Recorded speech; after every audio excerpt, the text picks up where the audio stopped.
Hello, everybody. Welcome to the stream. Happy Saturday! Like everyone else, so you can see everybody here. Hello, everybody. Welcome to the stream. Welcome to Quincy's Tavern. My name is Quincy. Thanks for joining us. Y'all are unmuted now, too, so you guys are good. Hey! Hi, everyone. Hello! Welcome in, friends. Thank you for joining us. Happy Saturday. Hope you had a wonderful week. How you do? Hope your weekend is treating you absolutely wonderful. Welcome to the stream. Thank you for being here. Welcome to DND Night. This is going to be a brand new one-shot, so if you missed last month's, it is A-okay. Going to be a completely new story. Just jump right in. This is going to be a wonderful theater of the mind, audio drama type of thing, so open your mind and come join us. Step through the doors. Let's go into Quincy's Tavern with some wonderful adventures. We're going to have a great time. Thank you for being here. I'm going to introduce the Dungeon Master, the main narrator of the story, who's going to be like kind of the, not really rules lawyer, but he's going to help us guide us through the story and make sure we do what's proper and also beat us up with some monsters, so it's gonna be a good time. But this is our Dungeon Master tonight. This is Jason. Jason, take it away. Thank you so much, Quincy. Yes, I am your main narrator tonight. I'm not the bad guy, I just run the bad guys. So tonight we are playing some D&D, and it's going to be a really fun time. As Quincy said, the way that we're going to structure these once-a-month games is a Tavern Guard anthology, where if you watch every episode, awesome, you'll know some of the players, some of the characters as different people kind of phase in, phase out, try out new characters and players and things like that. But if you just watch one here and one there, it's not a big deal because all these are kind of self-contained. Are there Easter eggs and little connective tissue that'll help you if you saw the other games too? There are, and good on you. But you now know everything you need to know to enjoy tonight's game. And with that, allow me to introduce or give the chance to be introduced to your players tonight. With that being said, let's start with our newest member of the Tavern Guard. Let's start with Aiden.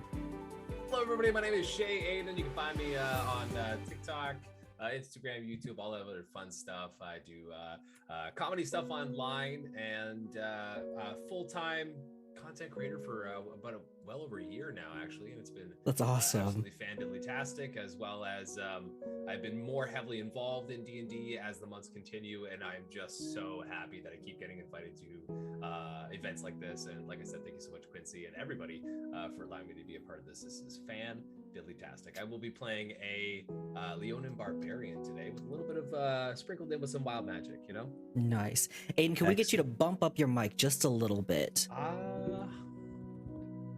Can you go the ASMR mode?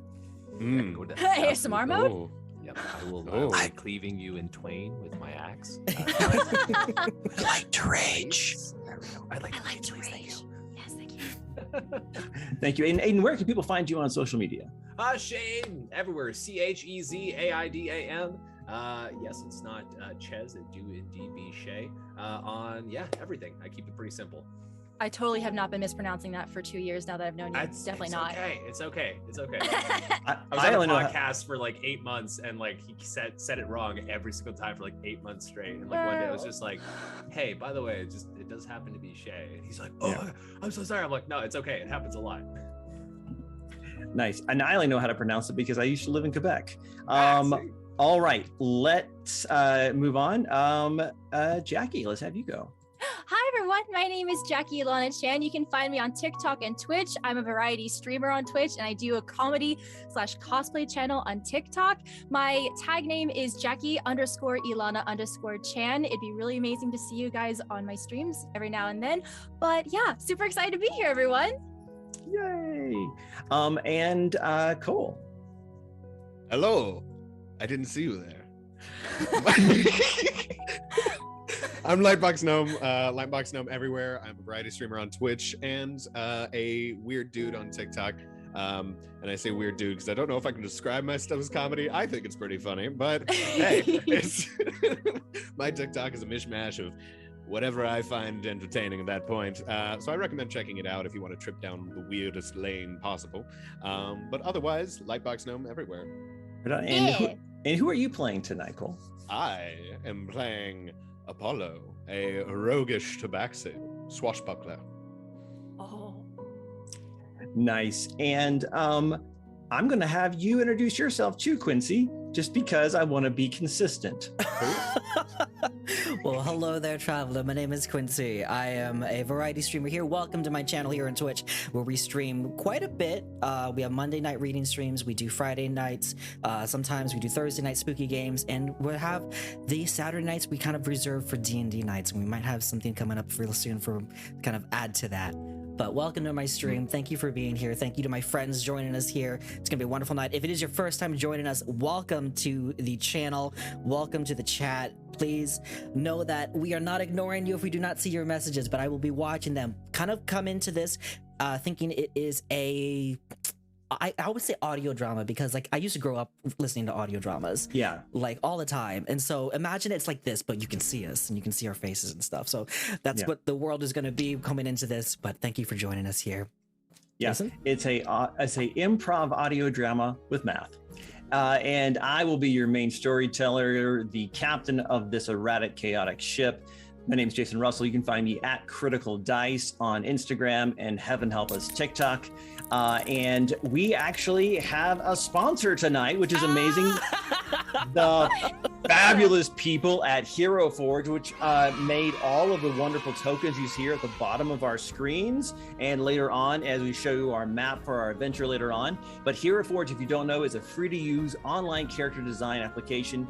You can create and share unique designs. Aiden has his own print right there, which is just wow, just chef's kiss. It's the XL, so she's big. It's chunky. Yeah, it's thick.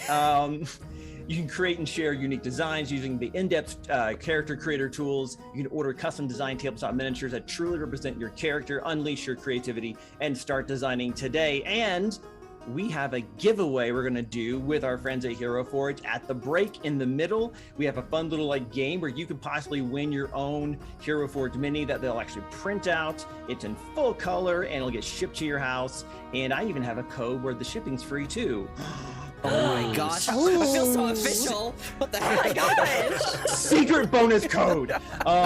So you'll want to hang out when we take our bio break here at the middle to hang out and do that. But I think that's all for the preamble, but there's ways for you to be involved today as well. And Quincy's going to tell you about how to do that right now.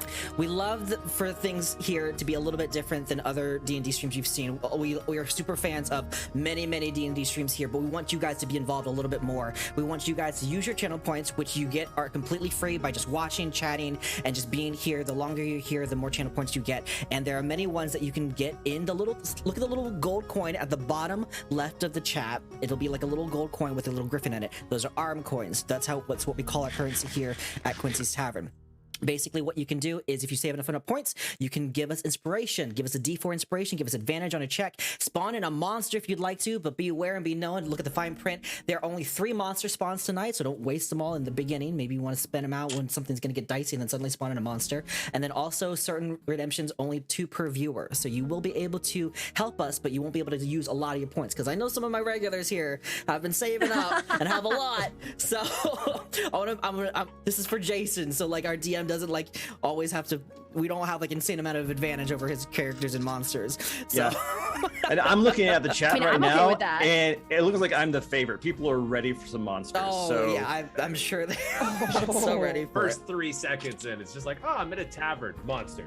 Yeah. Monster. Yeah. Get it out of the way. I mean, 3 Minotaur triplets with a vendetta walk into the bar. It's not the beginning of a joke. That's how we start our session. No, I'm kidding. Oh my gosh. Oh yes. All right. So with that, let's get into tonight's adventure, The Lost Tomb, here at Quincy's Tavern. Let's go. Apollo, what do you think you are doing right now, unrelated to our adventure, unrelated to the tavern? Where in the world is is Apollo right now? I would imagine him running across the rooftops in some small town somewhere, probably running as fast as he can with a massive jug of sloshing milk in his hands, in his paws. Do you think that Apollo has stolen this milk? I mean, there's different definitions for stolen. There's, it's a borrowing maybe. You're right. Did he liberate this milk? He did, very much so. He liberated many gallons of milk, and he should be thanked for it, if anything.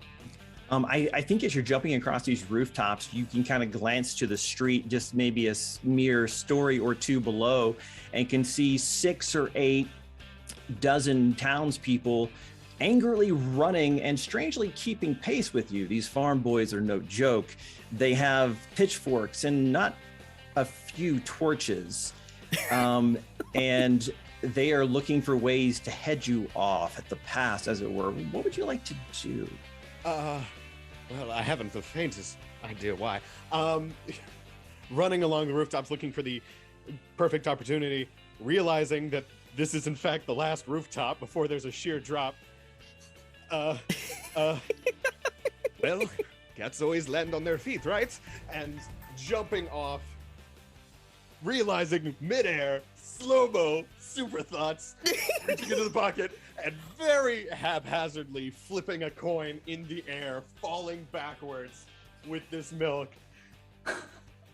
And it flashes with a bright light, and you land on your feet on top of the bar in Quincy's Tavern. Apollo, I need you to make a dexterity saving throw to see if you don't spill the milk. Oh, Don't cry over spilled milk, okay? Don't cry over it, though. No. inspiration in chat. This is crucial. This is the role that defines the whole game. This is what I'm good at. 19. Ooh. 19. There's like a single drop, and you like grab it and like lick the paw finger, and you see Quincy like unfazed, watching a cup, and like glances up at you. Welcome back, Apollo. Nice to be back, friend. And I step down and faceplant and drop the milk. I'll look over the bar and be like, all right. One moment. Yeah, I'm gonna jump from this scene. Sage, what do you think you're doing right now? Let me describe the scene. So we cut to a foggy swamp where amongst the calm chirping birds and rustling of the leaves echoes the soft clanks of heavy armor. From a humanoid's point of view, there is nothing unusual happening in these rolling fields and simple swamplands, but crouched close to the ground crawls a small salmon pink axolotling whose purple hat pokes out from within the rolling grass fields. The widespread eyes of Sage Burner fixes on her prey, a fluffy gopher poking its timid head out of its hole. I scream, "Tag, you're it!" As I jump, I slip on the swampy mud and go splat on my face. Ah, flipper! I flopped. And I get up and I try to rub off the mud from my suit. I think as you're like wiping the mud off of your suit, your hand hits a pocket lower down, and there's something warm, even through the fabric. I pull it out and I see the coin of the Lucky Griffin of Quincy's Tavern. Why is it warm? It's never like that. It's getting even warmer and seems to glow a little bit. Yeah, and you start to pop it like that, and it flips in the air as you do that with a flash. And you're sitting on a bar stool, Covered in mud. Covered in mud at Quincy's Tavern. And there appears to be some kind of cat person semi-covered in milk on the ground, not too far from you. You're dirty. Miss Burner, welcome back, Sage. Quincy, hello. Hello. Can I have some beetles, please? Yes, and I think you might need this too. And Quincy goes ahead and slides over another coin, knowing that's how Sage got here, and goes to get Sage some bugs. This one isn't hot.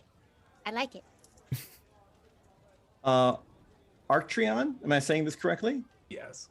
Arktreon, you find yourself in probably one of your, let's call it a happy place.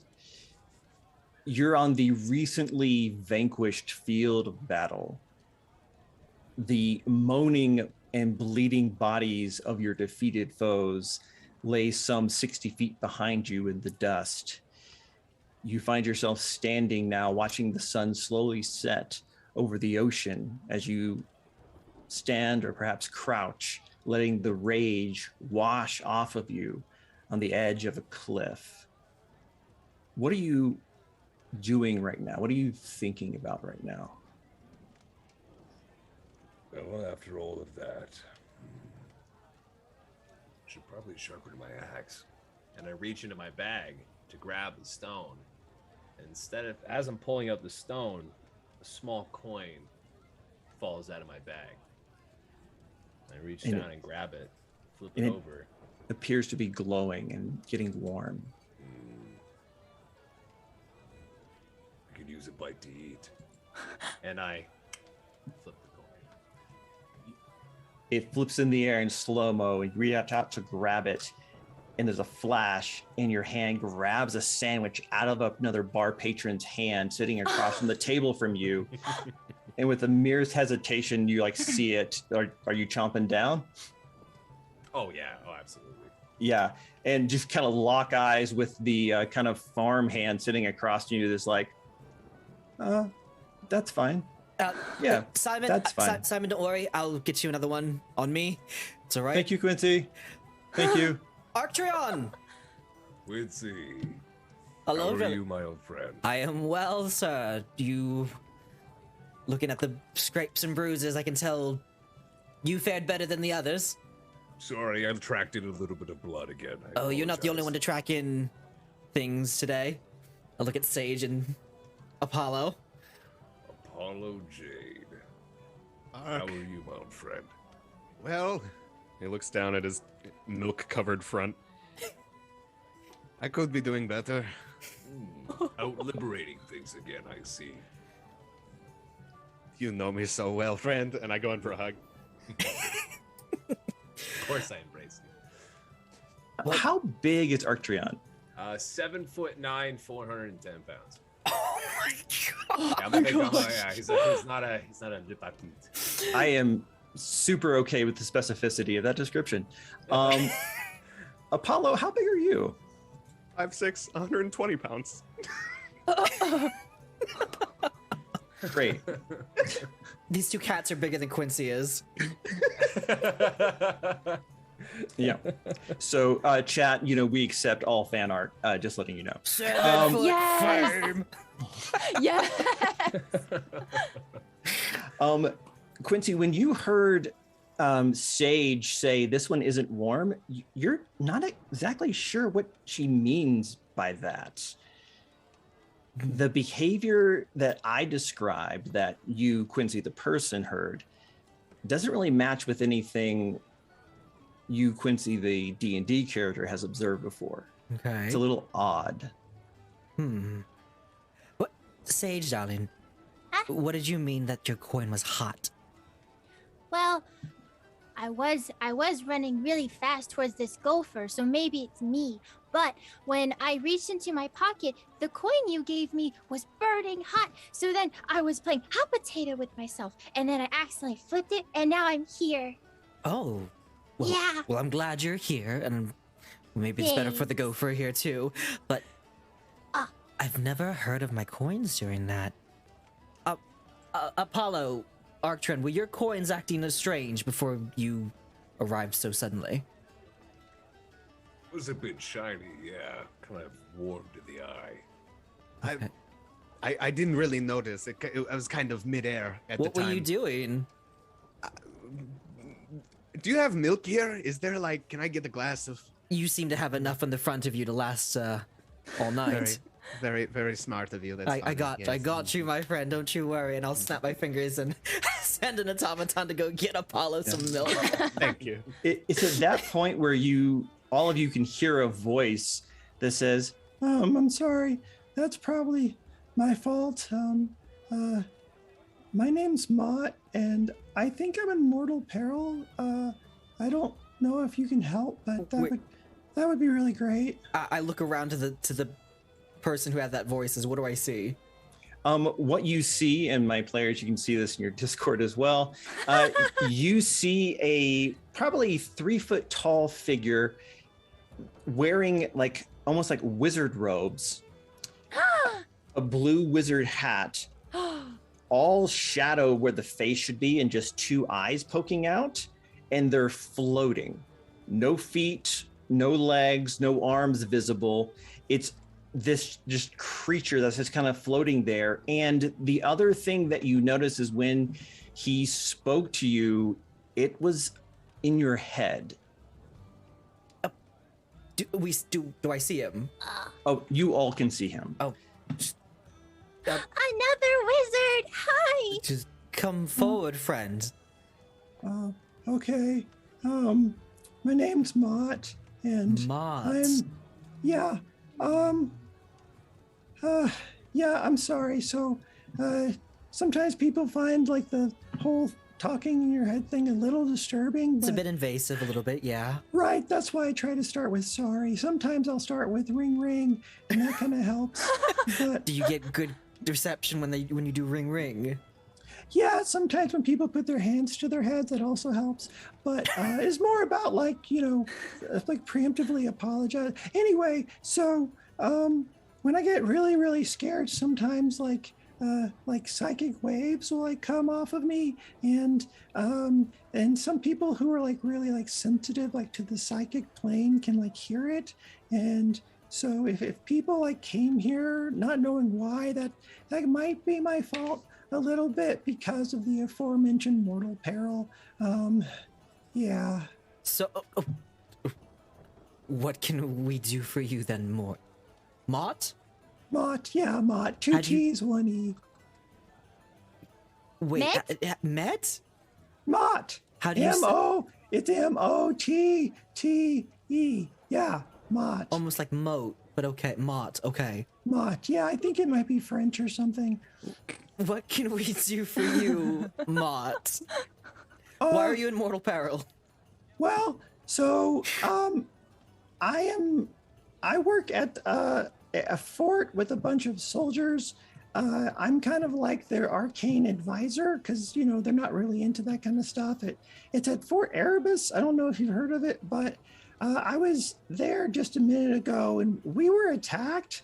And like all of these like creepy shambly guys, zomboids or something, like came in and attacked, and there was a huge battle. And I tried to help, but I think everyone's dead. And well, I'm a little ashamed, but I kind of ran. He looks down at his not feet.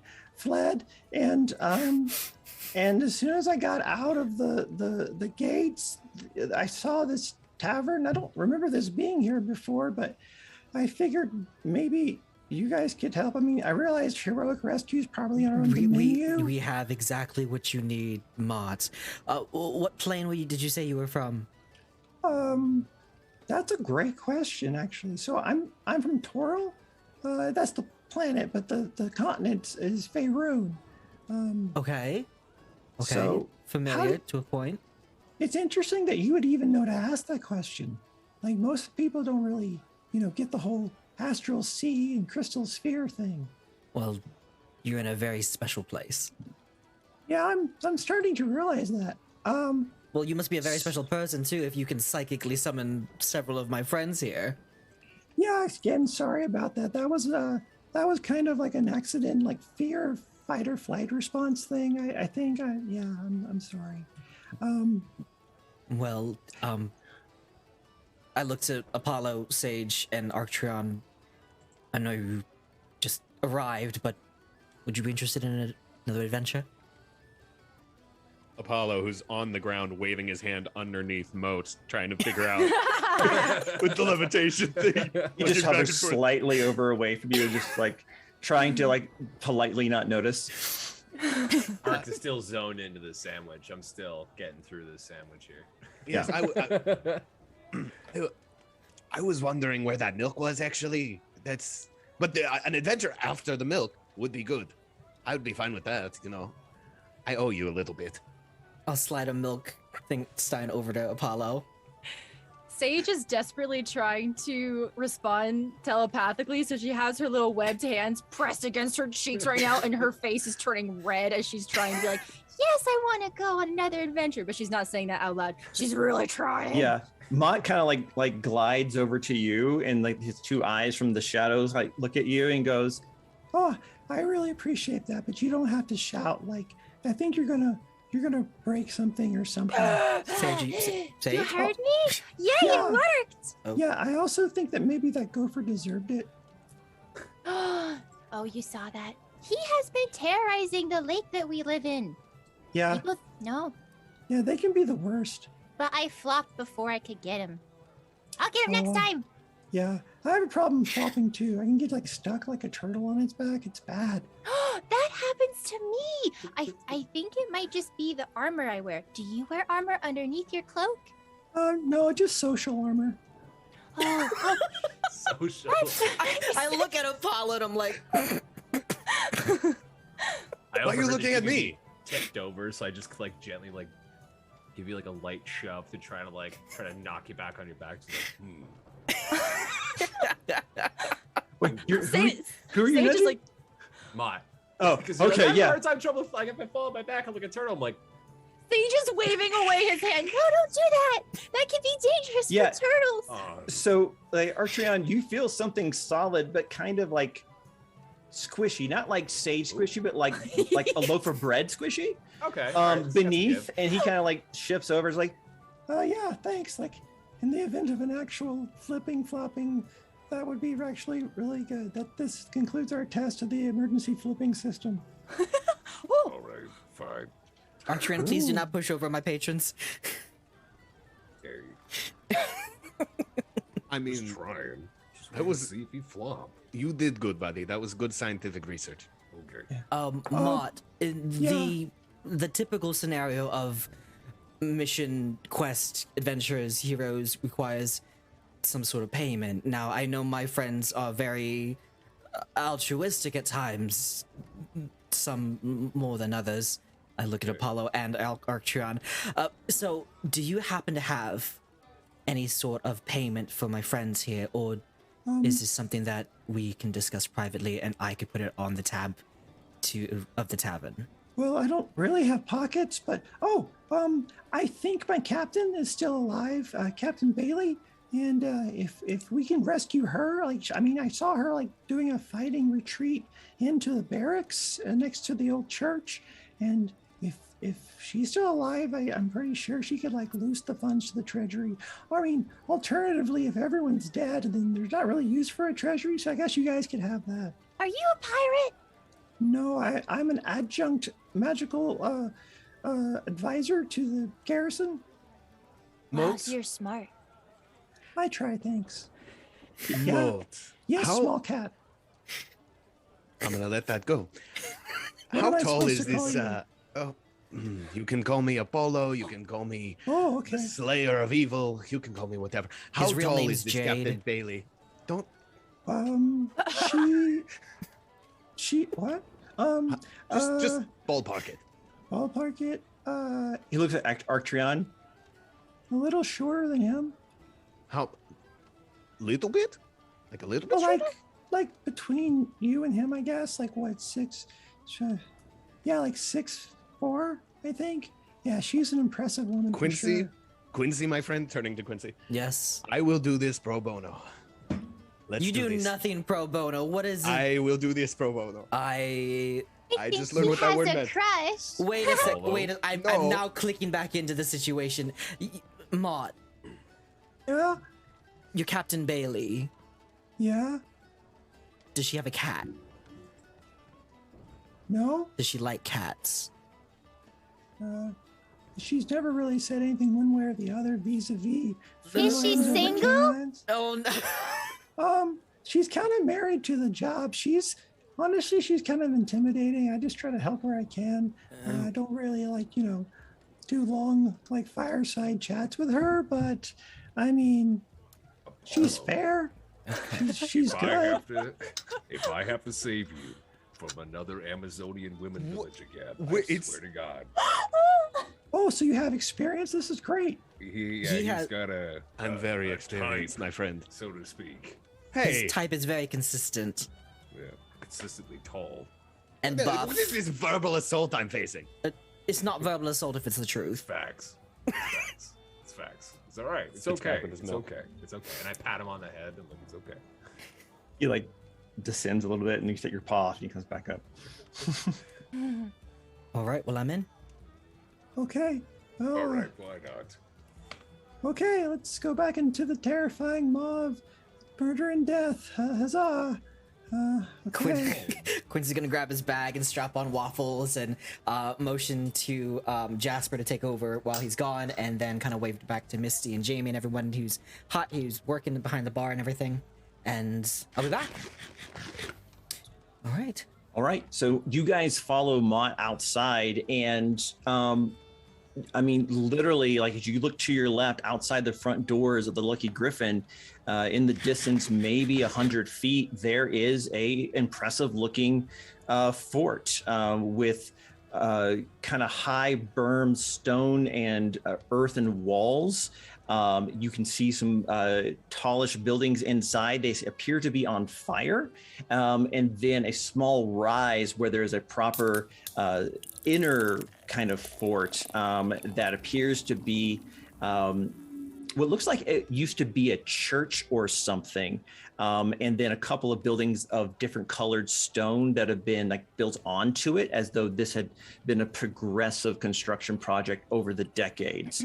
And Mott says, That's the church and barracks where Captain Bailey went. Yeah.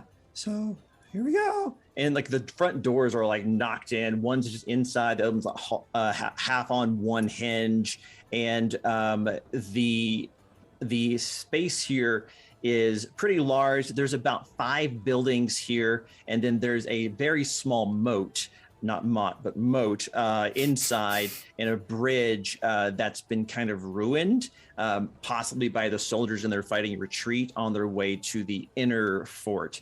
Let's get some perception rolls as we go. Nice. Aiden, if there is a way to possibly bump up your mic a little bit. I have it max. I Let me just saw it see in if I chat. can- Like, it's like if I get close, can you hear me? Yeah. Okay, so this mic is Aiden- really working, but I got it maxed out. Aiden, also check your settings in Zoom or audio Yeah. settings. There might be a auto adjust your levels box check that happened to me last time, and it was terrible. Let's find that real quick. No, there's automatically adjust microphone volume. Have there's that suppress background unchecked. Noise. Yep, that's unchecked. Right? Um, Do you have gain on the unit itself? no, I got nothing. There's no buttons here. Okay. All right, cool. Then That's all I just got, unfortunately. let it all out, man. Let it all out. Okay. Cool. Sorry, Thanks. I apologize. I No, had you're this issue good. last time. Let me check one more thing. Yeah, no Go ahead. worries. Perception checks while he's doing that, guys. I got an 11. A 1, an 11. What else? I need to pull up D&D Beyond. It's okay. This is fine. I'm a professional. I've done this before. That's a 7 on the dice, and it's a 10. 10. We're doing great, guys. Hot start. Arktreon, what'd you get? You're muted now. That's fun. Yeah, we can't hear you at all. Yep, nothing. Oh, Whoa. wait. Now you have hamster voice. Cat's got your tongue. Yeah, hamster voice. Like, I'm here for it. Wow, Ark, you're sounding rather puny now. As soon as he steps outside, his voice just Hey, goes really Listen, high. I could have it like this the entire time. Okay, I could have it like this. chat, if you like that, I want to see a ton of emotes right now. What was the perception roll, Arktreon? 13. 13. Arktreon, you had the highest roll, so I'm gonna say that you notice as you're looking around, assessing what is purported to be a field of battle, and your keen warrior instincts immediately assess a large problem, which is there are no bodies here. There's plenty of signs of battle, but there are no corpses, either from the defenders or the attackers, strewn about the small streets and courtyard here, as you would expect. There's a couple of dropped weapons, crushed helms, things of this nature, but no bodies. And the chat has voted. That's how you're doing it. That's fine. I'm working with that. Now I clean up after battle, but not like this. Where is everybody? Where are the bodies? That's kind of weird. There was like at least 3 or 4. I saw Fred and some other guys. Yeah, I think it's Frederick actually. But yeah, there were more ooey gooeys on the ground before too. Well, you said before that there were these like zombie type people. So is it super like I don't know. I kind of expected that the fallen comrades, sorry about that, would turn into zombies. Yeah, that actually kind of tracks. That's yeah, I'm glad we where's solved your that captain? mystery, but that's terrifying. She was doing a fighting retreat that way. He gestures with this little hat towards the old stone structure at the top of the hill. The protocol is to go into the barracks, and then if you can't defend that, then you retreat into the church, and which would make a lot of sense because if it was like unholy undead and stuff, like the sacred ground there might actually help. So they're in the that's church. Probably that's the last place I saw them. So yeah, that All makes right. a lot of sense. Well, lead the way to the church. Okay. And as you guys are kind of going through, you get to the little small creek there. The bridge is down, and Mott just kind of floats over the little creek and stops and turns and is like, Oh yeah, sorry. You need to throw a rope or something, or How wide is it? I'm going to say it is 10 feet wide, just enough for an athletics or acrobatics check. S'il vous plaît. I think I'm gonna do it. I'll do an athletics check. Yeah. And just so you know, this creek is totally here because we have cat people. That's all. Yeah. Oh, it's a creek. Oh. Mm-hmm. Or a crick if you prefer. All right. Can I do like a investigation check to see if it has like gunk in it? Because I want to swim through it. Yeah, give me an investigation check, please, Sage. Cool. That's a 1. This It water, looks clean. this going water is great. disgustingly clean. Guys, I'm just gonna swim through. Okay. I got a 17 on a acrobatics to jump over. Yeah, I think you're able to like run and you jump up on one of the posts that's still on your side and kip off of that and land on another one and jump off and land on the other side, and kind of like all your gear like ching ching ching as you land. I'm not built for this. Arktreon, 17. Watch out, 17. Yeah, you take just a couple steps back. You see the claws just of your feet like into the gravel and dirt, and just in like Matrix style, just land on the other side with a little puff of dust and dirt. And you see Mott kind of like on the aftershock, like list a little bit and come back to center. Apollo is gonna take several steps back, get down on all fours, and then launch into like this all fours sprint. And right as he gets to the edge, lean forward on his front paws and like backflip and then launch himself over. I rolled a 22 for acrobatics. Yeah, you did. Yeah, you did. Wow. And somehow you land first. Sage, so you dive into the water and it's nice.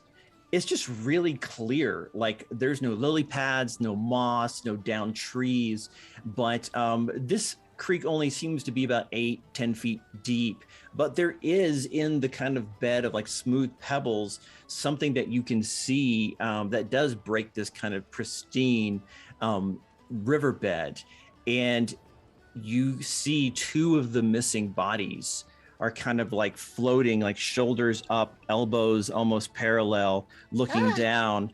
And as you kind of are assessing it, both of their heads just turn with an unholy green light in their black socketed eyes, and they start making their way towards you. What would you like to do? As bubbles, I'm underwater. So It's the I'm going. Jaws themed attack. So I'm just gonna be trying to get across the river or the little creek. So I'm gonna be like, paddle, paddle, paddle, paddle, paddle. And on the Okay. other side is like I'm just kind of like stretching, just not used to adventuring anymore. I look at Apollo, I'm like, "You're getting rusty, Apollo." Oh, me? Yeah. I'm getting rusty? Yeah. Yeah, you are. Yeah. Saw the whole thing. I remember when you didn't have to run to jump across a 10-foot creek. Yeah. Wit. Some of us like to put on the show. I'm sorry. Sage, give me athletics check, please, to swim against the current. No! Oh Swim! Swim! no! That's an 8! Where's It's an 8. Sage? So the You see like the bubbles of when she's screaming in the water, and then suddenly like this little pink thing tumbling in the water. yeah, and so you're tumbling trying to go across, but your forward momentum is not as much as the movement of the stream, and it's bringing you closer to the zombies. And I'm going to give them first on initiative. Oh, no. Sage, roll for initiative. The thing is, she's paddling with her front hands, but not using her tail at all. That's literally what's happening here. Oh, I got a nat 20! Oh, I got an 8. You are within melee range. Sage, you're up. Oh, frick yeah. Okay, so let's see. Let's see.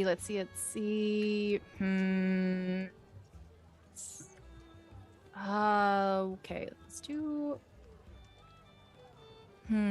Sorry, I gotta. Was not expecting to fight this quickly. Okay, let's see. They're within like melee. Yes. Ooh, okay, let's do this one. Actually, instead, I'm going to cast Ray of Frost on the nearest one, unless they're both just like within range. There's more or less side by side, so Okay. you pick your target. There, one is missing the left side of their face, the other is missing the right foot. Nasty. I'm gonna go for the person with missing their face, because the person missing their foot, I'm going to assume swims slower. Mhm. Logic. Maybe how they got down here in the first place. No Maybe. depth perception. Okay, let's see. So let's see. Frigid, a spell attack. Okay, yep, on a hit. Yep, let's see. So that would be an 18. 18 hits. Absolutely. Okay, so they're gonna take 1d8 of cold damage, and their speed is reduced by 10 feet. Excellent. That's a d8. Sage, you have advantage whenever you'd like to use it. Thank you, chat. Apollo, you have advantage for flirting purposes only. And I have an inspiration. So that's 5 damage towards the one. 5 cold damage. Excellent. So yeah, you see the vestiges of their garments, which now you realize as you're up close looks like kind of worse for wear soldier armor, and it kind of frosts up as it kind of reacts a little bit. So, question: since I'm in water and I'm doing a ray of frost, can from my little gills on my face like spark blue and cast it, but the water between me and it freezes, and I can use my movement to jump off now this iceberg to try and get out of the water and away from them? Once you put it that way, absolutely, yeah. Ah, cool! I want to use my movement. I want to try. So would that be Okay. like an athletic? So I want you to do athletics or acrobatics. I'll take either one. I'm assuming that you have a swim speed given your race. How do I calculate that? Because So here's the thing. Normally, when you don't have a swim speed and you're underwater, it's just half your movement. Every 15 feet. 5. Yeah, but you do have a swim speed, but it's a heavy current, so you don't. So you have Got it. 15 feet of movement. All that to say. Cool. Okay, so. And Quincy promised I wouldn't be a rules lawyer at the beginning. Oh yeah. Okay, so if I make an athletics check, that's a 12. So 12. Yeah, you're able to get away out of melee from them, Got but it. you aren't able to get to the bank and out of the water yet. Okay. But you're more than halfway there. I can imagine just like this streak of blue in the river, and I think y'all are just like, "Where's Sage?" We're actually still mocking Apollo at the moment. Oh God! Yeah. Just like this mini battle in the river, and y'all just like racking on one another. Sage comes out. She's You leveled suck at up. Jumping. Leveled up. Like she just has like new armor and it's like glowing. Where'd you get that? Yeah. So the first zombie that you kind of ice spearfished tries to move forward, but it seems to be impaired by the frostbite on its external extremities. The one that doesn't have a right foot is able to just get close enough and is going to make an attack. And I rolled a 2 plus 3, so I'm guessing a 5 doesn't hit. Actually, it does. Okay, no, it doesn't. Could you imagine? You're It's wearing so plate. squishy. Yeah. Yeah, one small plate. Yeah, just like a dinner plate. I think it tries to like swipe at me with my athletics check. I'm still only using my front web paws. I am not using my tail, but I like do like a little spin move as it swipes at me. It just kind of swipes, and you see like that one, those eyes glowing green inside the black sockets, just like glow a little bit brighter in frustration. It's your turn, but gentlemen, what are you doing right now? I was just about to ask if I could roll for perception to see if I can hear Yes. or Yeah, see but- what is going on. Yeah, because here. Quincy did say, "Where's Sage?" Yeah. Great time for a perception check. Yeah. There's so many bubbles. You guys see this trail of bubbles as she's screaming. 14. 9. 12. I have eyeballs today. This is good. Yeah, Arktreon, yeah, you see the bubbles and the commotion beneath the water. Chat says, do a barrel roll, do an axolotling roll. Yeah, you can detect that there's some distress or commotion going on beneath the swiftly moving waters of this creek. Wait, where's Sage? I look down, I can see all that commotion, like, no, let's go, Sage? go, drop it. Sage? Oh my gosh. I'm gonna start, Near the water? Yeah. I'm gonna So, start trekking down the yeah, hill instead of putting you guys in initiative, I'm going to just do Arktreon. Apollo, what'd you get? Perception? 12. Yeah, 12, and then Quincy, you got like 11 or something? 9, yeah. 9, okay. So I'm going to do Arktreon, Apollo, Quincy after the zombie. So Arktreon, you are like really close to the bank. To get to the water or even in the water would not be outside the range, the realm of your range. Okay, so I am 100% just going to whip out trusty great axe, and I'm going to cleave at whatever seems to be glowing and moving underneath that water as well as frozen. So, Can you be more specific, because you just described both the zombies and Sage? Well, I feel like they're in two separate locations. I can see the flopping pink thing in the water. They're adjacent. There's 3 shapes that you can see. There's Okay. the one closest to the bank, Okay. next closest, and the furthest. Oh no. Okay. DM, you have advantage whenever you'd like to use it. Ooh, I might need it. I think I'm gonna go for the big dark blob that's furthest from me. Furthest from you, great. Yeah. Unless you have a reach of some kind or a ranged weapon, you're getting wet. That's fine. All right. Taking a dip. Yeah, so you jump in and the bubbles clear. Your fur is like slowly like swaying in the water in the current. Your mane looks all cool, and there's a zombie with like one half of an eye just like noticing you for the first time. What would you like to do? I just give a small smirk, all teeth a glare, and then I'm just gonna unclip the great axe from my back, and I'm just gonna go for a cleave. Nice, go for it. That is 13. That hits. Ooh. All right, 1d12. Apollo, nice, you're next. nice. Be thinking. 7, 8, 9, 10, 11. That is 11 hit points of damage. Nice. No. Whoa. Dang. Dang. Yeah. Well done. And then Th- it's a bonus action. Yeah, it takes some massive damage. Like its legs are gone, and it's just like kind of like doggy paddling right now. I'm just gonna do an unarmed strike, basically. So, And you don't add your strength to the damage roll if you hit. yes, yeah, for that one, yes. Right. So it's 20 to hit. Yeah. Oh. Dirty 20, dirty 20, Yeah. dirty 20. Turns out, yeah. And only four hit points of unarmed. 4 hit Nice. points. Yeah, this thing is not looking good. And that last hit actually kind of pushes it back just a little bit. So there's a bit of space now, and you're not in, in melee range now. Apollo. Do I see both zombies? You can see the dark zombie shapes, the big Leonin shape, and the pink shape.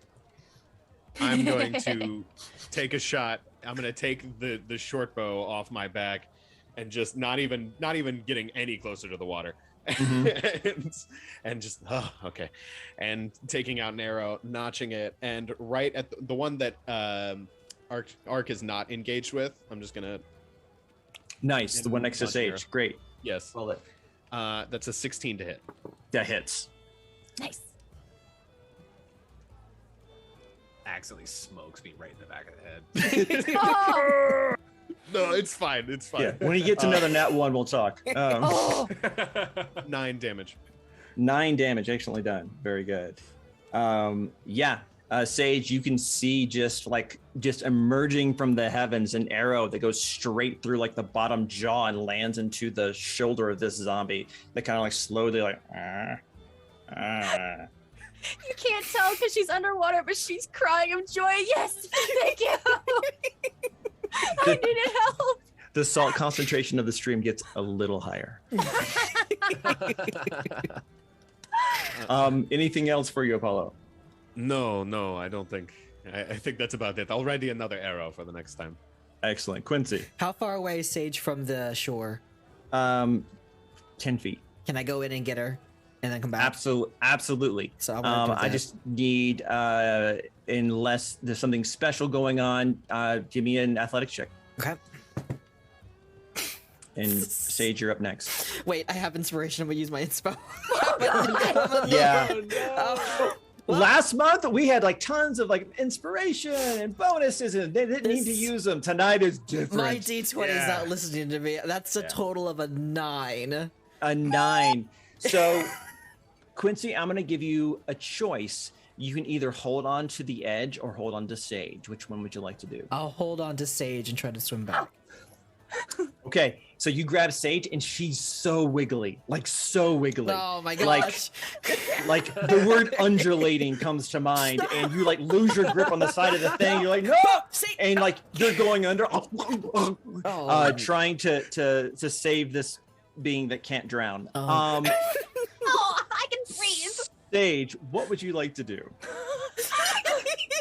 Okay, so I'm squirming, trying to crawl up his arm. I don't realize that I caused him to slip off the rock. I start panicking. I want to grab him and try to, oh crap, what can I do? You have inspiration here, Sage, as well. And you do too, Quincy. I want to try again another Ray of Frost and do my movement like I did last time, but this time holding onto Quincy as I blast the Ray of No, that's a huge range. I'll hit everyone else. Frick. Yeah, Okay. No, I'm still in there. Don't freeze me. I Yeah, don't no. yeah. Leonin sickle. Well, Ray of Frost is a huge range, but it only hits one target. Okay, cool. I'm gonna do that again. It doesn't just persist over the entire 120 feet. That would be rad, but no. That'd be great. Okay, so yeah, I'm gonna try again on the one that I tried freezing before. So I'm not going to get involved with Arktreon's fight because I think that would. Yeah. Yeah. No.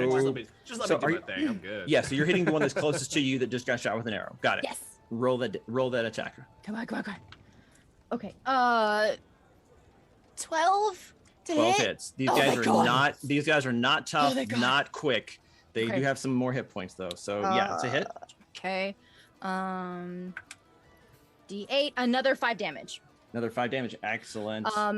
I want to grab Quincy, who is probably drowning at this point, so I'm gonna just go help and grab bite onto his handkerchief, and as I freeze the monster, I want to try and push off with my webbed hands towards the shore again. Give me an athletics check. Oh, please be kind to me, D20. You have inspiration. That's a 19. I don't need that. Let's do Yeah. that. Athletics?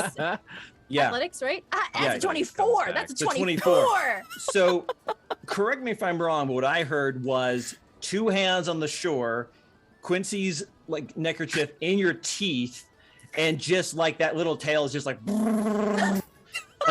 and you're heroically pulling this grown half elf to the shore. I just realized I have a tail. Let's go, Quincy.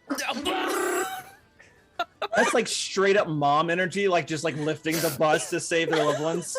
Yeah. Oh, that's you don't so have good. gills, silly Willy. Ugh. Pardon. Yeah. Pardon Yeah. me for not breathing water. Excuse me. We can't all be perfect. All right, zombies are up. Let's see, without a target. Yeah, you know what? Quincy, the zombie that was in front of Sage now closes the gap and is going to attack you. Mhm.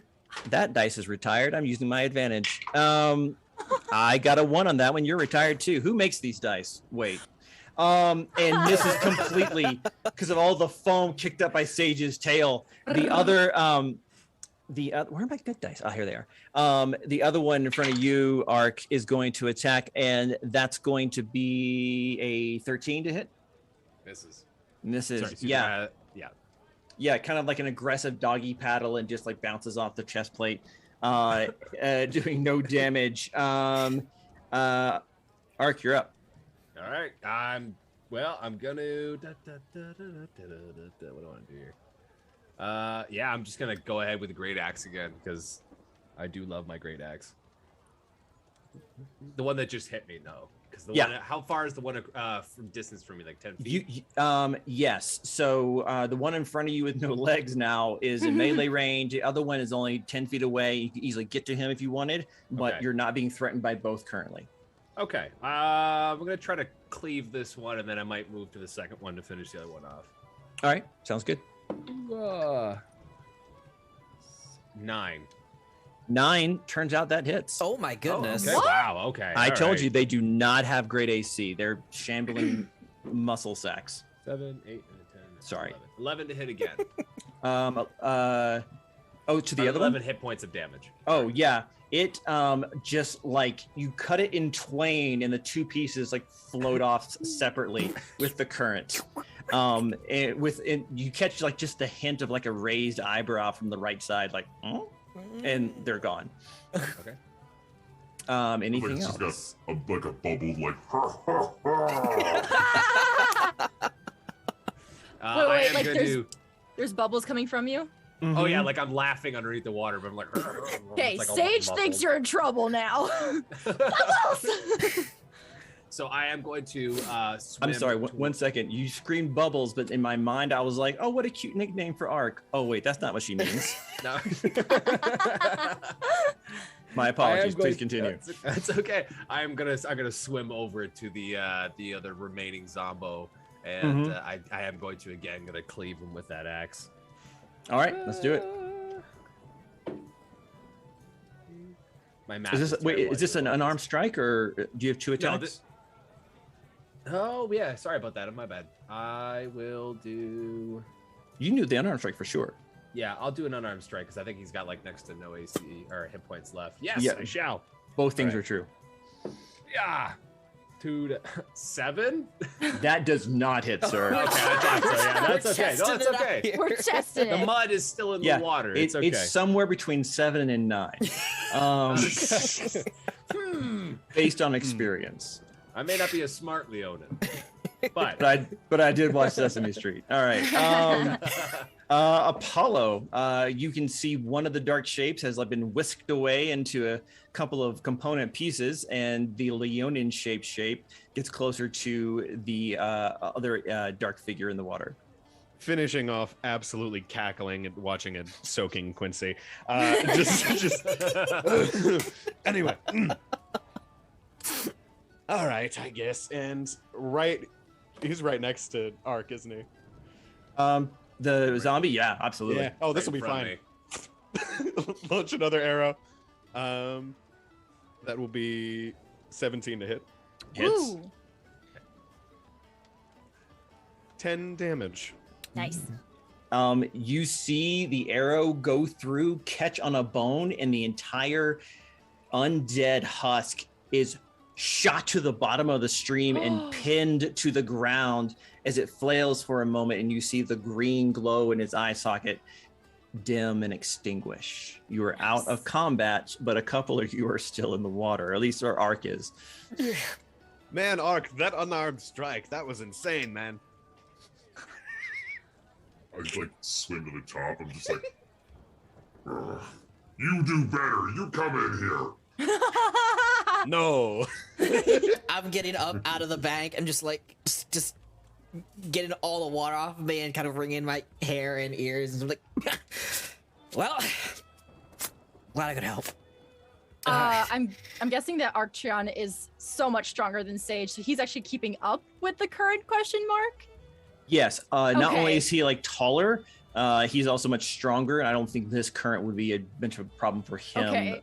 Kind of exclusively. Yeah, that's fine, because you see Sage like dragging Quincy onto shore, and then she sees the bubbles of when he's yelling in frustration, but she assumes that he's in trouble. So she's just like waddling over to the side of the river to see how he's doing, and she's just kind of like pacing like a lifeguard back and forth, just like, Yeah. and then when he comes up to be like, you try it, and Sage like, oh, thank God. But I get up onto the bank on like all fours and like kind of like dog shake all the water off. And I look at Apollo and I'm just like, You want to go for a swim? And I grab him by the back of the collar and just slowly lead him towards the water.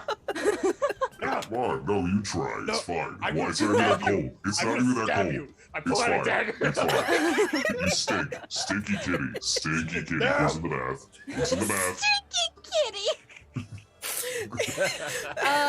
So I want to turn to Mott and let him know. Who is like nervously hovering back and forth on the bank. I think we're kind of mirroring each other, like as we were both like kind of Yeah. pacing. Yeah. So I turn to him and I say, We found 2 of the bodies in the river. I wanted to have you identify them to see if they were your comrades, but they got drifted away and one is pinned to the bottom of the river. Sorry. Oh, well, I mean, I guess that's a decent end to a terrible mockery of life and undeath. Oh wow. Did they have this symbol? And you see clearly in your mind this symbol of a shield with antlers on the field inside the shield. can I do a history check to Yeah, try and give recall? me a history check. That sounds fantastic. Yeah, I'm gonna do that as well because I kind of cleaved when I was like front and face. Sure. Okay, so that would be a 16. Yeah. Where's my history here? I got a solid 12. Nice. Solid 12. Yeah. You recognize that it is you did see that symbol on some of the clothing, and that this is the symbol of the Emerald Enclave, which is basically people who go out and protect wild places and the remote areas, and are typically seen as good folks. A little militaristic, but they kind of help make the dangerous places of the world less dangerous. Emerald Enclave, you said? Mm-hmm. The Emerald Enclave. It's a green shield with a kind of a stag with pretty impressive horns, Okay, and antlers rather. We did see that on those 2 zombies. You sure did, yes. We did see that emblem. Is that your organization? Yeah, I mean that's who I'm contracted with. So, Got it. yeah. So that kind of confirms our suspicions that my fallen foes are now our friends are now foes. But why did they turn into zombies? Oh, well, I mean, typically, like, whatever brings corpses back to undeath life, there's a reason, a way that happens, and if they have the magic or an item that would do that, as long as there's a fresh supply of bodies, raw materials, if you will, then they can just kind of do that. So I can't eat this, and I have like a leg from one of the zombies is just like in my hand. I think "can't" the wrong word. I think "shouldn't" is probably better. That is strewn with food poisoning. You're gonna get food poisoning. I've seen you eat some pretty wild stuff, but never a zombie. Okay, well, listen, if I come back as a zombie Leonin, listen, it's fine. It's in the river, it's gone. It's fine. I'm pretty sure if you come back as a zombie, we're all dead. Can I do an investigation check to see if there's a bite mark out of that leg? Like I snuck a little bit in before I actually said anything. Yeah. Before you Just like, actually asked? yeah. Yeah, It's go like, for There's it. zombies. I'm like, Oh god. Yeah, like a what? Nothing. Not with Nami. No. Well, my investigation is 17, so Okay, Sage, there is a bite mark, but it is of a human impression, not a Got it. much sharper canine Leonin impression. okay. I have- I I have clock self-control. Arktreon. Yeah. So yeah, like Shaggy, it wasn't me. Perfect. So glad you're here, Aiden. Welcome to the I got that. chaos. That's okay, I got it. Just for you. All right. So what's the plan? You guys are now on the old church stone fortress side of the creek/moat. And there is nothing in the way, no other shambling bodies lurching around doing their best thriller imitation. What would you guys like to do? Into the church, I guess. I suppose. Whatever this We're still Captain looking for Bailey is. Cap. oh my god, my voice thing. We're still looking for Captain Bailey, right? Yep. And Yeah, should be in the that'll church. optimal. In the church. The church. Yes, you guys head into the doors to the church are barred from the inside, but the building next to it that's still attached, a little bit lower, less impressive, which Mod had identified as the barracks. Those doors are broken in, and as you kind of like peek in there, you guys can see that there was clearly signs of battle in here, and again, no bodies of the deceased, but it's pretty easy to trace a trail if you want to go this way, of a fighting retreat going into the church through a side door. Seems like an obvious path. Seems so. Yeah, almost too obvious. As you guys get into the church, you can see there's several pews that have been like knocked over. It seems like this church hasn't been used for that function in a while. There's some stores in here, not like a mall, but like barrels and crates and things of that nature. The most interesting thing, though, however, is where the main altar once stood, it has been pushed aside and tipped over, and there is a dark staircase leading down. Mott's like, That's new. I'm pretty sure that's not part of the. Yeah. You clearly haven't been in several churches then. They're always No, I hiding mean- something. Oh, I was gonna say the altar is nice. Like that's normal, but yeah, the creepy hole of no is probably that's new. Well, into the Hall of No-Nos. And I'll pull out. Yes. I'll I regret open. my word choices immediately. I'll open Oh Waffles, my god. my bag of holding on my leg, and I'll kind of pull out a shambling kind of mixture of gears and things like that, and go ahead and create Reggie as a three-legged gun that's strapped to my arm for now. So, and he'll be in his ballista mode. excellent. I like how you pull out a Reggie, not Reggie, a Reggie. A Reggie, Mhm. a really epic Gatling gun I Red engineered. Eye, if there's more, Red Red eyes, if you will. An educated man, I see. Perception to see if there's any sort of like blood trails or. Yeah, anything leading absolutely. towards that. Anyone who wants to roll perception certainly can. Yes. I'm good with perceptions. 18 actually. I Nice. natural 1. 22. I see. That's a It's like you 7. need some glasses. Yeah. Apollo and Arktreon, as you guys kind of seem to take the lead here, looking down into this hole, there is a couple of things I think you would both notice. One is that there does seem to be some light coming from down below. Clearly, the kind of center of detritus from the battle kind of seems to be centered around this area, like this was the last stand. And you both, with your keen feline-based senses, you can smell old, stale air, dust, and a smell of death, like the grave. Apollo, you had like a 23 million or something, right? 22, yes. 22. Okay. You also notice that the sides of this kind of stairway going down, it's of the same stone and construction as the rest of this chapel. This appears to be part of the original structure.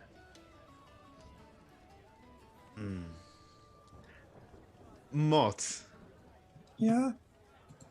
you said you did not know about this? No. Do you are the Emerald Conclave, are they new to this area? No, they've been operating here at Fort Erdis about 20 years, and I've been here about 5.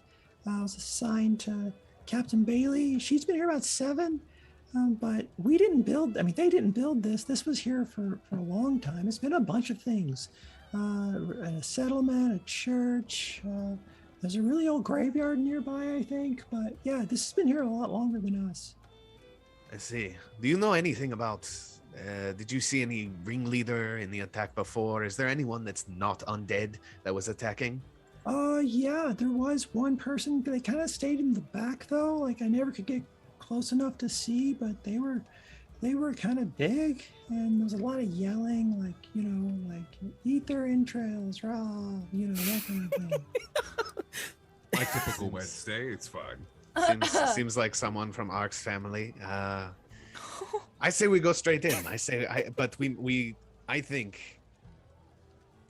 think these zombies are not the thing we need to be worried about. A cut off the head situation. Yes. You look a little. Do you need like some water or something, Quincy? I'm fine. No. I'm just getting sand out of my eyes too. I don't think lack of water is his problem right now. Sage is trying to wring out his like cloak. Well, I do have a lamp and some oil that I'm going to ignite to the lamp and just give a kind gesture towards my company here and just, well, what are we waiting for? Go straight in. After the big Dark rat. vision, baby. Yeah. Now, fun fact about this particular party, all of them have 60 feet of dark vision. So wait, why do Yay! we have the lantern? It's for aesthetic's sake. Yeah. Oh, well, It's proper dungeon exploration decorum. Come on. Yeah, come Listen, on. Something polite. It's for the aesthetics, for the ambiance. Oh, just so yes, the viewers truly. can see the whole everything. Exactly. A Never 7'9" close your eyes Leonin with the anymore. the frickin' lantern. Oh my goodness. I All feel right. as though it's like the size of his paw, so it's like an iPhone kind of thing Like for a him, where little he's like just kind this. of shining it like a flashlight. Yeah, like the screen's on bright, like just rolling the screen out. I can see the silhouette, like a pullback. You got Leonin, you got Arktreon in the front, and then you got like 2 feet lower than that is Apollo, and then a 5'2" halfling, and then Sage in the back. Just coming down this narrow stairway with the light behind him. Oh, I want that art. Okay, Quincy, if you'd be so kind, let's jump over to our battle map because we got things to show off. I can, yes, sir. And players, if you want to jump to your roll 20 or even reload your roll 20, I think it'll do the trick. Already there. Alright, Just as like a so- quick thing, how do I get rid of those like large like square icons at the bottom of the roll 20 there? If you right click it, actually it's in your settings off to the side in the gear icon, audio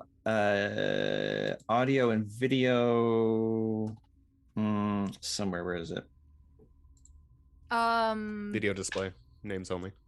Video yeah, personalization display, video display only. Beautiful. Okay, thank you so much. Sorry, it always just bugs me to no end. Yeah, no, No, for it sure. makes sense. It's fine. Takes up a lot of screen. It really Yeah. does. Yeah.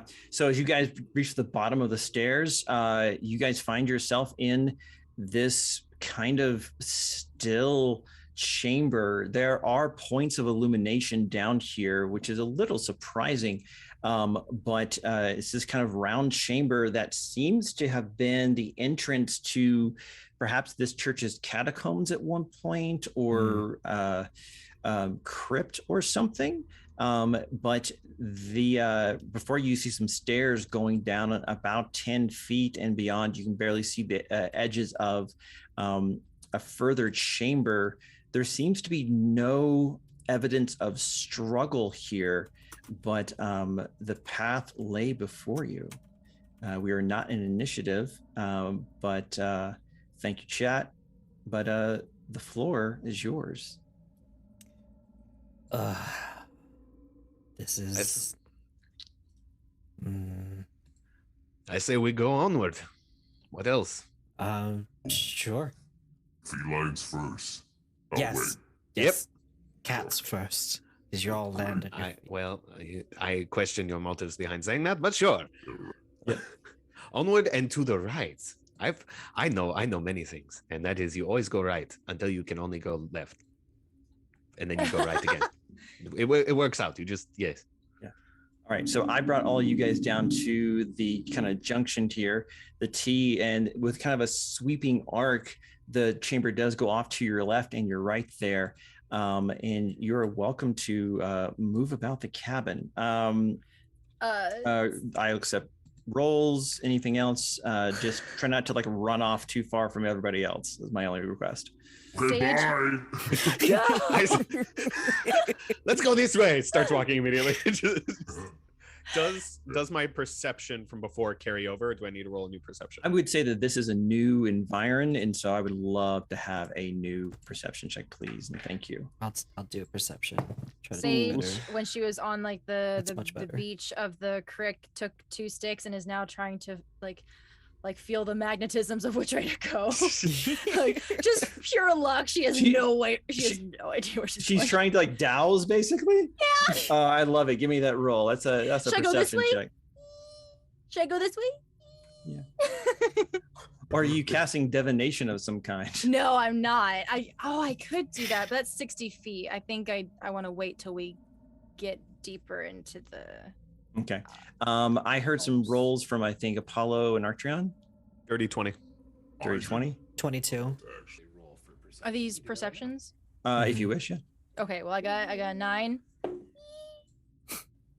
A 9. Okay. Inconclusive. 4 of 4. Dungeon not found. Instructions unclear. And Aiden, what'd you get? A 12. A 12.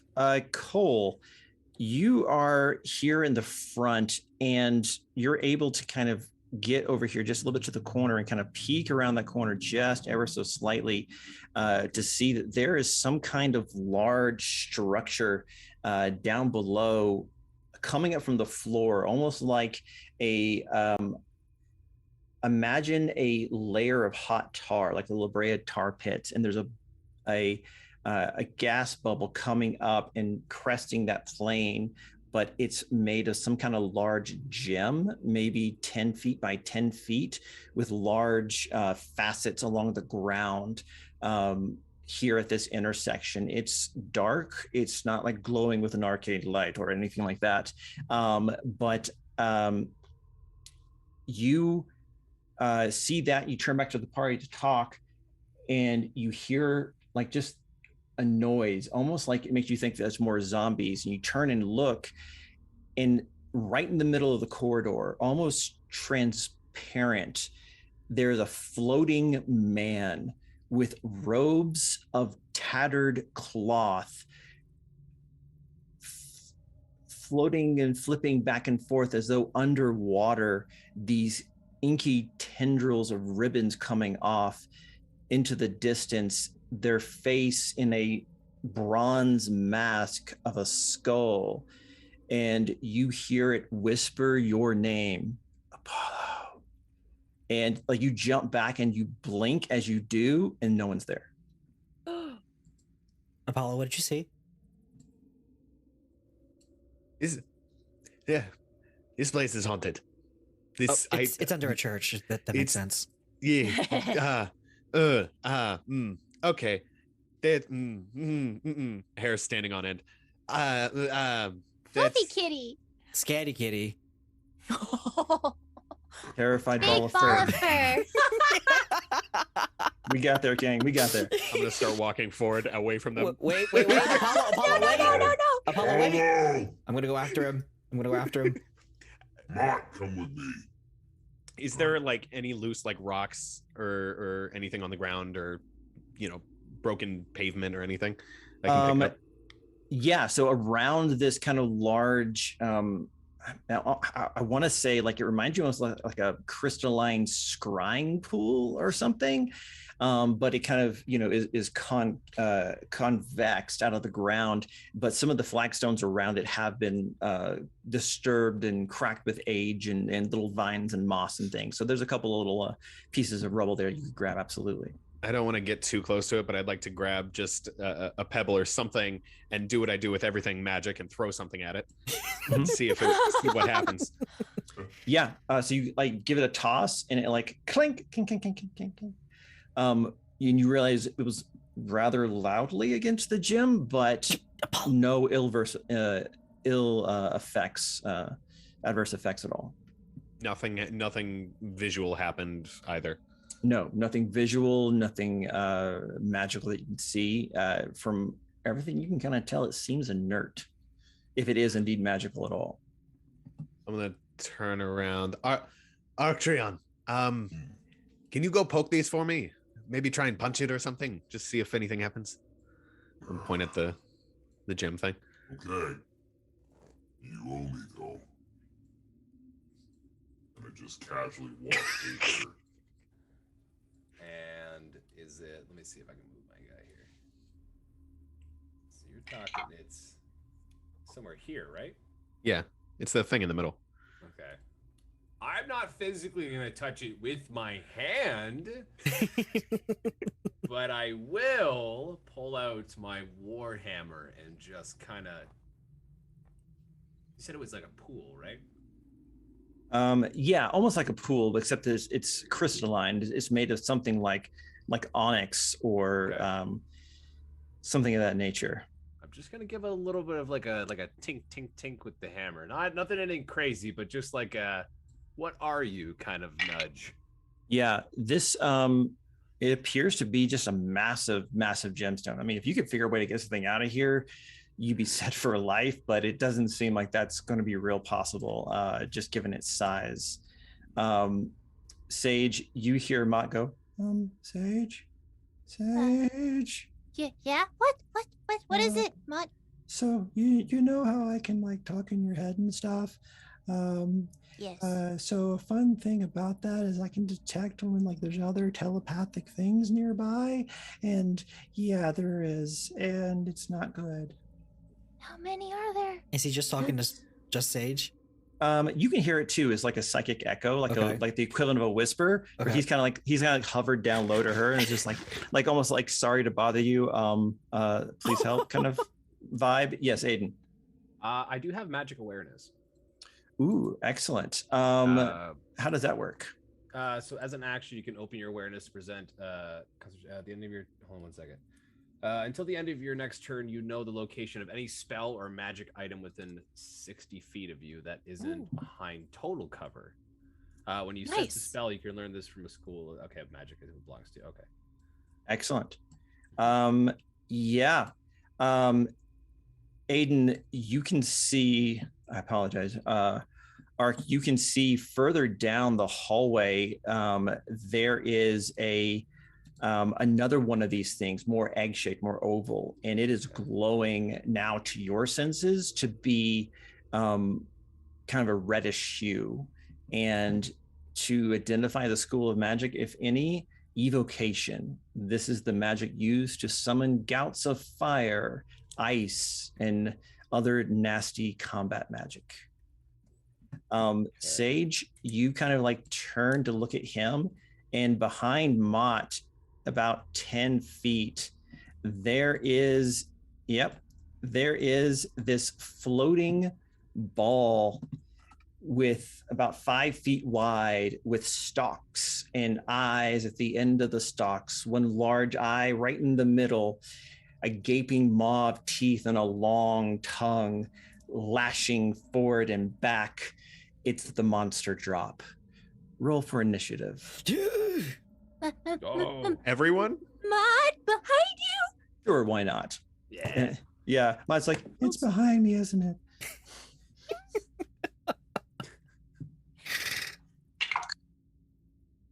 okay. 15. Let's do this. 20 or above. 24. Okay, 15 and above. 15. Great. 10 and above. 14. 13. Great. A little further down the hallway, I can't really see much. Yeah. I'll shout out, there's a monster! Instantly rage. No, that's just Arktreon. Hey, And- it's just me. And my monster got an 8. Nice. Nice. So Apollo, you're up first, and I don't think you heard Mott, and you don't have line of sight to this thing. Yeah, I'm but looking it at is your turn. I did shout out the Oh, really? monster. Oh, okay. Thank you. So yeah, you hear Sage's little voice like monster. What? Wait, still kind of looking between Ark and Sage. It's just, okay. I'm gonna kind of go over just enough to kind of peek over and see if there's actually something there. Yes, Ooh. they're Says actually. the one that saw a ghost. I trust my own eyes. No one else's. Yeah, it's this floating 5 foot diameter ball of eyes, teeth, and tongue. Does it look like? Is it like slightly like ethereal, or does it look anything like the ghost that I saw? No, it is completely biological Oh, Ooh. and persistent. Ah. I'm gonna take out the short bow and try and take a shot directly at the eye. And Which one? The center. well, you one? said there was one in the center. Yeah. Yes, there are. It's like target practice. Yeah. Big target right there. 25 to hit. That'll do it. That'll be 10 damage. 10 piercing. Okay. Just a blessing recap. Yes. Sage, you have advantage here. DM, you have inspiration, and Apollo, you have inspiration. And I'm absolutely going to use it. My pen is dying. Yeah, the eye. That's not quite good enough to like pierce its eye, but it does hit like almost like that tear duct, you know, and it kind of like blinks and like roars, and you can hear in your head from it, food. No. I think, you know what, gang? I think we should go further ahead very fast. No, I think we should How's kill that it. sound? Yeah, you're Oh, like, you want turns to- out, oh. nah. Wonderful idea, Quincy. Why don't you show me how it's done? And I'm going to take a few steps back and just kind of get back around the corner. Sage, it's your turn. Could I do either a history or investigation check to identify? I would Witnesses? allow a either Arcana Okay. or a history check. Yes, either one. Okay. Aiden, you also have advantage Um, for whenever you would like to use it. Oh, wonderful. Where's my history? I just had it. Okay. 13. 13. You know, looking for weaknesses or just general information? General information like what it is and possible resistances. Yes, you've heard of these creatures before. You've Okay. heard the whispered names of Beholder. However, fortunately, the math is wrong. There are only 4 eye stalks. This is a smaller, still deadly variant called a spectator. I don't make up the names, guys. Got it. A Okay. beholder. In this case, Spectator. And there's looker. there's an even smaller one called a gazer. Okay, listen. The monster manual just viewer. Yeah, the monster manual is just full of dad jokes. Okay. I'm a looker. Yes, I'm a you are. fighter and I'm a lover. Okay. And then with that roll, would I know any weaknesses or resistances?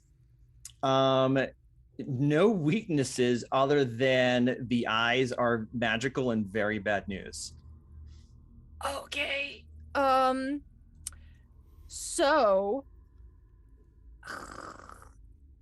what's my range on this? Is it I'm going to I want to attack it with a firebolt and aim at its main eye. Yeah. Excellent. Roll it. Let's go. Nat 20! No! Let's go. Okay, so roll those damage dice twice Okay. and add them together. D10. Okay. Okay. That is going to be 8 points of fire damage. Nice. All right, yeah. It fires into the like to that main eye, and you see it like go into flame, and then it kind of roars, and then you see its middle eye suck into magical flames. Ooh. It took all the damage, but something hinky is going on there. Got it. Okay. Then I think I'm going to Quincy, you're next. Be thinking. Mm-hmm. I think what I'm going to do is call out to everyone and say, let's see. Guys, there's a specter monster. Be careful of its eyes. Don't let it look at you. Baby beholder. Baby beholder. About to behold my ass. Just don't look at it. DM, you have advantage. I think I deserve it after that joke. Yeah. Anything else, Sage, before we go to Quince? I don't want to stand my ground because I'm worried it'll look at me. I want to hide behind Quincy. Yeah. you slink away, and Mach is like looking at it, and Taryn looks behind him and no one else is there. He's like, Mike, move! It's not my turn. Quincy, it's your turn. Apollo, actually no, Arktreon, be thinking. I'm gonna pull out. Quincy's gonna pull out his arcane firearm, which is kind of like a soup spoon, a wooden soup spoon that has like the sigils of all the faction runes and other incantations on it. He's gonna pull that out and whip out and go ahead and firebolt the beholder. Mm-hmm. So Yes. go ahead and shoot a firebolt at him, and that is an 11. It misses, and you see it go wide and then circle around and get sucked into the eye, and like a disc fire back at you. Because that's its reaction. It is going to be, I'm looking for its stats. Does a 15 hit? That just hits. Can you roll that damage for me, Quincy? Hang on, wait a second. I think I might have a reaction as well. I do. Shield. Did that bring it up high enough? That brings it to 19, yeah. Nice. Yeah, you see it like basically it psychically like grabs it and flings it back at you like it's a firebender, and then the last second you're like and like this spectral saucepan it springs into existence, and it bounces off of that as you see that thing go in your mind. Clever. Bonus action, I'm gonna take Reggie. I'm gonna fire a bolt at him at Reggie. Nice. That's gonna be what is it, a plus 10 on the die. That is I believe that's a plus 6. 16. Yeah, that's gonna hit. All right, that is 2d8.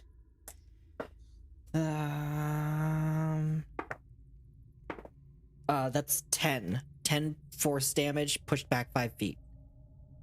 All right. And so I'll just go I'm like, ah! That's all I do. Yeah, he gets pushed back 5 feet. Knowing that Sage is Excellent. behind me, I won't move. All right. Arktreon, it's your go. And after that, it's me. So I'm going to move just around the corner there from Quincy, and I'm going to be using Hellish Rebuke. Hellish Rebuke typically is in response to something else. Is it not? think It is so. one of my first level spells. Yep, absolutely. And Put your the finger- casting time should say reaction, correct? One reaction when you take in response to being damaged by a creature within 60 feet of you can use Right. this. Okay, It's a great correct. plan. It's a great spell. It's more like Quincy's shield was. Okay. They hurt you, you hurt them back. Perfect. Poison spray then. Excellent. So I'm gonna use points. I gotta be 10 feet. So I'm gonna have. You have 10 feet left. Boink. Cool. There you And go. then you may have to make a Constitution of 11 for poison spray, or take 1d12 of poison damage. Yeah. Actually, 11 on the nose. Ooh. Okay, so are we gonna make it or break it? Meets beats. If it So meets, it beats. he made his save. Does he take like half on a save or anything? Is it a cantrip? Typically not on a cantrips. When you reach the, hold on 1 second here.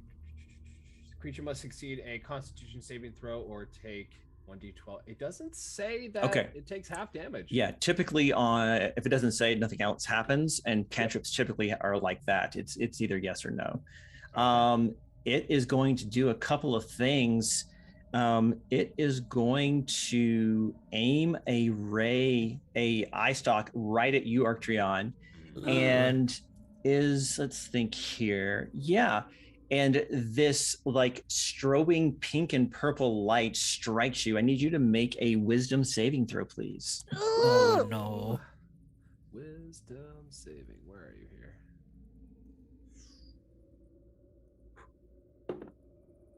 13.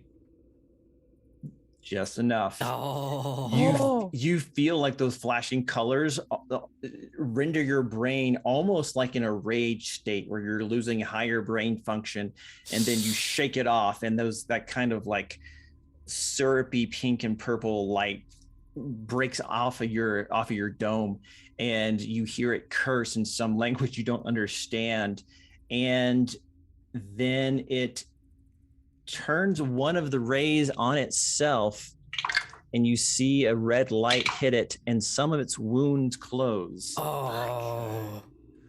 Did the language happen to be Draconic by any chance? Do you speak Undercommon? I speak Common, Draconic, and Leonin. No.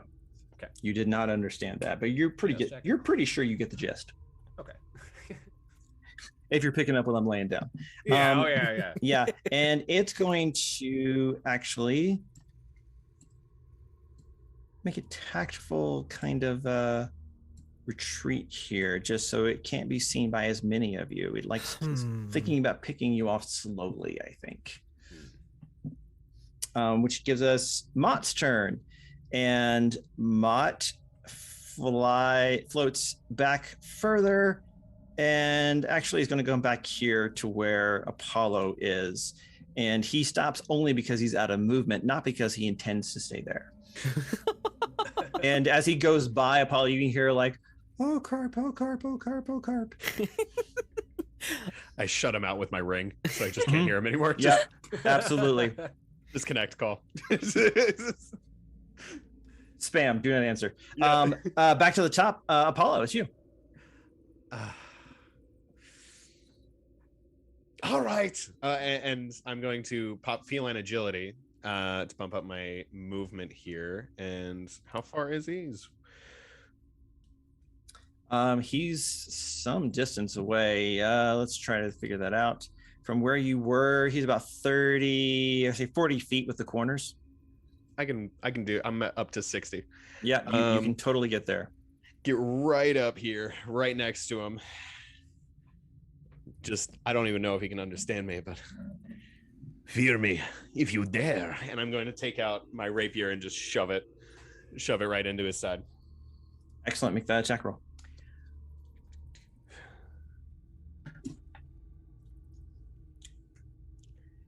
$17. 17 does it. Okay, and This qualifies you for sneak attack, doesn't it? it does. You saw go. what I was going for. Dang you, Apollo.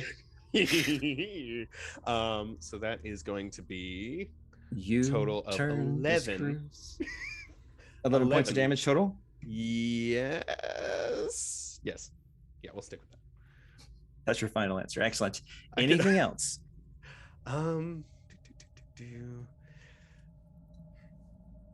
You know what? He's right next to me. I still have about 20 feet 15 of movement. feet. 20. Yeah, you said it took you 40. You said you had 6. Oh, I had 60. 15, 20, yes, you had 20 left. 30, Yeah. 35, 40, 20. So I'm going to run back this way, and I'm just going to disengage. I believe I get a free disengage if I take an attack. You absolutely on him. do. Yes, you do. Because of Just your rakish double-checking. audacity. Yes. Taunting him all the way. Just backing up, but like staring him down. Just like, what's up? And that'll end my turn. Nice. All right, Sage, you're up. And Quincy, did you move from last round? I moved so I could get the angle of the lighting on the map, Oh, excellent. Thank you so much. but I'm 10 feet back currently. No problem. Yeah, Sage, you don't have line of sight on it, but it is your turn. Okay. I want to. Let's see. My movement is 30 feet, so I should be able to get there to see it. Yep, you sure can. You could Awesome. come right here if you want. Yes, please. So I think I'm gonna just like run after it because everyone besides Mott is like running that way. Ooh, that's close. That's close. Let's go foot. Let's go a little bit back, GM. Okay. You're like, I'm not ready for that level of commitment. Yeah. I feel like that scene right now is just like, wait for me, and then I like come around the corner. I see it. Oh my god! Yeah, totally. I like turn around and I stand ready. I'm going to let's see. I think I have to hit. Yep, I have to hit with a melee attack. Let's see.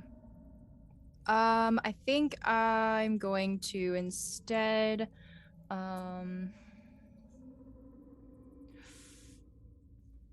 Okay. I'm going to use Quincy be thinking. Ray of Frost again to try and freeze it in place so that we can try to limit its movement. Nice. Okay. Yeah, make that attack roll. Come on, you. Ooh. Okay. That is 23 to hit. Yeah, that's gonna do it. Nice. Nice. Okay.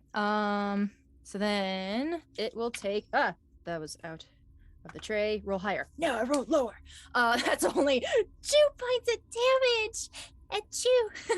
Yeah, one of the stalks, like just like little ice cubes, like on it, and it like, "Arr!" And another one of the stalks like reaches over and like, zzz, and the ice starts to melt quickly. But yeah, its speed is reduced by 10, and it took 2 points of damage. Excellent. Nice. Yeah, guys, I helped. It's a frozen Elder Tor, and I helped. Quincy, it's your turn, and Arktreon, be thinking. Fabulous. Okay, so back from originally where it was back here, I'll do 5, 10, 15, 20, 25. I'll go ahead and step in front of Sage here. And we'll try it again. We'll pull out the soup spoon. We'll go ahead and fire a firebolt at it. Mm-hmm. +6, that's a 21 to hit. That's gonna do it. All right, because it's an arcane firearm, I get a +8 to I get a D8, not a +8, a D8 to add it to the damage. That is It's a 10 fire damage. Yeah. You launch that fire and you see it hit its body, and then it starts to be sucked into the middle eye, and it's like goes quickly, then slower and slower, almost like it's at capacity as it starts to shake, and cracks form around the central eye stalk with flames and embers glowing from the inside, and it just explodes, throwing goo on Apollo, Quincy, a little bit of Sage. That was a looker, wasn't it?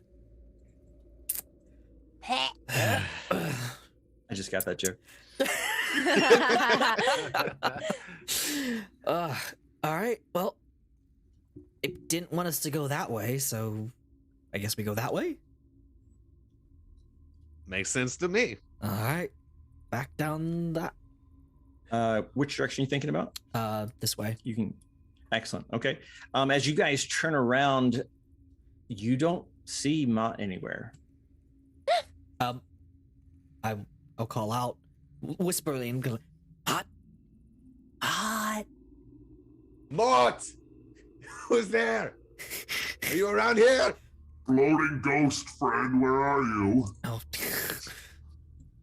Accountability, where are you? Sage, make an Arcana check. Oh. Arcana. Come on.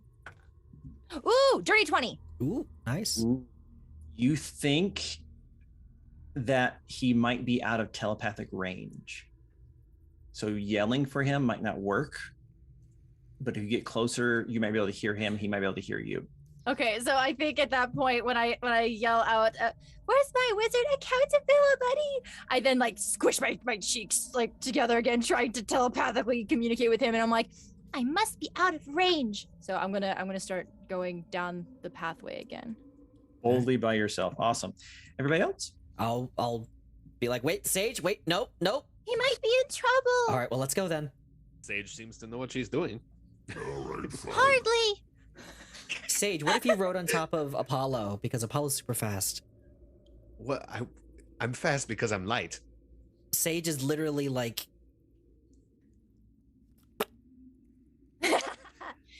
as I'm like running in place because of my like slime feet, I'm like, I'm fast too. No. And you just kind of you just go... Okay. And I grab her by the back of like her little like, not by the hat, but I'm not gonna pick up by that, by the back of her cloak, like, all right, come with me. And I like, let's see. This is becoming a shoulder. pattern with you, Sage. There you go. And I'm here for it. Okay, perfect. Okay, so then I'm on your shoulder. Mm-hmm. Let's go. you, That you're way. coming with me. Okay. Yeah. So as you guys head back down towards where that kind of giant opal or onyx looking glass in the floor was, I think Apollo, you would probably see it first since you spent some time down here, and also Ark. Yeah. Right over here, there is a door that was closed before and now is open. I'm just gonna like let everybody know in the party and then know that like the first stone doesn't really have something going on, but that second stone has radiated some sort of magical energy, something to it. Well, Something about that second stone. I don't like Have we it. tried throwing something at it yet? Throw you at it. You at it and see if something happens. See if you burst into a ball of flames. Either or works for me. I'm down. Going to briskly make my way forward, away from the dangerous party. Walk ahead. I'll follow Apollo. Let's go through this door. Yeah. Looking Yeah. out for like traps along the way. Like I'm just kind of keeping an eye out. Yeah. Oh, I think I messed Ray up. Okay. As you guys get closer, you can hear like, Oh my gosh, oh my gosh, oh my gosh, oh my gosh. in your head. Accountability. Do I Sage? still have them disconnected? Yeah, so only if you want. So only Sage hears it first. It's And like fine tuning your ear, Mhm. Arktreon. Like, Yeah, checking to see if something's in there. I'm like, yeah, You guys see Sage's like gills are like acting as like antennae, just like trying to find a signal. like your dad with the old antenna and the tinfoil. Yeah. Yeah, and Arktreon's earbuds are connected to the wrong device. He's like, what's going on? Yeah, you hear Mott be like, Sage, is that you? Where are you? I'm in here. he kind of floats over in the doorway, just like, Hey guys, you're alive. That's really great. where did you go? Well, yeah. So I panicked and I fled. I'm really sorry. It's kind of a habit with me. Yeah. I thought I'm, something happened to you. yeah. Panic happened to me. But I found this room. It's kind of cool. It's like an old workshop or something. But yeah. Is there any signs of your party in here? No, but that's probably good though, right? Guess. Yeah. Well, I Was- mean, we haven't seen any like undead yet, right? Well, we saw a baby beholder. Did you see one of those when your people were attacked? No, Or no, not at all. No. No, yeah, I probably would have fallen. I probably would have gotten stuck on my back if I saw that. do you have a back? You would have We're waiting turtled. to see. It's a figure of speech. Oh, okay. Yeah, so didn't see that before. He's only seen the zomboys and the dark figure from the back leading that unholy garrison. Mm. Join call. Perception Mort, check. nice to see you again. Join call. Yeah. Well, seeing everyone else making movements, like, oh, okay, all right, we're back to this. Is there Yeah, anything Mott interesting? sees you just in like the queue, like, oh, okay, yeah, great. Can I do a quick sweep of the room to see if there's anything interesting? Yeah, absolutely. Give me a Yeah, perception check. I was Anybody wondering else the can join exact that same as well. thing, yeah. Okay. And if anyone needs to like do a little something like a short rest or something like that, this is a great place to do that. But 22. 15. 15. Yeah, so Quincy, you recognize a lot of the implements in here, partially from your cooking background, but also from your artificer background. This is absolutely an alchemical workshop. So there are some artificer colleagues that would have something like this. Also people who were, well, working on things like the undead and unholy preservations of raw materials would also use this kind of equipment. Are there any like potions that I would kind of instantly recognize as something being kind of slightly acidic, kind of like jars of things that would probably be like used for preserving, that would kind of like maybe decay the body a little bit or clean it, kind of like almost like a bleach kind of chemical type of things? Would there be stuff like that So around? there's a series of potion bottles and kind of like test tubes kind of thing. And most of this stuff here, either the glass has broken, the stopper wasn't on tight, or things have evaporated to a powder. So there's not really like ready to go materials. You think just based on the dust in this room and the state of some of these reagents, it's been a long time, and that time is probably not measured in decades or centuries. I don't know if I could do an intelligence, arcana, or history check or whatever, but like, Yeah. would the powder itself still be kind of volatile to a point? Yeah, I would Right. take a arcana or history check. Yeah, I think Okay, arcana would be good. I'll take that, plus I'll use an inspiration just to kind of top that off, because why not? And arcana is a +6, that's a 21. Yeah, you think that you could probably grab that green powder that used to be acid, and probably like blow it into the face of someone, and that would still activate.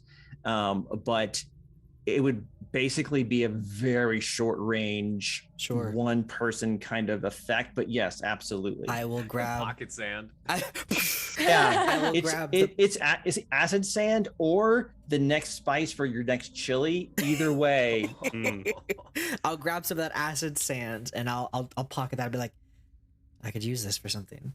I have an idea. I'm gonna just put it in waffles. And is that a robot's name or is that a dish? No, waffles is what I call my bag of holding because it's got so many pockets. Awesome. Oh, I'm so relieved to find that out. Because you cooked for me before, like in real life, and now I'm regretting choices. Arktreon, you had like what, like a 23 or something? 22. 22. As you're searching through here on the table, you see something that looks like almost like a pocket watch, but a little bit more round and less elliptoid. And it is on a small chain. There's a place to wind it up, and there's exposed gears. And even though it's clearly aged over its time here, they both appear to be functional to some degree. Interesting. What is it? Seem to have found this. Here, you take a look at it. Might just I'll Pass it on. I'll to grab the Quincy watch just for and better I'll just kind of knowledge. tinker with it, kind of shake it a little bit and see if it works, kind of push the buttons if there's a top button on it, and kind of. Yeah. You like wind it up, one of them, and the spring inside, you can feel it max out, and then kind of like kink, All right. like something inside moved when it kind of shouldn't. Go ahead and give me that Arcana check or whatever you would use for being an artificer. Okay. Might be maybe just straight up investigation. That's a 17. 17. So it's a antique design, but this is an amulet of luck. Oh. But you know that the inner springs are kind of jacked. And so mechanically what this does, if someone has one of these on them, before they roll, they can choose to instead use the amulet of luck. You flip a coin. If it's heads, you got a nat 20. Oh. If it's tails, you got a 1. Oh. So you have to call it before you roll something else. Uh-huh. It only works once, and it's either amazing or terrible. Oh. And you have 2 of them. You can disperse them as you wish.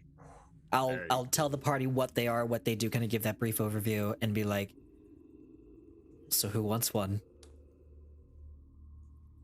I'm not a gambler. You know I like to roll the dice. I'll give them to the cats. There you go. So I'll on take my brand. chances. So on brand. All right. You either land on your feet or you don't. Got 9 lives. It's fine. You have like 7.5 at best. Yeah, That's left. Yeah. It's very generous. left. Yeah, you start with 9 lives. Yeah. That there's a distinction there, sir. Apollo, I'm pretty sure you've died twice since I've known you. And that's since you know him. Mm-hmm. All right. I'm gonna go stand outside the door and look out. Yes, go take your watch and go pout. Yeah. Yeah, you can see that kind of glowing red oval kind of emerald in the ground, about 15 feet wide by 10 feet long, and in the ground, and that is, for lack of a better term, roiling with arcane energy. Ooh. Poke it. You poke it. Yes. I need you to make a dexterity saving throw, please. Oh, goodness me. Why we don't Just with a claw, just like sticking a claw in there, just like what's going on over That's there? why I tap things with a hammer. You said Six dexterity lives saving, left. A dexterity saving throw, please. saving, Yeah. dirty 20. Dirty Ooh. 20. Okay. That's what I'm good So it's, you save for half. It is 3d4 fire damage. Okay. I rolled Okay. max damage. You take 6 points of fire damage. Dang. And I rolled it in D&D Beyond so that it's not, it's all Wow, up and up. D&D Beyond really likes its DMs then. I can't get anything out of D&D Beyond for dice Yeah. rolls. My physical dice tonight are just like, oh, now you want us? Okay, fine. Ignore us all week making videos. I'm sorry. You said I 6 love it. points? 6 points of fire damage. Yes, sir. Okay. Third of my health is gone. Let's do this. Apollo, On a- why are you on fire? On a save that you're good at. Yeah, the tip of your tail as you're patting it out is still like kind of burning, like a Herculean legend. Yeah. Nothing's wrong. What did you do? Nothing. I'm gonna walk. Smells like burnt cat. Some good ceiling. I want to walk tiles over here. to Apollo. I want to look and see what he was doing. Kind of put 2 and 2 together that he touched it, and then Yeah. His front claw is like sin, just black right now. I'm gonna just like, I'm gonna look at his tail and it's kind of like swishing and it's just like, still on Charred? fire. I'm gonna like my finger and when I do that, I'm gonna cure wound you. So you're gonna heal for, let's see, how much is this? So just a level 1 cure wounds. D&D Beyond is really, really slow here. That's 8 points of healing. Nice. So Top notch. So it'll be like, stop touching stuff. Back to full.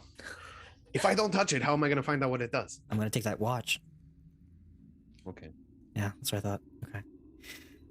Quincy just dadding it up over here. You know, hey, listen. Hard, yeah. I'll turn this campaign around. I'm gonna Not flip touching this coin things. real quick, and we'll be back at the tavern. Yeah, in the tavern. I will knock you back into him before you had a subclass. Oh. I just thought of that. That was pretty fun. All right.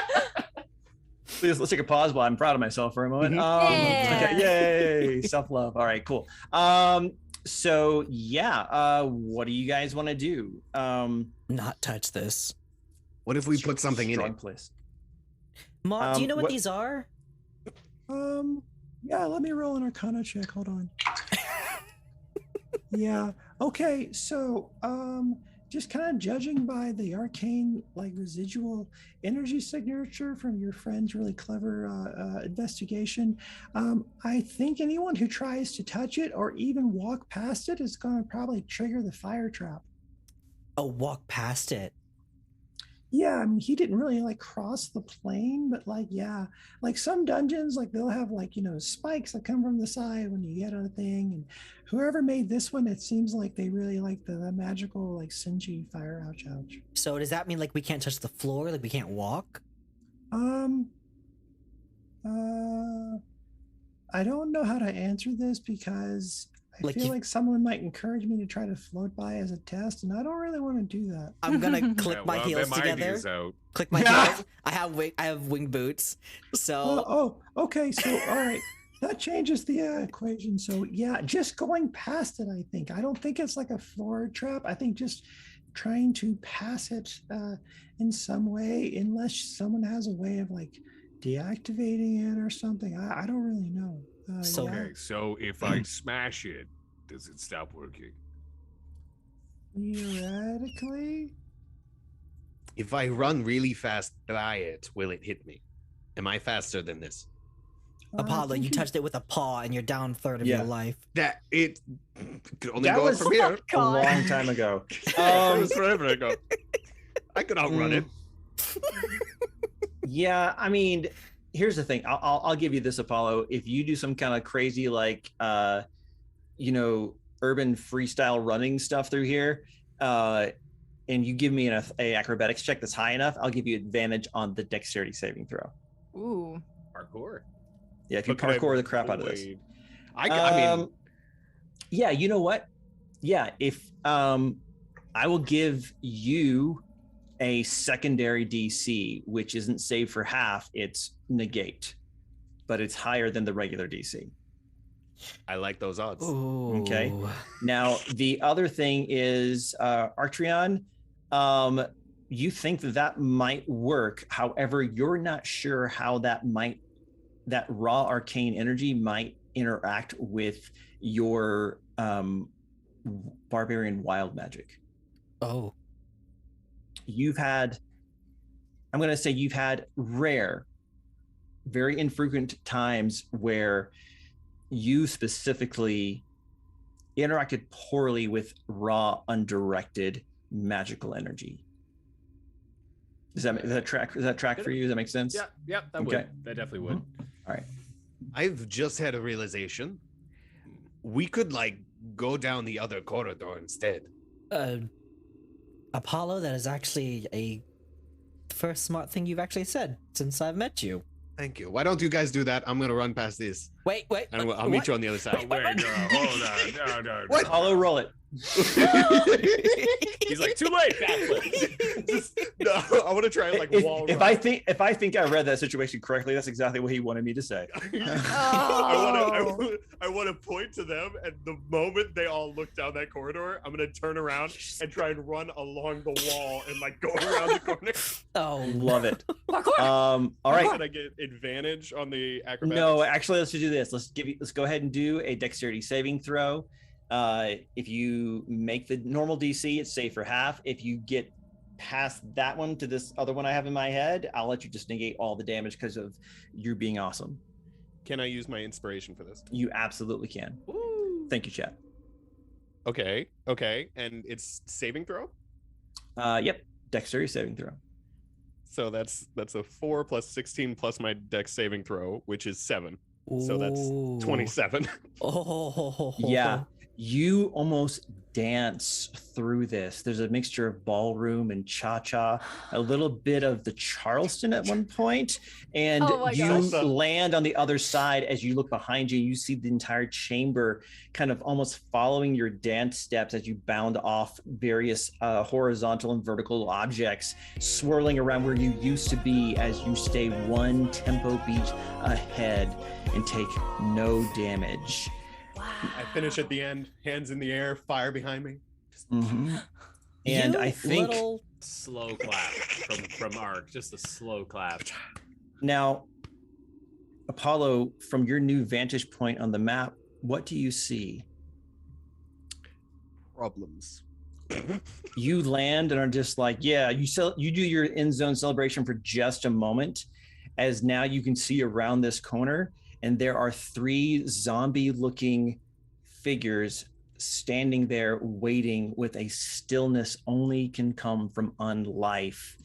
The rest of the party, you see him land, and I think that Sage, you would probably hear it first, and Arktreon, because like you guys have a pretty high passive perception, and you can hear moaning coming down from the other corridor. Oh, and not to be dramatic, but you're in a situation of zombies on the right of them, zombies on the left of them, and now your party is split by a magical fire trap. And I think this is an excellent place to take our break. Of course. Quincy, would you like to explain how the gamification of our giveaway is going to happen during our break right now? Absolutely, absolutely. I Jason, love this so idea, by the way. I can do this real quick. I'm gonna meet you guys. I'm gonna have you guys go through your thing, and we're gonna go to a quick break session here in a hot moment. So don't leave. Thank you so much. We'll be back in momentarily, but I'm gonna switch over here to a new scene for so we can have a chat. You know. All right. Here we go.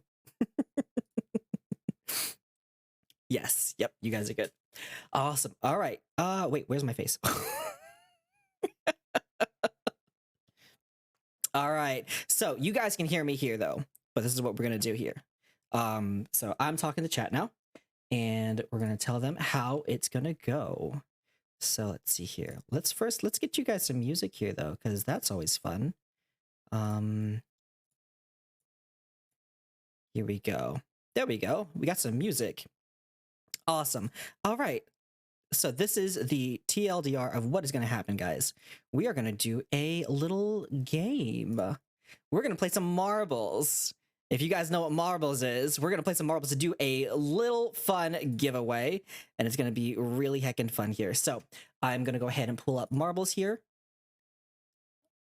And the winner is going to get a free code to HeroForge, !HeroForge, because we really appreciate what HeroForge is doing and sponsoring the stream. Also, what happened to the music? I'm a fool. There we go. Hang on. The music died. Okay, so let's get this going here. Let's get this go here. Here we go. There it is. I'm sorry. I apologize. All right. So we have, yes, we're going to do some marbles. So if you don't know what marbles is a really fun little, let's just go make sure we're connected, because that's important. All right, so we are connected. We're good here.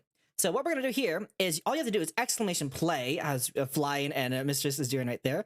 All you have to do is !play to get into it, and we will do that real quick. So let me go ahead and find a wonderful, let's do the gauntlet here. How about that?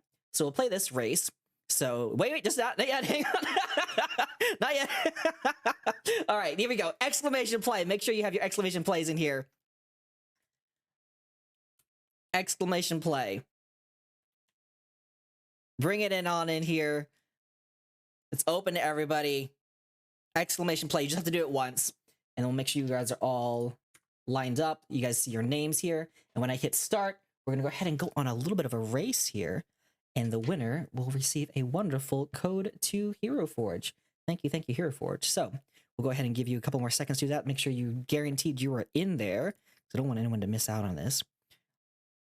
If you're ready, we'll go ahead and Let's see, what song should we play for this one? Because there's some pretty good songs. Let's do this song. This will be fun. All right. Do we control the mobbers at all? You do not. This is a random generation. We're gonna see what happens and see who goes. So 5, 4, 3, 2, 1. Let's go. We got a 10-second start. You got 10 seconds to get in. Thanks for being here, friends. I really appreciate it. Hope you're doing it. Hope you're enjoying yourself while you're here. I really appreciate you stopping on by. Hope you're having a good old time. And look at them, they're off! And as you can see, they have to get through the big old loop here. And then they have to get through that entire racetrack over there. But we'll go ahead and get over here. Let's zoom in and see what is happening in the whirlwind. Oh my gosh, look at all the people in there. Oh, the first one out is Falcon Wolf. Falcon Wolf getting out of there really quickly. Followed quickly by Dark Moon Dragon. Harrowed going in down the loops here. Let's go, let's go, let's go. Oh, Falcon Wolf with the big first leap. Oh my gosh, what the heck? Look at that, into the loop. Fluffy Poop coming in ahead, though. Oh my goodness. Y'all are crazy. Look at all these cool friends. Come on, you guys got it. And believe. Fluffy Poop for the first one in here. Can they find a hole first? Maybe. Oh, down we go. Followed quickly by Bandicoot. Let's get in here. Bandicoot's gonna find the ending here. Can they make it? Oh, Jess coming in. Falling on down the air. Going onto that right track. Let's go.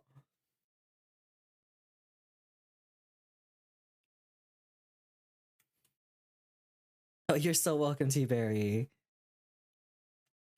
So one time I stood a chance. It was all chance. You got this, though. It's okay. Oh, we got some... Oh, people are dying. No, Ilari, no! People are falling off. Oh, no, Goblin. Jess is making it. Jess is making it. Getting a full-on lead. Oh, no, Storm fell off. F's in chat for Storm. Jess is getting really far ahead. Barnacoot might be coming up behind. Oh no. Oh, getting stuck there a little bit. Don't fall off. Maybe. You get that boost? All right, we're not quite there yet.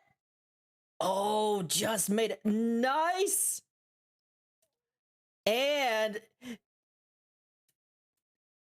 congratulations, Jess May-Will. You're the winner here. Look at all these friends coming in. Don't fall. See if you can make it. Congratulations, Jess May-Will. If you could go ahead. Congratulations. Go ahead and join the Discord if you're not already a part of it, and you will see one of our moderators in the High Council with the yellow name, Jason. Jason is also our DM, and he will give you the code for the heroforge. So if you can go ahead and join the Discord if you're not already a part of it, but if you are, go ahead and send Jason a message. And thank you for playing, friends. I appreciate it. That is how we're going to do our giveaways here. We're going to play a little bit of marbles. It's just fun. Thank you for joining us, and thank you for being part of this. Zarina, come in here. Come on, Drazen, you got this. And believe. Oh no! Zerafina capping it off. Jess May-Will, thank you for playing. Thanks for all of you guys playing. I appreciate it. And we will do this. It will have about 7 more minutes, and we will come back. But thank you for being here. Jess, be sure to send a message into the Discord to Jason, and he will get that for you. In the Discord, congratulations, Jess. Awesome. Fantastic. So you're going to go ahead and message Jason. One of our mods is in the High Council, yellow name, Jason at Critical Dice, and he will get that code for you. So I appreciate it. All right. I will see you guys in a few minutes, and I'll play some music while I'm here. Go get some water, take care of yourself, let your pets out if you need to, take your meds if you need to, and we will be back in a moment. We'll see you soon, friends.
All right, friends, we are coming back here. Thank you for waiting. Thank you for being here.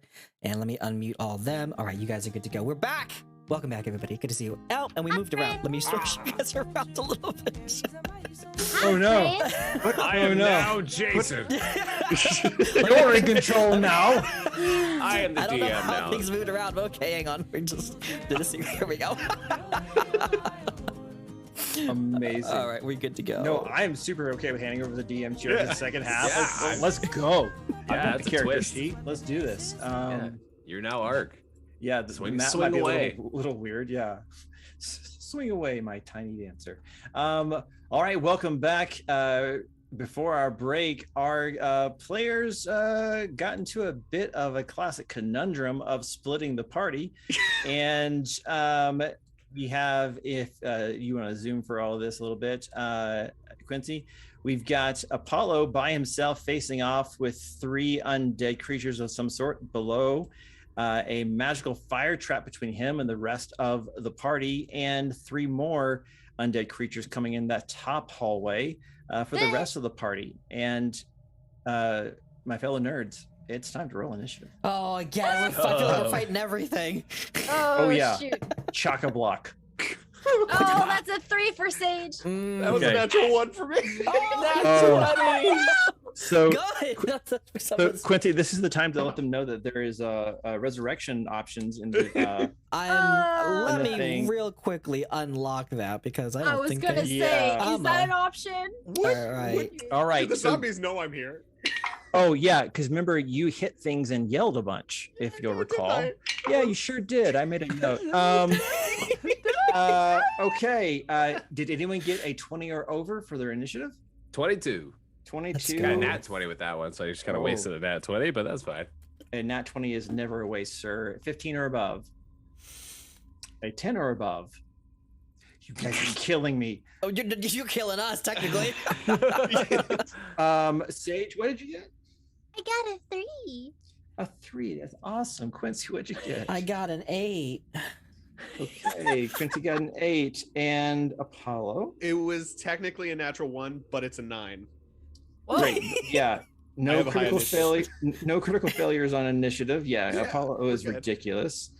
And Sage got a 3. I got a 3. Mhm. Okay. So the zombies got a net 5, and the other thing. The other thing. The what? Sorry, it's not a. What? Isn't that golem What? creature Sorry? up there with a Huh? shovel? You said Nothing. other thing? Well, it's undead, but it's not a zombie. He got a 4, and then Sage has a 3. So the undeads go before Sage. That means Arktreon, you are up first. The lost tomb is yours, sir. Alrighty, I am going to use my movement and go here. And the first thing I'm going to do is Daunting Roar. Oh, Nice. What'd it do? What'd it whereas I do? just had it up. It is right here. A bonus. Okay. Any creature within 10 feet that can hear you must succeed a wisdom saving throw of DC of 13 or become frightened till the end of your next turn, the end of my next turn. Excellent. Okay. So those 3 creatures there. I'm gonna roll on D&D Beyond. 16, 12, and 13. It said wisdom save, right? Yes, of 13. 1 fails, 1 makes it, and 1 fails. So Out of the 3? Out of the 3, yep. Okay.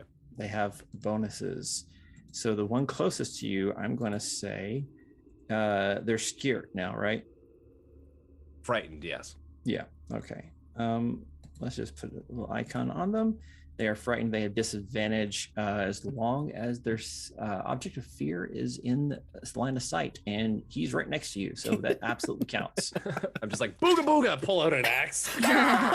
Yeah, and he like opens his mouth like, and then the jaw falls off. Well, I am going to immediately swing at the first one there with my great axe. Sounds good. Let's do it. Cleave. I got a nat 1. No! Wait, do you have an advantage or something? Did you use I an advantage? I do have one advantage, I believe, from chat. Oh. Do you want to This would use it be now? an excellent time. Okay. Yeah. I'm done. Another one. And that's a session wrap for Arktreon. Thank you, everybody. Another one. No. Jail. To sorry, I shared jail my with luck. thee. To jail. To jail with thee. Double that one. Oh my god, I just rolled it into my bag, it bounced back, let it on the board, and got another one, and I can't make this up. I can't make this up. Look at this. It's a 1. That is a 1. Oh my god! I Throw that cannot away. make this up. That's a It is bad dice. I'm done. Throw it out of the room. Trash it. Aiden, if you only knew someone who sold quality dice. Shame, really. It's a shame. Gotta put some orders in. All right. And that was my bonus action to use the Daunting Roar. So I think the only thing I can do is just move. Yeah. You swing wide as it kind of like rears back in fear, causing you to miss, and sparks fly off of the flagstone as you crash into the floor instead of your intended target. You can feel the rage rising, like you're Mr. Furious, and you move back a little bit. I think you said, right? You have an Yeah, I'm advantage gonna for a move. future turn now. The chat is taking pity. Thank you. Have mercy on me. Thank you. So where was I originally here? Because I want to make sure I have all the movement correctly. I think originally you were somewhere like here. Yeah. So Something like that, or here. Actually, I was underneath Mott Mott? there. That's Yeah, where I was. okay. So let's just say 5, 10, 15, 5. I'll just move up right here, actually, as a matter of fact. Still within the area. I still want to keep in the record that Sage is on your shoulder, so that's why I'm moving my token. Just saying. Right, that's fine. Like, No, wow. absolutely. Just saying. That's why Like, I had a one of your little wet hands just struck my ear a little bit. I was like, ah. Oh yeah. Yeah. My little like slimy self is just like, oh, my fur is getting wet. Fuck. Yeah. And to answer the chat, yes, Sage does consider Arktreon a mount. Several people asked Oh really? multiple times. Now, for definition's sake, what does that entail? Nothing really. Is that if she wants to move with you when you move, she can at no extra cost, or she can choose not to move when you move and just drop to the floor. Wonderful. Okay. Free It movement. like splat in front of the zombies. Yeah, Alex does starts he get flopping. advantage automatically because he's got someone near them? That's a, No, flanking is only when they are on opposite sides, and so them together side by side won't do it. okay. Got it. That's a different Yeah. thing. Okay. But thanks for trying. That was an attempt. Archer, No, you it was an also attempt, have and a- I respect it.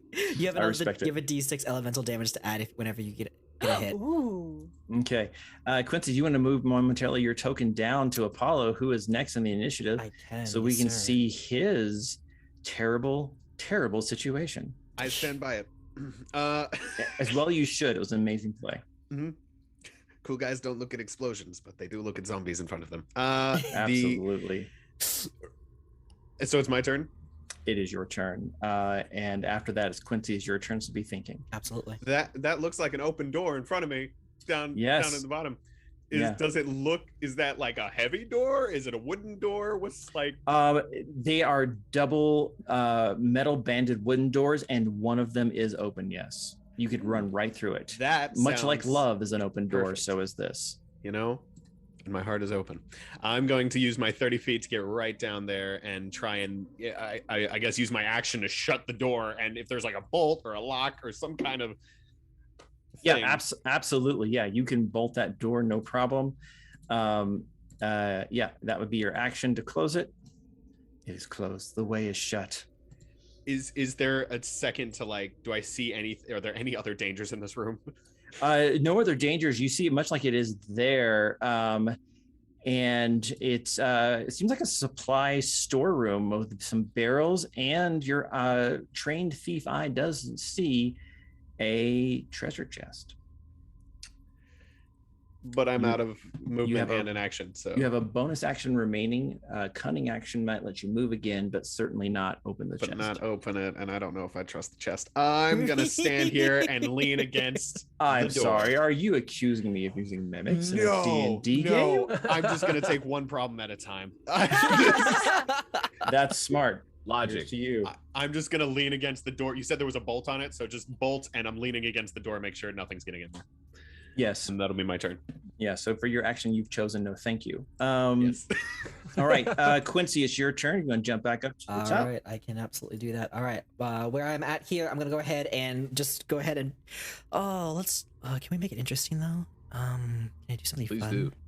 I would love that. Yeah, I will. I'm gonna go ahead and run. Let's see. I can do 5, 10. Can I? Yeah, I'm gonna do this. I'm gonna go ahead and do Thunder Wave. I'm gonna dash right in here in front of Arktreon and go ahead and do Thunder Wave and try to like push all the zombies back. That is What kind of save am I making here? It's a 14 con. Constitution saving throw. The scared zombie has disadvantage as long as his person of fear is in the way. He fails. Second zombie fails. Nice. The other thing got a 16 plus 3. No, wait, 16. Yep, plus 3, so a 19. All right, that's obviously a save. If on a fail, let me just make sure I get this one properly. Successfuls don't move and take half his damage, but if they fail, they take full damage and they get pushed 10 feet away. That is 2d8. Oh, that's horrible. 8 thunder damage.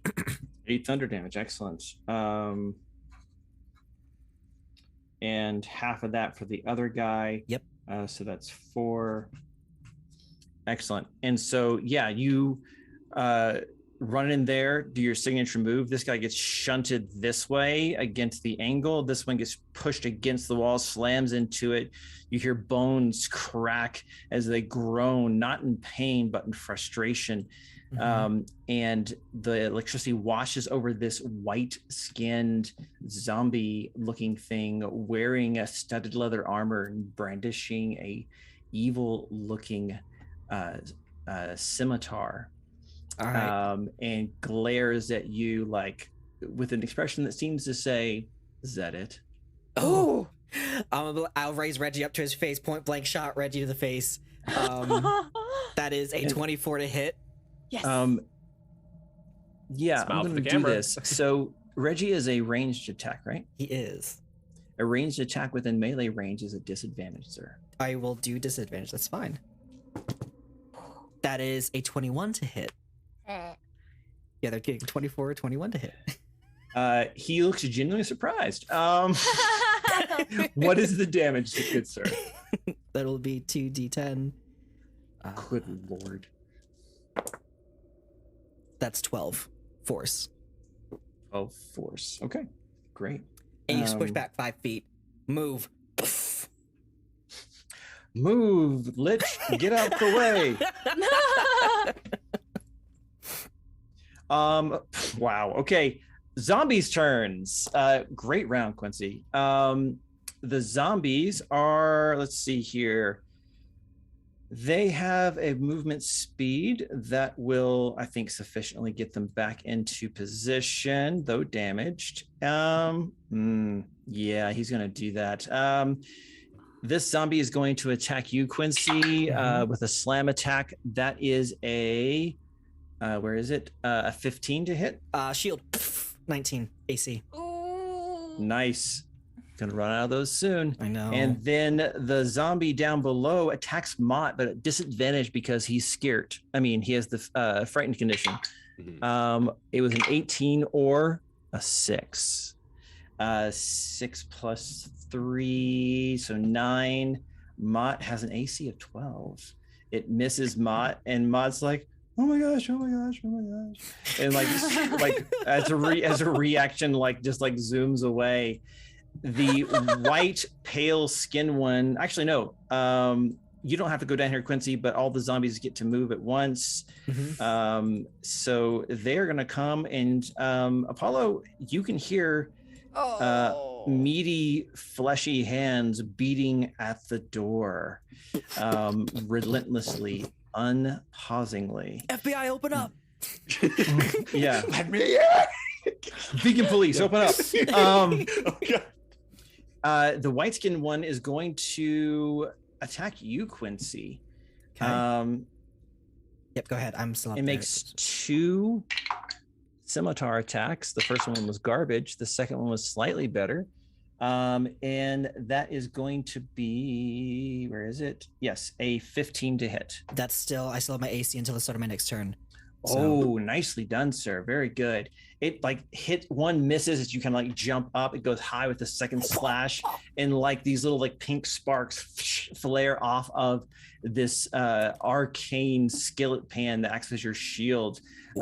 If you're okay with that, that's fine by me now. as it like grimaces and just like no touching. Stop.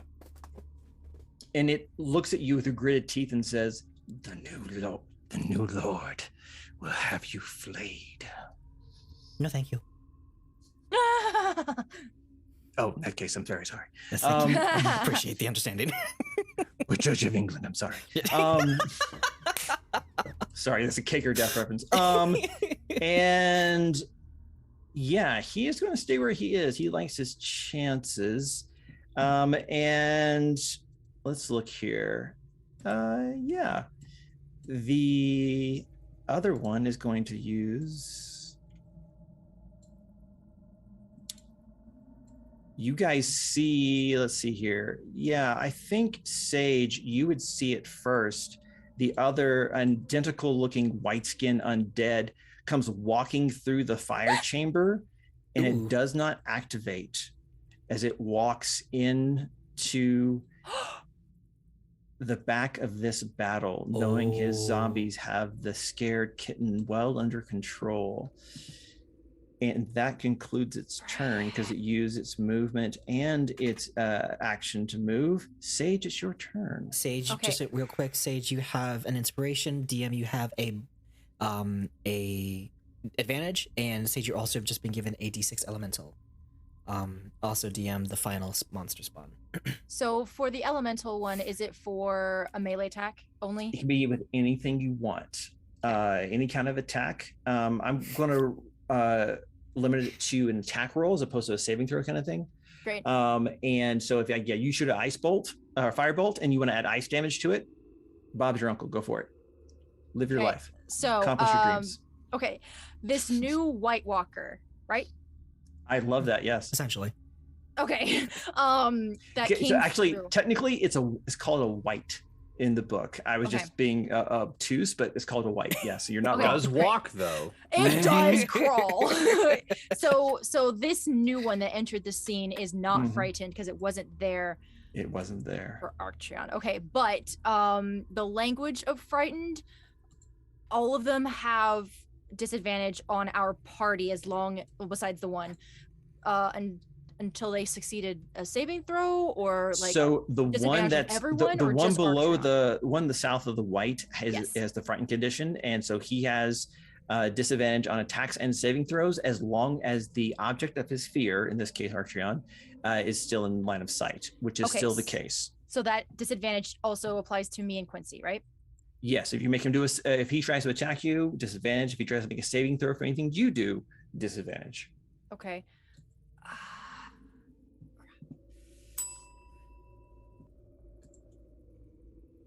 Yeah, okay, I promise, Apollo, I'm going to come help you eventually, but I think for this new white that came into the scene, I'm going to cast Witch Bolt on it. And which bolt is that? Sorry, I saw that. It's a dad joke, and I apologize. Yeah, I heard it. Yeah. I love it. No. I love it. I have disadvantage now. Go ahead. Perfect. I'm kidding. Yes, so it's a ranged spell attack within 30 feet. Okay, awesome. That attack, 16 on the dice, plus 4, so that's a dirty 20. Nice. That's going to hit. Yay. Okay, so then for Witch's Bolt, it will take a 1d12 of lightning damage, and for the start of my turn, I can take my action to continuously give it 1d12 damage as my action. Yeah. And I have to maintain concentration. Right. It's like that kind of force lightning from Emperor Palpatine where you can just Do you want to add your elemental damage to this first one? No, I had an idea saved up, so I'm going to wait on Excellent. DM, Okay, you do have a D6 extra now too. No. Okay, it's fine. That's 8 damage of 8 damage. lightning. So Sage on the shoulders of Arktreon just kind of looks behind, notices that this white is able to move through the like fire triggering area, and is just like, oh no, and then it's like, get away, and like her gills start to like spark with electricity, and she thunderbolts it. Nice. Yeah, so just like energy crackles out. I almost like, in my mind, I feel like there's like little like jolts of electricity jumping from gill to gill that feeds into the hands that then shoots out as a bolt. Yes. Like a very cute and pink Tesla coil. And it like takes it in the shoulder, and it's like continuing, right? And so it's like pushing against it, has its blade, and like stabs it into the ground, like hold its ground as it's soaking up this damage. Excellent. Back to the top, Arktreon, it's your turn. I do give you a little pat on the head as I see like lightning bolts emerging from my shoulder, which I didn't know was a thing. It was like the smallest non-damaging spark that jumps to your paw as you do. Good job. That was fantastic. All right. My turn. Ooh.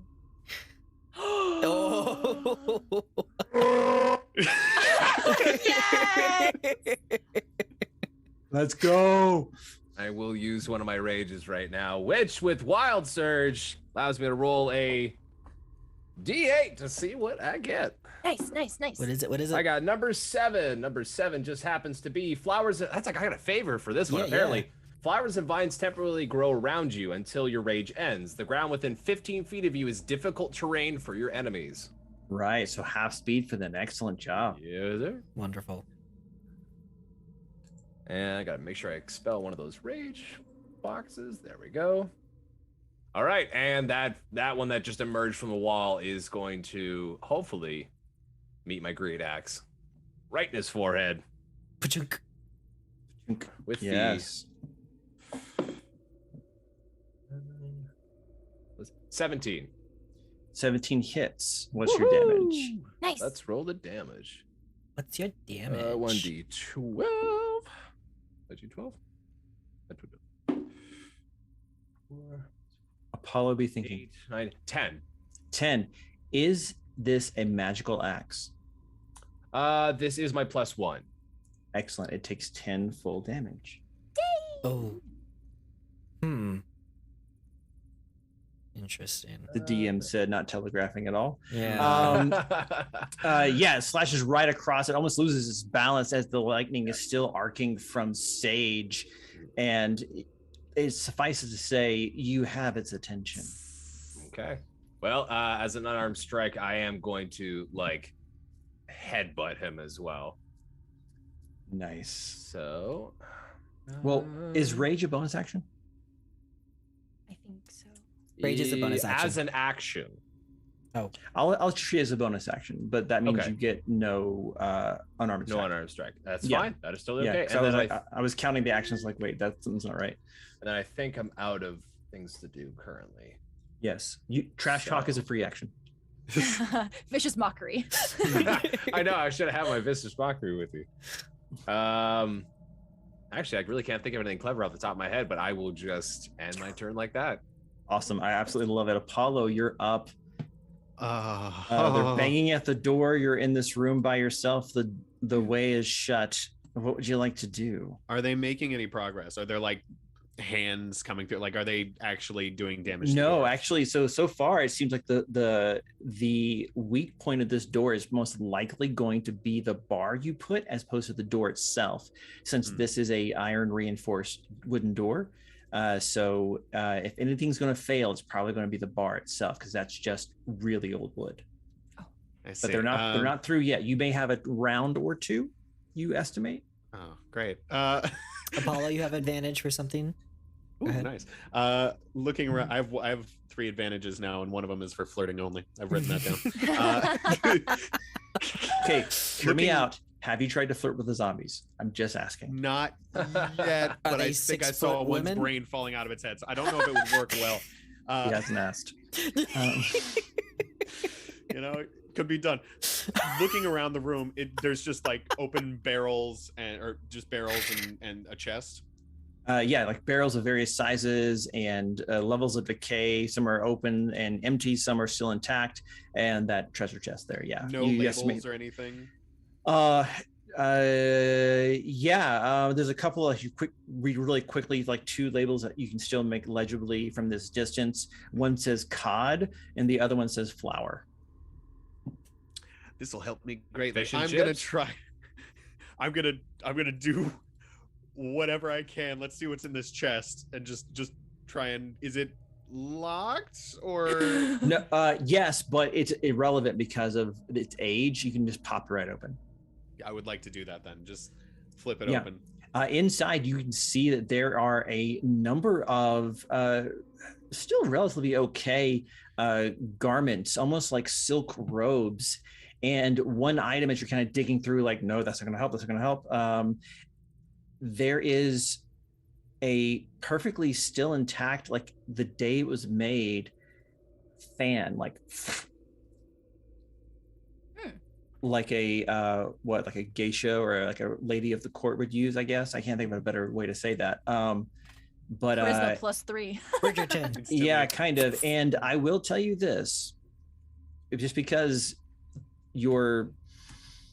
how much is this worth? Thief eye can tell you it's magical. Looking around, so there was just other like just silken robes and things in here.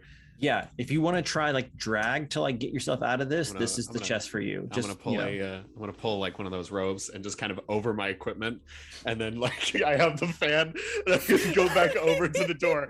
I'm assuming I'm gonna have to wait here because I'm assuming that was an action. Yeah, that was action and movement. You still have a bonus, so you could open the door with the bonus action if you want. Do I know what the fan does? I just know it's magical. Give me an Arcana check. Ooh. Oh. I don't think my Arcana can save that. 3. 3. Do you have inspiration or anything? I have an advantage. You can re-roll it. I mean, you won't get to use that advantage later, but 4. Oh my gosh. Well It's a spent. night of bad dice. No, That's- you're look at it and you're like, right. Your current plan that occurs to you is open the door and wave the fan at them, and like just hoping something magical happens. Oh no. Do a dance. But you said it'll take a bonus action to open the door. At least you could do it with a bonus or a regular action, and you only have a bonus action left. I only have a bonus action left, so I'm gonna Correct. wait. I'm gonna wait. Yeah. I'm gonna be smart. Yeah, I am gently goading you. Yes. All right. Oh, I would like to survive. Thank you. Like to survive as a free action. Yeah. Quincy, you're up, and then the zombies and the other bad Fantastic. guys. Cole Apollo real quick has another D6 of elemental. Sage, you have another D6 of elemental, and Aiden, you have another advantage you would like to use if you would like to get into that. All right. Thank you. I'm gonna go Thank you, ahead and I'm gonna risk the well, I did push him because I point blank this buddy here, this walker white in front of me, with the force ballista, so he could be 5 feet back, right? So if I move back away now, Right, but he moves after you, so to attack you, he would have moved up because you made 2 swipes at you. They both missed, one because of shield, one because of bad rolls. So he Wonderful. moved back and then he moved forward. Then I 'cause will- He I goes will- more or less after you. I will risk the opportunity attack and move back. He will absolutely take that opportunity attack. Go for it. Bad rolls. What you gonna do? That is a 22 to hit. That'll hit. Yeah, go for it. He reaches out with his bare hands and does 1d6 plus 2 necrotic damage. That was a 6 on the die. That's 8 points of necrotic damage, and I need you to make a Constitution saving throw, please. Oh boy. Oh, that's about 12. That's insufficient. Your maximum hit point total is also reduced by 8. oh no. So welcome to your new Hit maximum heal? hit point. This will last until your next long rest or some other cleric-y kind of magic gets rid of it.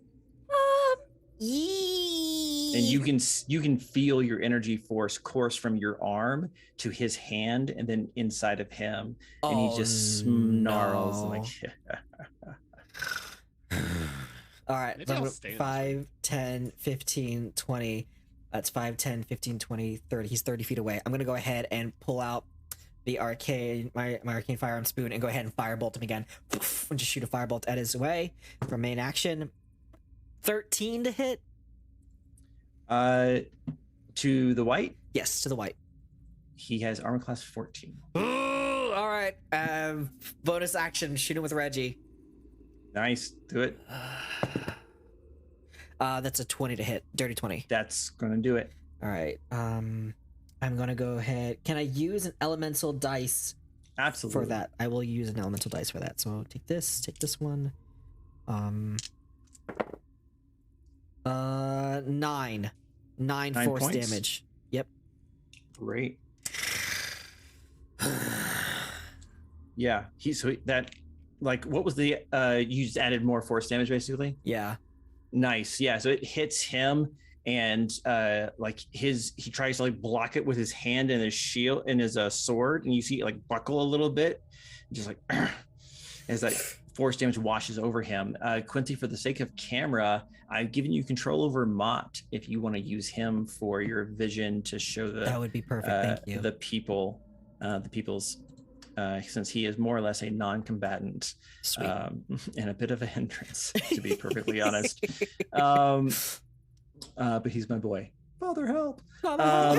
Okay. Father, help. I love TikTok. Thank you for being the gift that keeps on giving. That's my boy. My boy. Father, help.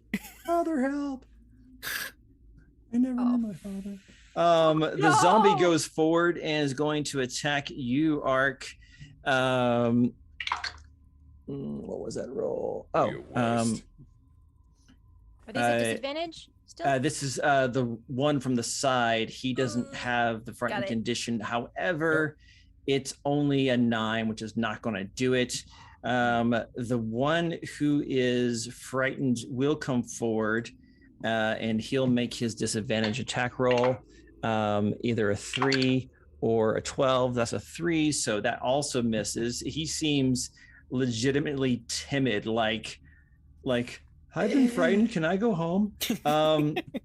Your excuse. Got Ginger's slap upon my back. Yeah, just like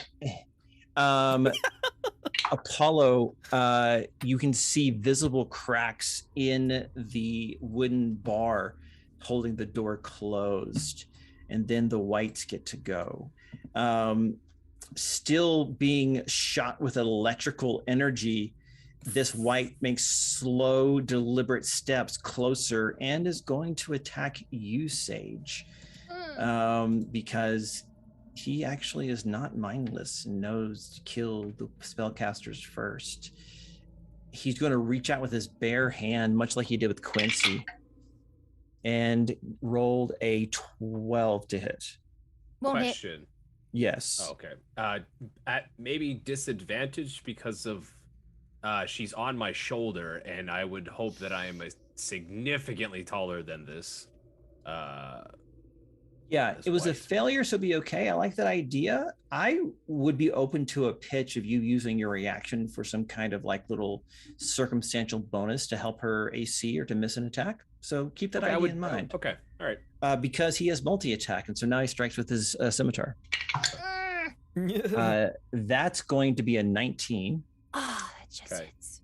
Then I will use my reaction to shield with my shoulder armor, at least. Just kind of turn. How much damage, extra damage, you do with your rage? How much extra damage? Mm-hmm. I have +2 on melee damage. Great. You will give her -2 damage. How about that? Okay. That works. Okay, so that is not a D4. So 4 + 2, so 6 - 2, so 4 points of slashing damage to you, Sage. Okay. I need you to make a DC 10 Constitution saving throw for your concentration. That's a 12 on the dice. nail it. You maintain concentration. The other white is going to come up to kind of behind Arktreon and is going to try his life drain and slash as well. The first one is a dirty 20. Ooh. Yeah, that hits. Okay, and the second one is only going to be a 10. Yay! That's on me. Yes, on Arktreon. Okay. So that's going to be 5 points of necrotic damage. Are you resistant to necrotic? No, because you're not bear totem, so you should be. Yeah, okay. I need to make a Constitution saving throw to see if this is going to affect your hit point maximum. So Okay. was that Constitution saving throw? Yes. Okay, because I have advantage on that because I'm raging. Nice. You said Constitution, right? That's the Yep. +5, so that's 10. Or 10's the highest one. Yeah, you're so 10 total or 10 plus 5? No, yeah, because like I got 5, and then it's plus Oh. the 5, and then I got 2 plus the 5. Okay. So, Your hit point Yeah. maximum is reduced by 5 points. okay. And My you current hear hit points. Yes, no, of your maximum and your current and maximum. They both go down by 5. Okay. And you hear a dry chuckle come from beneath his desiccated maw. That's it for the bad guys. Sage, you're up. Would you like to use some more of that witch bolt? Yes. So 'Cause Witch's he Bolt. is not looking good. Yeah, Witch's Bolt is a continuous spell, so I automatically do damage. Correct. So it uses Okay. your action. So roll that d12. Okay. He's not looking great. I'll tell you that. Yes, that was a 12 on the dice. Yes. Ooh, Nice. looking good. So, seeing that that they're closing in and that the whites are starting to harm my friends, like this resilient like warmth within me causes another bolt to add to the already like twining lines of power that I've been electrocuting this white with. Just like, stay away! Yeah, just like doubles down on the damage, just intensifies. Yeah. It's a very anime moment and I love it. That's the bottom of the round. At the top, Arktreon, you are up, sir. Dive. Apollo, be thinking. I am going to cleave the one that is to my left, the white to my left. Okay. This guy right here. Yes. Excellent. 14. 14. He goes down. You cut him right in half as a briefest moment of recognition of annihilation races across its face, and it falls down onto the ground, and its component pieces, it's like the muscle and bone were being held together by magic tethers. As it just lets go, it starts to like chunk and ooze as it disintegrates onto the ground. Anything else on your turn? Yeah, I will use my unarmed strike, and I'm going to kick the one that is to my right there, not the frightened one, the one to my right. The zombie? Yes. Mm-hmm. Let's try to do better on this one. 16 to hit. 16, absolutely. 4 hit points of damage. 4 hit points of damage. Excellent. And I will stay here. Right on. Into the fray once more, to the breach. All right, Apollo, you're up. Quincy, be thinking. What would you like to do as you find yourself in this precarious situation? I have an idea, but I'm pretty sure it's going to take 2 turns from me. Okay. But so you just tell me when I need to stop. I would like to that you said there was 2 barrels filled with things. There was cod and wheat, Flour, right? Yeah. Flour. I'm assuming cod would be the heavier of the 2. Correct.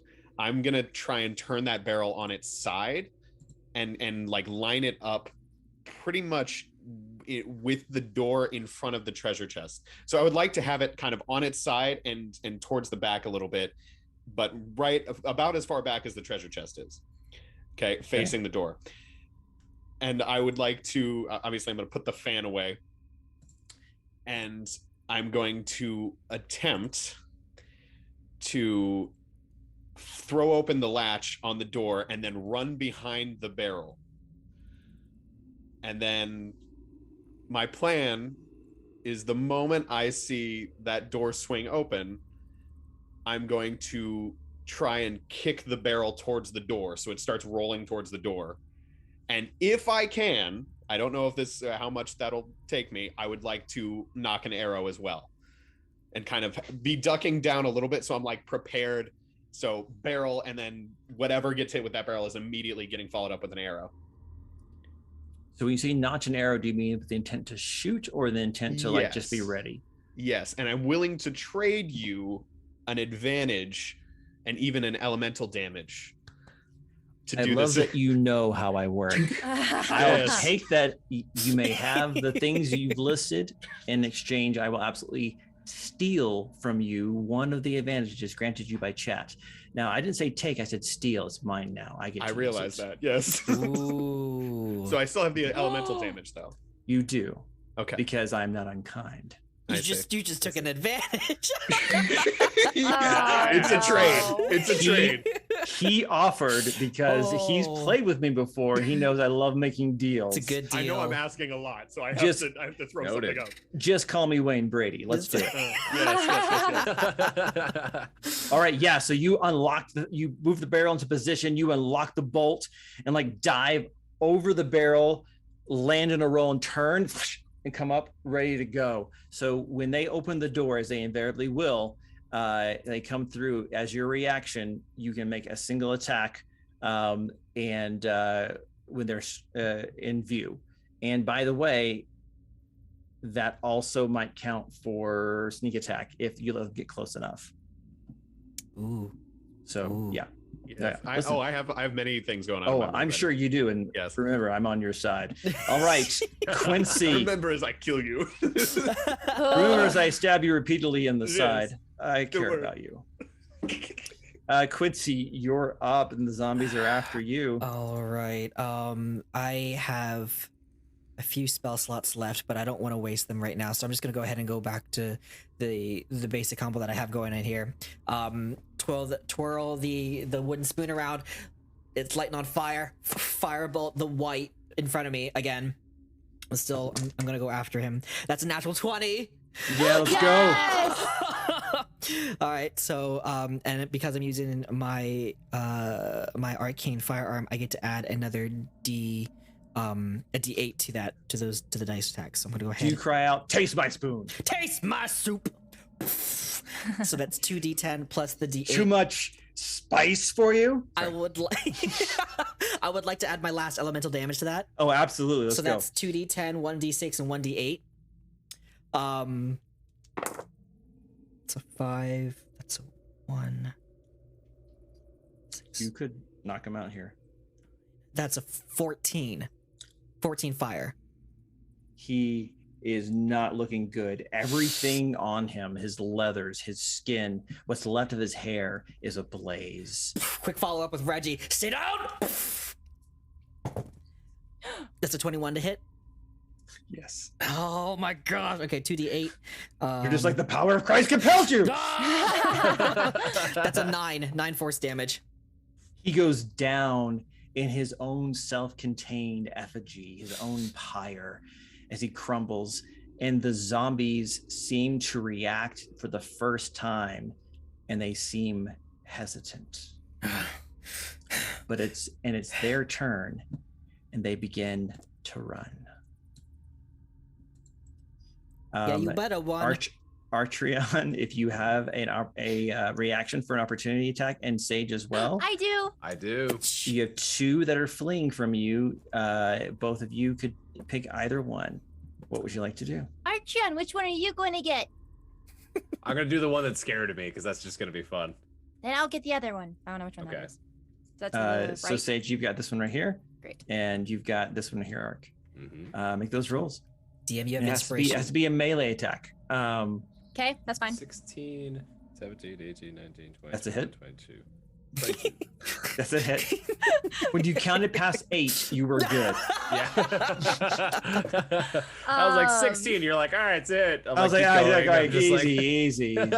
Mine's a 14. That also hits. Let's roll that Yay! damage. Okay, so I think seeing them flee, Sage takes out her glaive that she has, and she just like jumps off of the shoulder of Arktreon and just goes to hit it. Oh wait, it's a D10. I love the freeze frame massive. photo of this with two zombies running in opposite directions. I'm overhead swinging with an axe, and she's jumping off my shoulder like, yeah! Imagine me and you and me. Yeah, literally. Okay. Let's see. That's a +3. 11 damage. Nice. Very cool. That one actually goes down. Wow. Nice. Like to the number. Oh, let's go. Yeah, it's like almost out of the way. It kind of turns just for a moment, like, and the glaive just whoosh, the head rolls over in the lights, and its eye sockets wink out, and the body's still like shambling for a few more feet, and then it's like. Another anime scene where Sage is on the ground like all majestically, and then like her body falls behind her, and then she stands up and tries to move and slips on herself. Yeah, totally. Like you can't see her. It falls over, and she's like superhero pose landing, and then tries to get up and like whoa. Arktreon, it's your turn to beat that. All right. I got 11 hit points of damage for that one. Okay, it is slightly still up and still running by, and you know what? Mott gets a reaction. Love it. Because why not?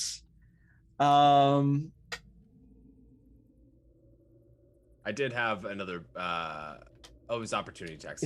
Yeah, I know. My apologies. No, quite all right. All right. And because I want this to happen, actually, I don't need to use up one of the dice I stole from Cole. 17 to hit, as like this, like a part of the rope kind of lifts up a little bit, like almost like a hand below the rope is lifting. Aww. And there is like this puff of gas that goes around it. Ooh. And the zombie is going to take 1d4 plus 2 damage. Takes 4 damage and it falls. Yay! Oh my goodness. I don't know if I'm able to, but I want to run over to Mott and give him like a high five. Yeah! Thank you, Mott. I was like, I did a thing. That was amazing. That was great. And Sage, in his excitement, the thing that lifted up from underneath the robes actually comes out, and a little like tendril high fives you real quick and comes back inside. Everyone else is out of initiative. However, Apollo. However. We're fine. We're fine. This is all fine. We're good. The door opens. The first zombie comes through. Your reaction is yours, sir. I would kick that barrel forward. Nice. I want to kick the barrel towards him. Like, yeah, okay. You know what? He'll make a dexterity saving throw. That was a 1. Yes. Fall prone. It falls prone, giving you advantage, which also, by the way, lets you use your sneak attack. Yep. Oh my And the other one isn't there yet. gosh. So, yes. So I'm just gonna come up and pull out the rapier really quick and just shove it down. Yeah. The arrow would also work too for sneak attacks. Range works too. Too close. I don't want to risk it. Okay. You're fine. Yeah, it's fine. So that's 14 plus 7. I'm assuming that's gonna hit. Oh yeah. Right? Okay. Wait, did you roll with advantage? No. It's prone. Get in that 20. Get that 20. No, that was a natural 1. I'm gonna stick with that. Get all the bad rolls out now. Get all the bad rolls out. We're fine. Yeah. Okay. 2. Okay. Math 13 damage, and I'm gonna add a D6 elemental. Yes. That's a 6. What kind of damage? Let's do fire. That works against dead things, right? It sure does. Apollo, how does his death look? Ooh. Ooh. just like a very panicked. Luckily, no one's looking. Apollo, Like he's like crying. There's like snot coming down. Go to sleep. Go to sleep. Go to Half sleep. Go a to sleep. silken robe is hanging off of him. Like he's got one sleeve out and the other one is still in.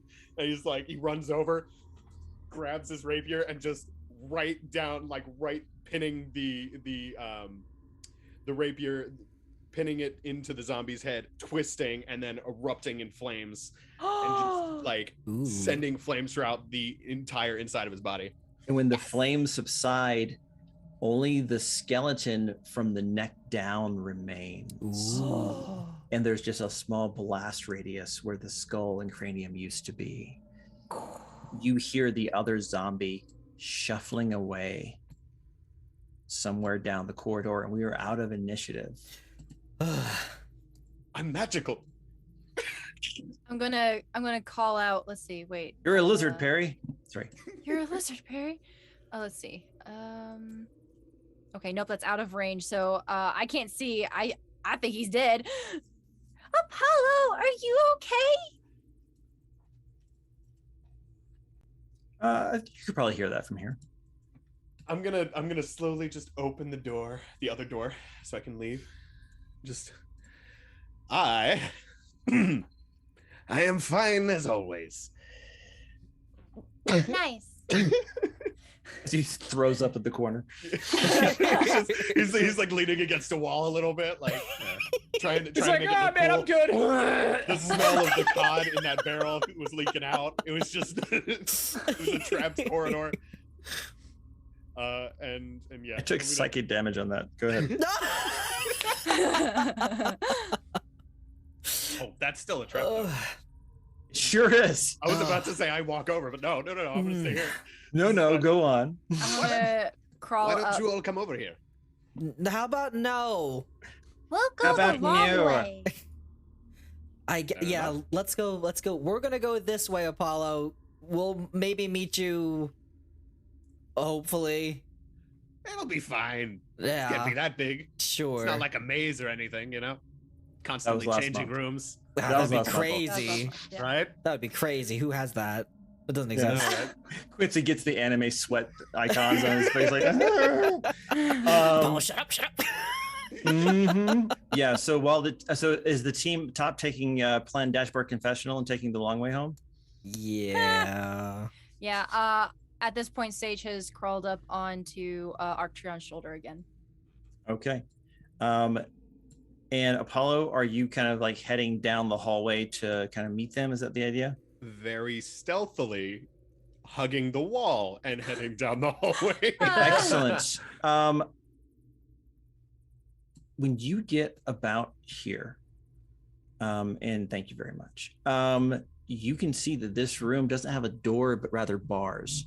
And you can see inside, and there appears to be several bodies, some picked clean of muscle and sinew, others in various states of decay here in this room. And you have another flash of the vision you saw earlier of a man floating with the roiling tatters, ribbons of his black cloak, a bronze mask of a skull. And just for a flash, it's almost like, I mean, it's kind of that like strobe effect from Moon Knight, you know, that, and you hear in your head, "Find me." But it's coming, that apparition comes in the middle of this room and seems to be a message or something just for you, and is beckoning you this way. This seems like a great idea. Yeah, if we can get hashtag sus in the chat, please. I'm gonna still quietly just get up to the bars. Okay. What's that thing in the back? What's that? That is a decomposing body of some sort. Oh. Humanoid. Nice. Lovely. There's no other. Is this guy still there? This ghost thing? No. It was a briefest moment with a psychic flash of some kind of message in your head. And there's nothing of particular interest in there aside from dead bodies. Give Give me a perception check. Oh no. See nothing. 17. Ooh.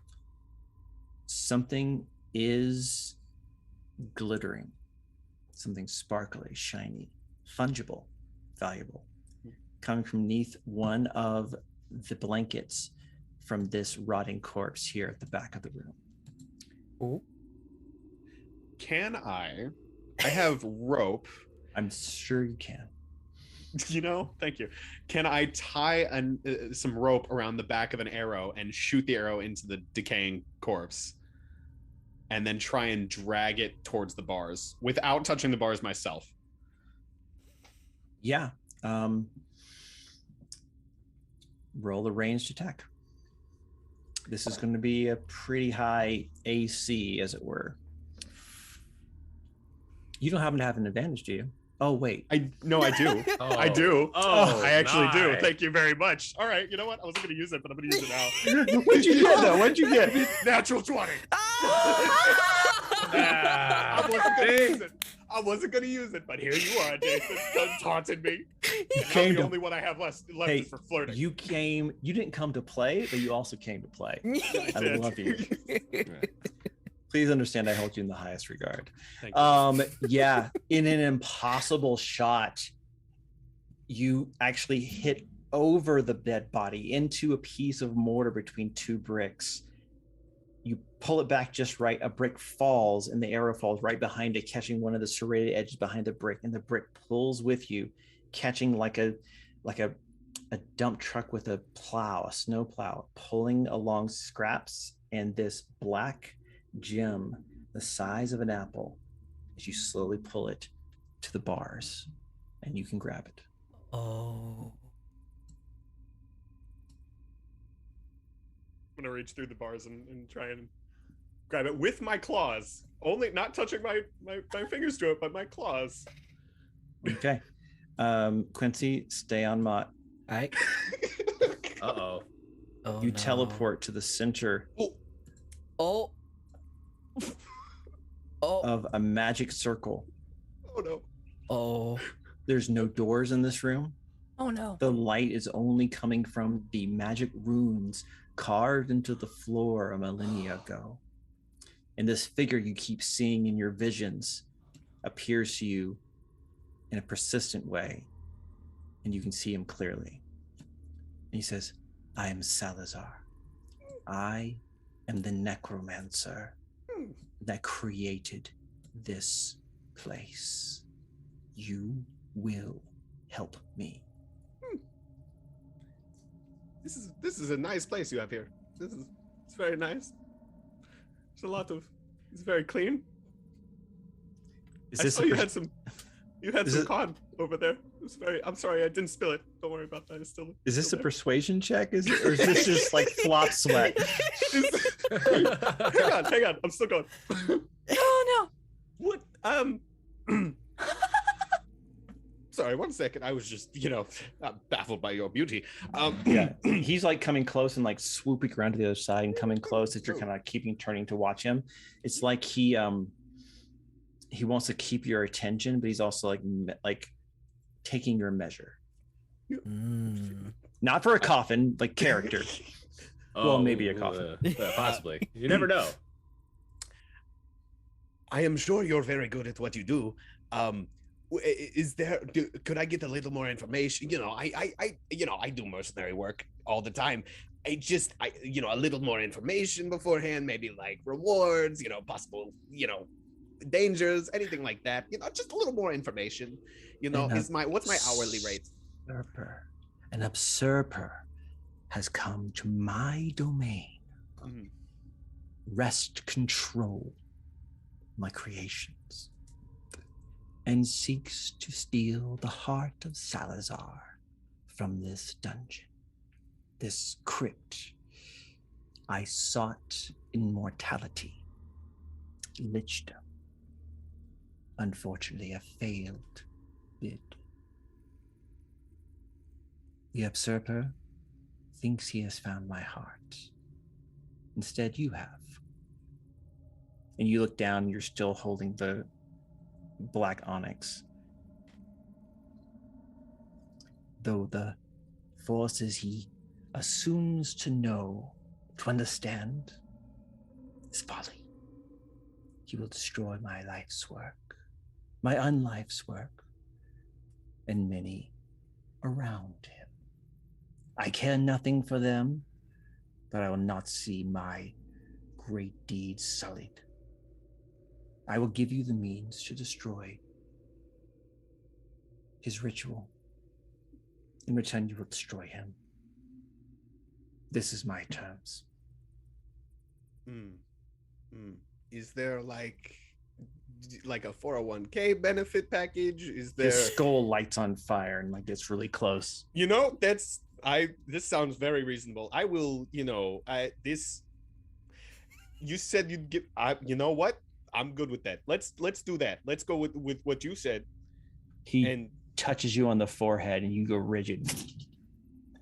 As arcane information floods your brain, something it's not prepared for, something that shoots down neuron paths that were never made for this. And you wake up in the floor of the hallway next to the jail gate.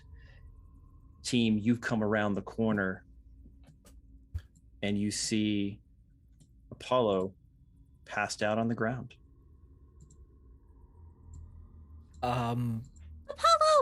Apollo? I'm just kicking him. Wake up. Apollo, you can wake up whenever you like. No damage. Do I still have the gem? Oh yeah.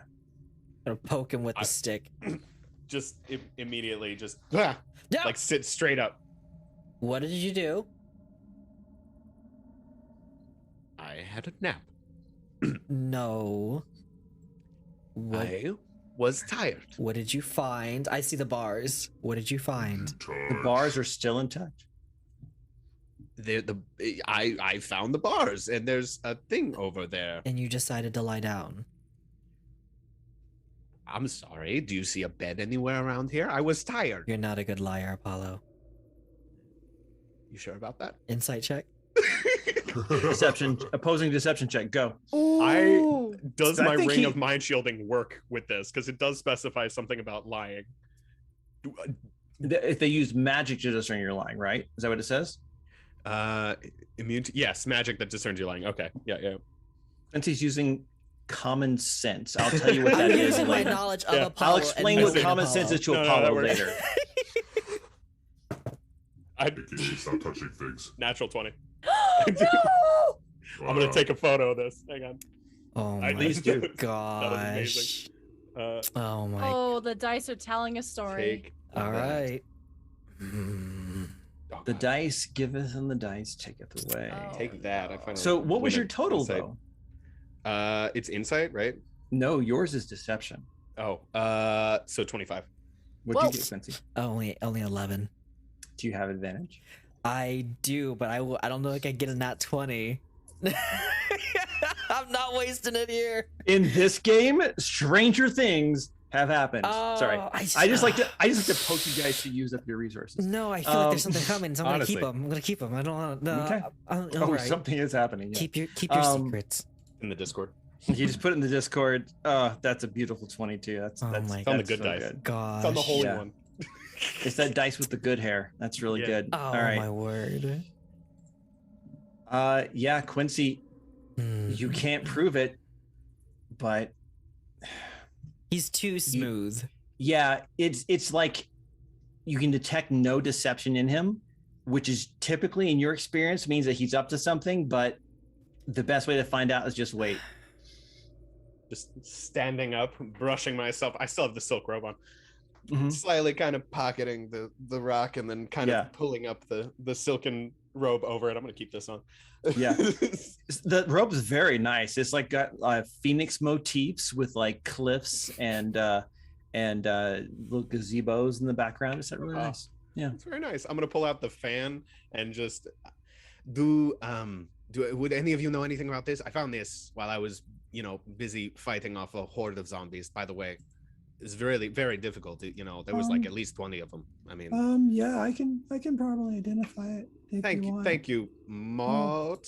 Yep, Yeah, that's yeah, it. okay. Yeah, it's still Mott. Yeah. Yep. All right. Okay, I put it in the Discord. This is a Yeah, Mott has the power to break the fourth wall. so this is a magical Beautiful. wind fan. It lets you cast gust of wind whenever you want, like once a day. So just wave it, and like a bunch of wind will blow people back and stuff. It's pretty great. Nice. So yeah, let's cast the Gust of Wind spell, DC 13, once per day.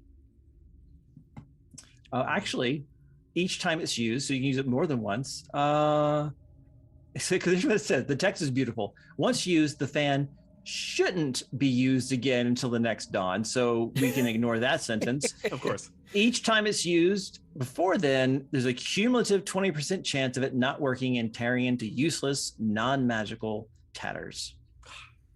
So we can expect at least 5 rolls for this. Of course, of course. I mean, unless you want to keep it, just let's keep using it. Yeah, and Gust of Wind basically like blows people back 60 feet. Nice. And while you can, it's concentration, so it can persist. So people have basically like a difficult terrain where it takes half speed as they kind of push towards you in the blowing wind as you're just like, get away. Thank you, Mott. And I'm going to tuck that Oh away. yeah, no problem. My belt. So there's nothing over here. You know, there's a bunch of dead bodies in the jail there. Did you see anything along the way here? Let's keep No. moving. No, Why are you just so bodies, suspicious? just What's bodies that everywhere. voice, Quincy? What Did I was get that, really Arktreon? close? Oh, just bodies everywhere. We left nothing but bodies. So Same over Yeah. here. Yeah. I wouldn't go check though. They're disintegrated or something. All right, let's keep moving then. Mo, show us the way Oh yeah, okay. into the Hall of No Nos. Eeny, meeny, miny, Hall of No Nos. Let's go this way. Okay. I've been there before. He kind of like, he's like, Actually, I cast detect magic, and there's something big. There's like a flare or something, like a magical flare this way. So, as much as I don't want to go this way, you guys should absolutely go this way. Okay. Can I insight check that? yeah, absolutely. Yeah. that was a very suspicious. Yeah. And as I I'm don't saying want it, to, I'm but like, it it's your sounds like idea. railroading from the DM. I'm like, but no, Mott knows there's something going down and does not want to go this way. Insight, go for it. does flee a lot. 17. 19. 17. 19. Mott is a tried and true, die-in-the-wool party member of the Cowards Party. He does not like conflict. And you think that he is absolutely telling the truth. Fair enough. Does- Like, So he doesn't want to go first. That's yeah, the he's thing. like, do I want to save Captain Bailey? Yes. Will I be the one to do it? Absolutely not. Got it. Apollo will take the lead and like step ahead and be like, "Don't worry." When did the rogue? Confident. Okay, so last Apollo, you're gonna month die. the Axolotling was the tank. Now the rogue's the tank. Never mind. I'm good. I've taken one hit and it almost killed me, but it was fine. It's I'll follow Confidence is key. behind. I'll follow Yeah. behind Apollo. All right, As a Apollo, put question yourself where you for- want to go. Yeah. It's a question for the DM. That 5 points of like that HP drain or whatever, can I get that back by any means? After a long rest, or if someone were to cast some kind of spell like restoration or lesser restoration. Okay, that's fine. I'm totally okay by all means, but I'm just currently Mhm. wondering. I looked and I don't have it. I'm sorry, guys. Yeah, That's okay. I look at the slash on me that's got like it's like necrotic damage. Yeah. I'm like, Yeah, those of you who took that damage, there's a handprint on your flesh where the white touched you, and that wound is not healing. yeah, we'll patch that up later. I mean, if you could figure out what to do with it, it'd make a rad tattoo, but for now it's problematic. Noted. Tattoo ID unlocked. as we're Achievement. walking, just Apollo kind of turning over his shoulder and just, by any chance, do any of you know of anyone called Salazar, or Moat specifically? Do you know who Salazar is? History check. Anyone can do a history check, yeah. I will. I'll participate in that. I'll Why do it. not? No, sorry. Ooh. 21. Wait. History check? That's 21. Both of you got 21? Yeah. Yeah. You say that name, and both Sage and Quincy cock their head, look at each other, do a little high five, and go, yeah. So Salazar is anyone who received any formal magical training. There's always the cautionary tale when it comes to necromancy. The people who proverbially flew too close to the undead sun. He is a tale of a person who had a bright future as a mage, a wizard, who was obsessed with immortality, attempted lichdom, and it failed spectacularly.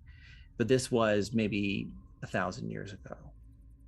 Yeah. And so even the best and brightest of a generation can lose their mind, be seduced by the fleeting and mercurial promise of everlasting life, only to have it fail at the last moment. Yeah, the prodigy that that died trying to become a lich. Why would you mention that now, Apollo? I think we're in his house. How do you know? He keeps showing up and talking to me. It's weird. How do you know? He introduced sorry? himself. Do you not introduce yourself? Whoa. What did you touch? I didn't touch anything. Liches are always connected to something. Do you remember that ghost I saw earlier? What That ghost? was him. That was Salazar. I remember before the whole weird eye monster thing came out of nowhere. That, right? Yeah, Before right. that, I was like, there's a thing, and none of you saw it, but there was a thing, and it was Salazar. What did With you? their nice chest. Why do you just assume I touch everything? Just because it's true does not mean you can assume it. I look Apollo up and down, and then stare him in the eyes. And I'm like, It was a nice robe.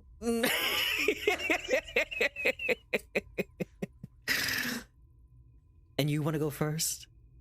Yeah, I could listen. All right, I'm very. Since you're so buddy with Salazar right now.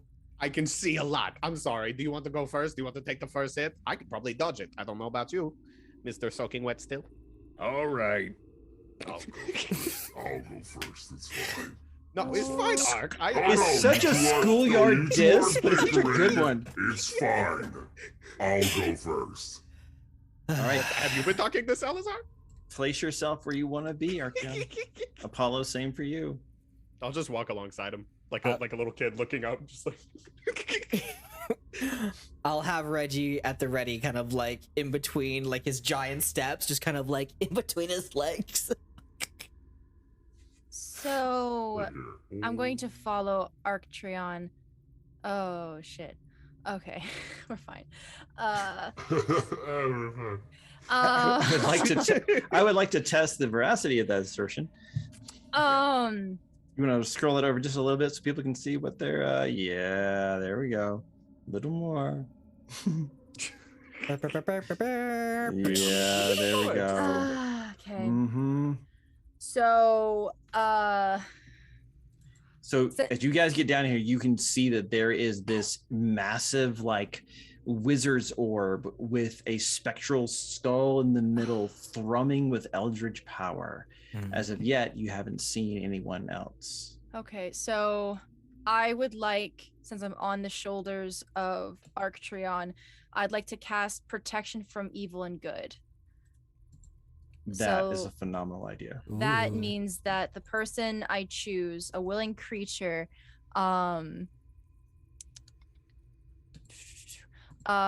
let's see, they're given protection.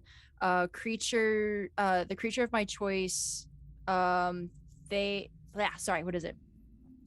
creatures of aberrations, celestials, elements, fays, fiends, and undead have disadvantage on attack rolls against my willing creature, and the target can also not be charmed, not be frightened, or possessed by them. Nice. A good old So- shield. Yep. So I basically buff up Arktreon by giving him like this really tight hug around his shoulder, like, you got this. I believe in you. Thank you. I appreciate that. Thank you. And Jackie, I'm going to have you remind me of those effects when the time comes. Of course. Thank you. So what would you guys like to do? That spell's an amazing first step. Can I cast a cantrip by any chance? Absolutely. What would you like to cast? I will cast Blade Ward. Extend your hand and trace a sigil of warding in the air until the end of your next turn. You have resistance against bludgeoning, piercing, slashing, damage dealt by weapon attacks. Okay. Excellent. Just so you know, it lasts for like 6 seconds, basically. So, I'm not going to worry about the I'm not going to worry about the timing and everything. I'm just saying, whenever you intend to like rush into the fray, cast it just before that. So you setting your intention, totally cool with that, no problem. So I'll just keep that in mind as like before I go to attack, I'm doing this, no problem. Okay. Yep. I'll keep it. Then I won't cast it, and then I'll keep it for future then. Yeah, sure. I mean, it's a cantrip. You can cast it every 6 seconds if you want. Okay. Just keep crossing yourself. Just Okay. I would also like to motion over to Quincy. Like my eyes are like glued onto Apollo. Just this distrust emanating from Sage. She's just like rogues, man. I don't Sage. believe you. Huh? What you Have I hiding, ever- huh? Sage, What? have I ever mentioned you look beautiful in that hat? It's a very lovely hat. Sage blushes but continues to stare daggers at you. No. I've seen those words before. What are you hiding? What are you hiding? So- and I will pick him up by the collar. 'Cause I know him. I motion for Quincy to come over, and I'm going to like pat his head since I'm still on Arktreon's shoulders. I want to pat his head, and I want to cast invisibility on him. Oh. Ooh, on Quincy? Yes. Does it? Yeah, I'm staring at the rogue like you could have had this. When does it lose? No. When does it like let up? Concentration 1 minute. If you attack, it goes away. Concentration for an hour. So I can But- attack and stuff while but- invisible. Oh, Right? But wait, I can't because my protection from good and evil is also concentration, so I Okay, can't so do you get that. it. Okay, that's fine. What if I give up my inspiration, my 2 elemental bonuses to be able to concentrate on 2 spells? Oh. Yes, asterisks. Oh. They're going to attack you first. Okay. Wait a second. Wait, that should be a unanimous. That's not a unanimous Wait, decision. it You're is. on my That should be- shoulder. That was me Oh, trying hey, to that talk should you be out of it. disgusting. Dang, Oh Jackie. my Disgust. goodness. Okay, we protect. She's like, oh yeah, fuck, hit me, We hit put- me, do it. we Put me protect down, our Ark. style. You just like take it. Sage is like, stop it. No. Sage is just like, I am squishy and dangerous. Oh my word. Am tank. Am Am tank. tank. Am tank. Am tank. Okay, fine. So if it's Okay, if it's a I group accept. decision, then no. I mean, that would be a huge advantage if we could have that double Yeah. concentration. Story-wise, what she's telling you is that she can do 2 things. Oh, no, that I was only strictly joking. speaking, she can't do, but it's going to take a lot out of her and leave her vulnerable to attack. That's fine. She has advantage because I'm going to be her meat shield. I think So- it'll work. Let's try it. Let's go crazy. Full send, no thoughts at empty. Oh lordy. Okay. Team building exercise. Let's go. What if instead I can take my helm of intelligence and take one of the concentration spells and focus it in that? Wouldn't mind. At what cost? Because we're talking. So for the chat and for my players, we're talking about off-label usage of things here, and I am super flexible. I love a good bargain. I love I have player 2 creativity. advantages. I'll give 1 advantage to help that. Well, the trade-off would be the elemental, the 2 elemental bonuses I have to my attacks. I still have an advantage because I haven't used it yet. I have a new deal for you. Okay. You can use another concentration spell as routed through the Helm of Intelligence. Uh-huh. all of the helm's other features are inert during that duration. God. Oh that's not no, good. that would not. That's not good. Because I've seen your character sheet and I think that's fair. Ooh. Oh, that's So you would just basically unequip it for the duration. that's Actually, right now, I don't think I have it equipped anyway. Let's look. I don't have it equipped. You want to tell us what that item does, just for the sake of the chat? Yeah. So, my special helm increases my intelligence to 19, and I don't have it because the off story. I made Sage as a backup character for D&D in a castle. We never used her, but I had to take away her magic item, so I never gave it back. So technically, she's been fighting without it. So, new deal.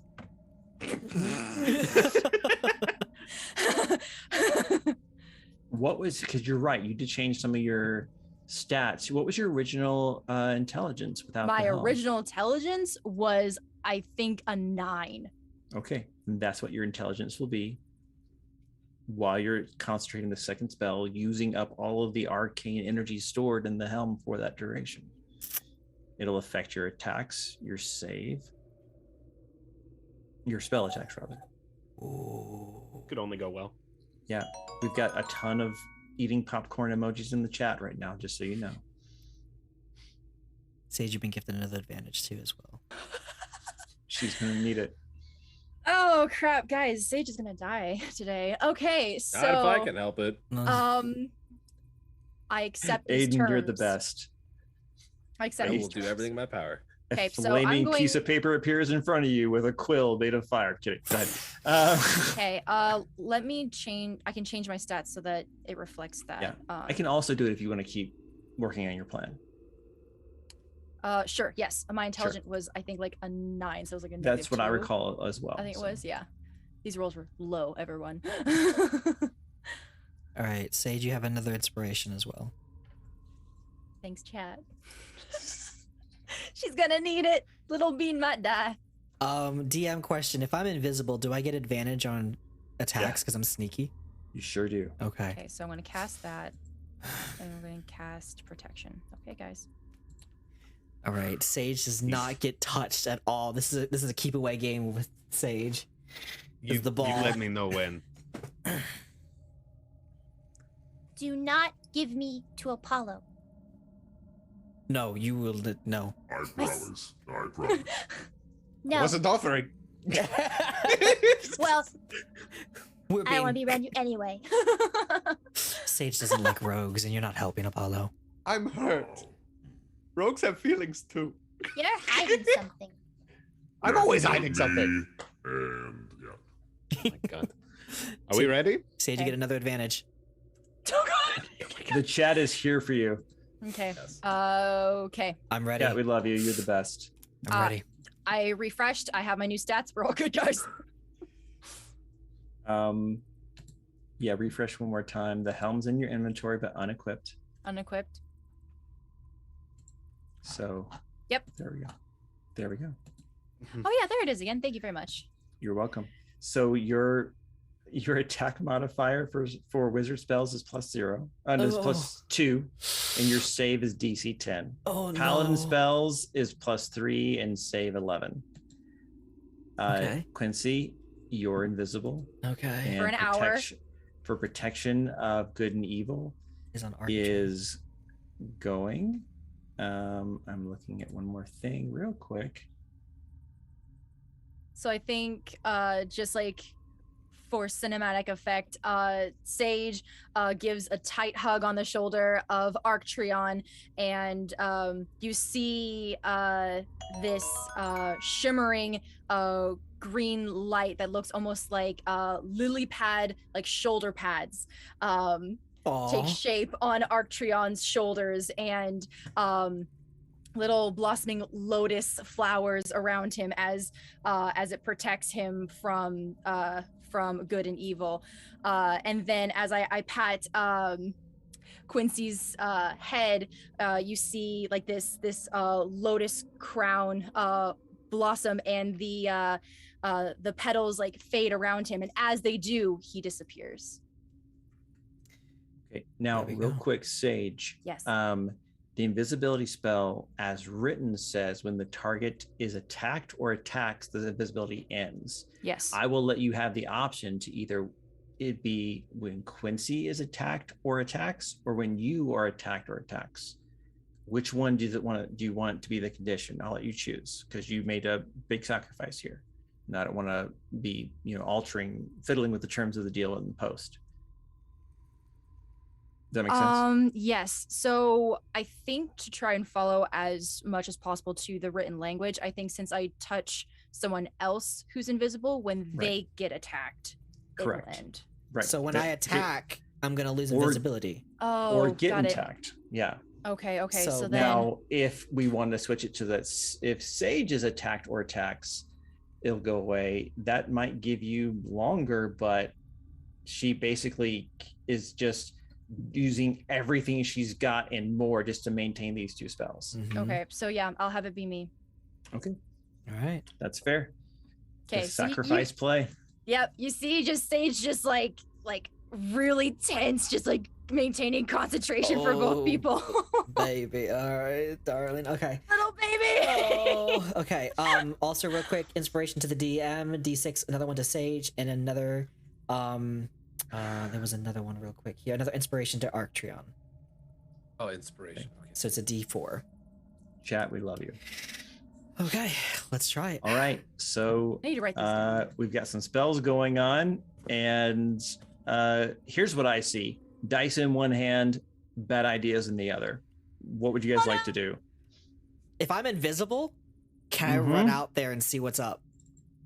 You absolutely can, and I would encourage you to do so. Let's put a little icon on you so it's known. I want to run out about like this. This is probably good. And I want to just scan. Give me perception. What am I seeing? Yeah. So what you're seeing is that there's that massive wizard's orb with a spectral skeleton inside. There is a human woman, about 6'4", 6'5", long blonde hair, statuesque, muscular, who is channeling, it seems, somehow the spell inside this orb. And she's wearing soldier garb and the emblem of the Emerald Enclave. You think, Quincy, this is probably Captain Bailey. And you also see her retinue of 2 whites and 2 zombies. And you would estimate that the spell, whatever's going on inside this orb, is quickly reaching its zenith, for good or for ill. Can I run back and tell it to my party and just kind of like... Absolutely. I'll do that. I'll look at Apollo and be like, your girlfriend's summoning the devil. Where's that voice coming from? I slap you upside down. And because it's not contingent on Quincy not attacking, you're still invisible. Man, this is Great. Gone another way. He's like, Gone. Wait. My girlfriend is what? We need to kill Bailey. Bailey's in here. She's trying to summon some kind of lich, probably Salazar. What? Why are you jumping? Maybe she has good reason. What, Bailey wouldn't do that. What are you talking about? What? Did you just slap Mott? No, I slapped Apollo again. He's like, maybe she's got a good reason. Slaps Mott. I was just like, no, I'm okay. I just was like, wait, really? Like, no, stop it. Quincy, I thought we were friends. get it together, Mott. Jeez. No, she wouldn't do that. She was honest and good and true, and I just can't believe that. And like he's like trying to like peek around like to see like if it's really true. Well, I believe him. Well, either way, there's something big coming out of this like eerie hole. So, are you ready? Kill everything but Bailey. Kill everything, and if Bailey lives, we'll talk Bailey. then. No, we gotta at least ask her, give her the benefit of the doubt. I mean, yeah, I mean that sounds pretty good actually. Right? Yeah. Kill and eat everything. Yeah, right? I think kill everything and then ask her out. I mean, don't take her out. I think I should talk. Competition. So with the strained voice, Sage like says, if there's any white walkers out there, make sure they don't touch you. There's 2 of them. Yeah, and I think like Sage is almost in a trance in a way. That's how I think of it. I mean, she's yours, but that's like how I think, where it's like she's having like a Zen moment, trying to like maintain these 2 things at once. You know, it's not about like clenching the muscle; it's about not clenching the muscle. Does that make sense? Concentration. Yeah, Oh. it's like this like reverse Zen thing in my mind. This is all flavor, but that's just how I see it. Yeah. But I just wanted to share. Interesting. Yeah. So what's the plan, Tavern Guard? I can set myself up first, and I'll take a first shot and see what happens. I'm invisible. And you guys wait. I think You think too much. I should. Halt. You don't enough. I should try and talk first. I feel like I can communicate, and we can come to a middle bit. If it breaks down, then you can kill everyone but Bailey. I If feel it like breaks that. down, I'm killing everyone plus Bailey. Bailey first. How about last? Though? No, I'm not taking deals. What about like just unconscious? Is that, can I, maybe we just, she needs a nap maybe, and then when she wakes up she'll be like, oh, I made all these mistakes, and be fine. Oh, I don't think you're thinking enough. Yeah, unconscious. I think we should just destroy the big thing in the center, see if that has any effect, and then we'll go from there. I think Bailey's the one summoning it, so Bailey needs to go first. That's the head. Then I'm gonna we turn to- just chop off the No, head. I'm gonna turn to Ark. agree. No. I think off, No. and then eat. Off. Really quick question to the DM. If the chat Do the spells that she's concentrating on have a duration? Yeah, they do. Go ahead. No. if the chat does a divine revive, That's does right. that work on Bailey? Sure. What? Now, You heard it here first. here's the thing. Your game plan is to use meta knowledge and the kindness of the chat to work. I'm just curious. No, I No, wanted to know. I'm if it works curious on someone too, else. Cole. No, I got this. It works. No. I just want to know what's possible. Okay. A great number of things. I think I should take a couple shots at Bailey and see what happens. You sit back and watch the master at work. Okay. I'm gonna What are you step doing? forward.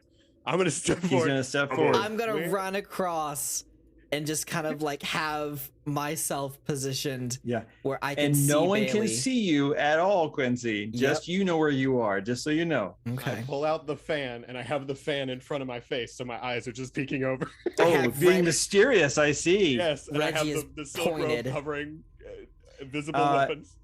The whites and zombies respond, but they don't attack. And Bailey's attention glances over to you like, who are you? What are you doing here? Oh, But she's like clearly focused and you're still pretty far away. which one's Bailey? Bailey is right here, just north or just above the glowing skull. Yeah, that's it. Still kind of walking out. No, just having the fan there. Oh, did you just roll a crit on my heart? I can't. Your beauty is stunning. I'm sorry. I was beckoned here. I have a natural sense for these things. What is it you're trying to do? I feel as though nothing can be more important than maybe, I don't know. Why don't we take a stroll by moonlight and figure it out? Roll a persuasion check. Persuasion, and I'm using my advantage for flirting.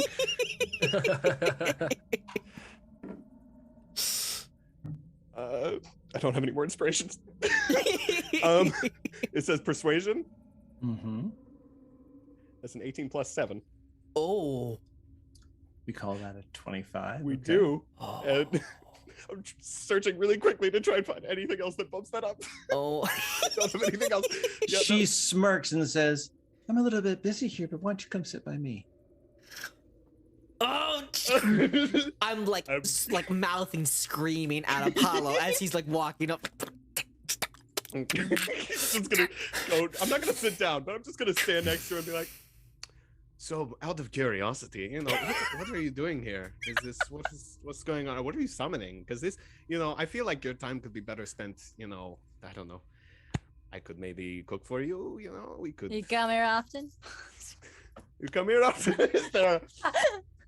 You like dark under churches? Is there like a particular interest to this? And I'm trying to like stand next to her in a way that's like trying to get eye contact, so she's focused on me instead. Like, she says, "Oh, I just have to finish this up for my master. Just wrest control of the Eldritch power held here. Don't concern your little self about it. I'll be done soon, and then we'll walk out of here with an undead army, and maybe you can buy me dinner." Better yet, I could make you dinner. Just really quick. You could eat dinner. What? Sorry, I thought I heard something. Heard something Sorry. else. Sorry, love. I'm a little busy here. Oh, okay. Well, that's a little dismissive. I feel like I put my effort into presentation, and it's a little. I let you sit next to me. That's yeah. Hey, listen. Fire. I'm gonna just say really quick. I'm gonna say really quick. I'm sorry about this, and I'm just gonna try and stab her with the rapier. Oh, Quincy, roll to attack. Apollo, roll to attack. 19. That's a hit.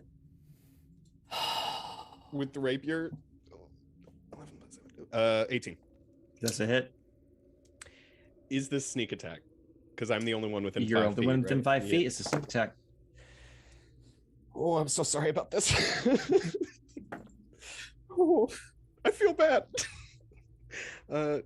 Sorry, math. 5, 10, 20 damage. 20 damage? Yeah. 10 from Reggie. And she pushed back 5 feet. Wait. Okay, push back 5 feet, and then how much from you, Apollo? 20. So we're looking at 30? Yeah. Great. She gets blasted back just as you stab her in the side, and the force of her movement pushes her back, and the blade through her in response, giving you that extra sneak attack damage, and lands 5 feet back in almost like a superhero landing pose. Ooh.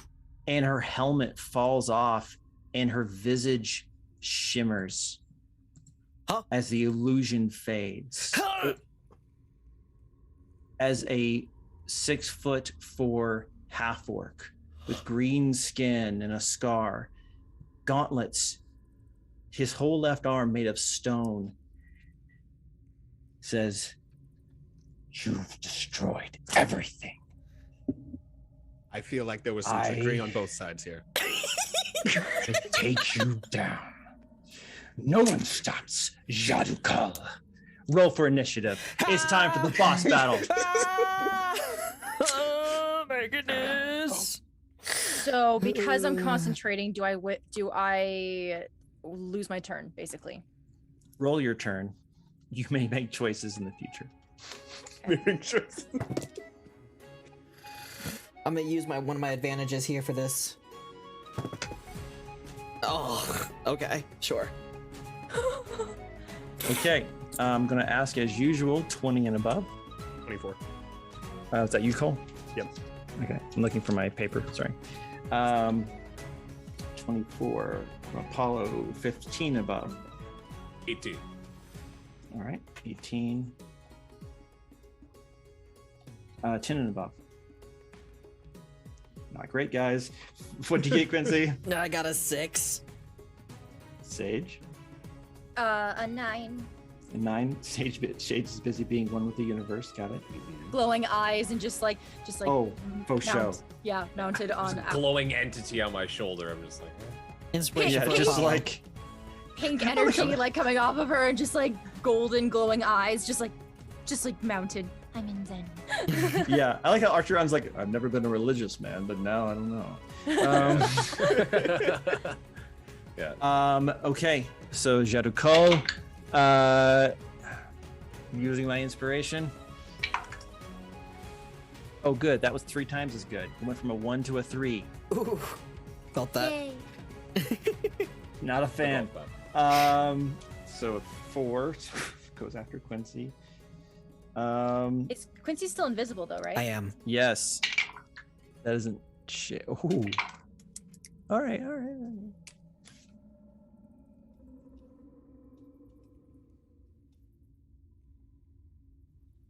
All right. Apollo, zombies, Arktreon, White, Sage, Quincy, Jadokal. Okay. Does Jadakal have like a staff or like an axe or like are we No, looking at the stone arm appears to be glowing itself. That appears to be, for lack of a better term, the arcane focus for this.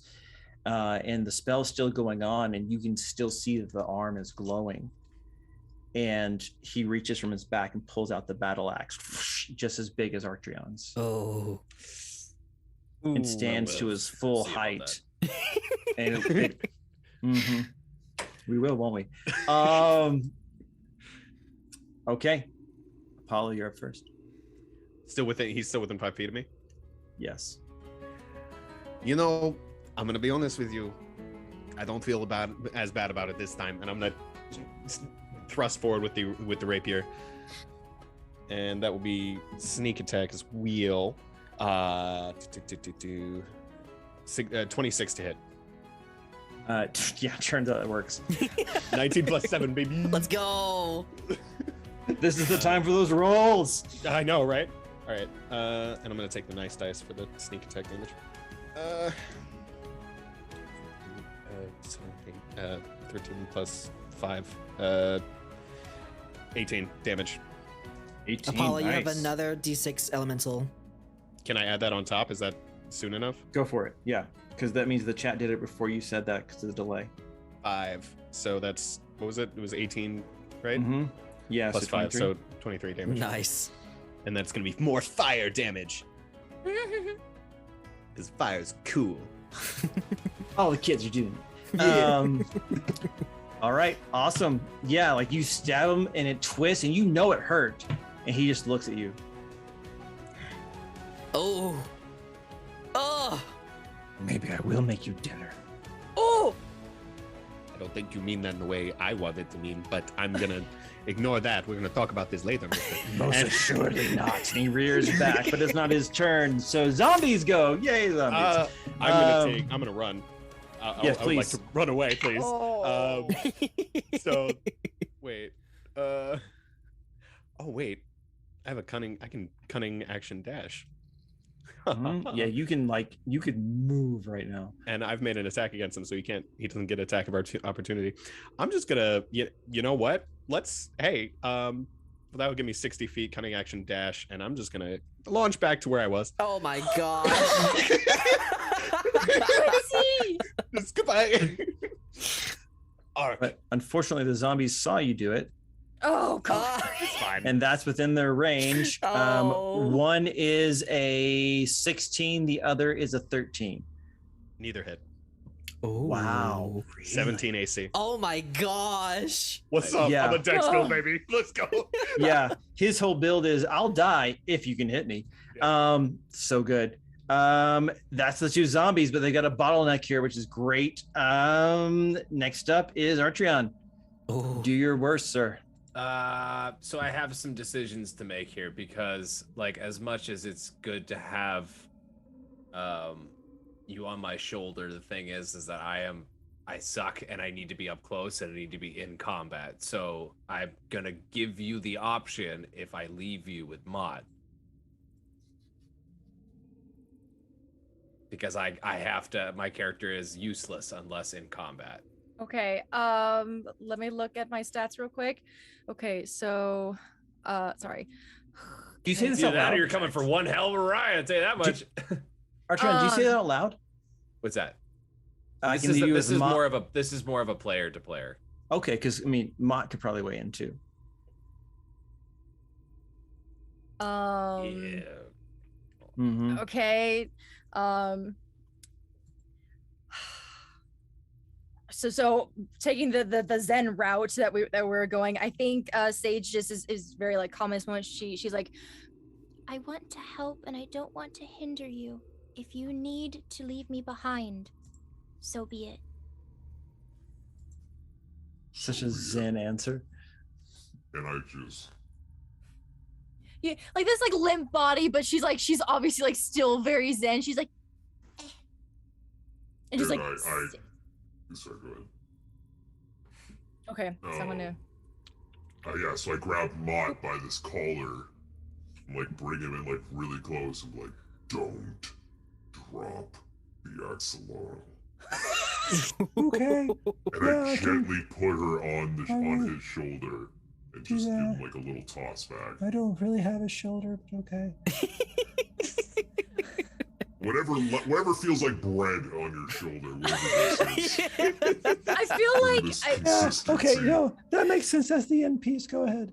I feel like for like his lack of body, you just kind of put me like underneath the shadow of him floating. So she's just kind of like underneath like his cloak. No, like you can feel like you're being held, like you're vaguely aware of like the world around you, Sage, and like there's something under the robe holding you, like not swaddling, but like you're like the cloak has kind of come up and like you're being cradled. Okay. And Arktreon like gives him like Mott a nod, and you just see like flop sweat coming from Mott, and that's good enough. Arktreon, what's your turn? And as I do that, I turn around, but as I turn around, all of my limbs get a little bit more accentuated. And this redness comes to my eye, and I will enter my second rage, which do it! Magic table. Flop them up. Do it. And I'm also going to need you to roll that wild magic surge. Yes, I'm doing that Which currently. I'm trying to find that is page. just my favorite. 8. What? 8. Four. A bolt of lightning shoots from your chest. Another creature of your choice you can see within 30 feet of you must succeed on a Constitution saving throw or take 1d6 radiant damage and be blinded. Radiant? Until the rage ends, you can use this effect again on each of your turns as a bonus action. Yes! Radiant! Yes! Just Iron Manning the whole situation in my rage. I'm just like, Okay. Aiden, did you just become a paladin of the lily pad lady? That's With the lily pad shoulders on him, yes! Oh gosh. because like Sage is like going super. Okay, you know what? We'll deal with this in post. Go. You also have another d6 of damage whenever you want. Another 6 of damage. I think I'm going to use it current. Up to you. I'll save it. I'll save it for maybe possibly a larger enemy. If tomorrow never comes. This one right here, and I'm going to swing with the. So it's 1d6. So I will use that against the one that's currently in front. Yeah, go for it.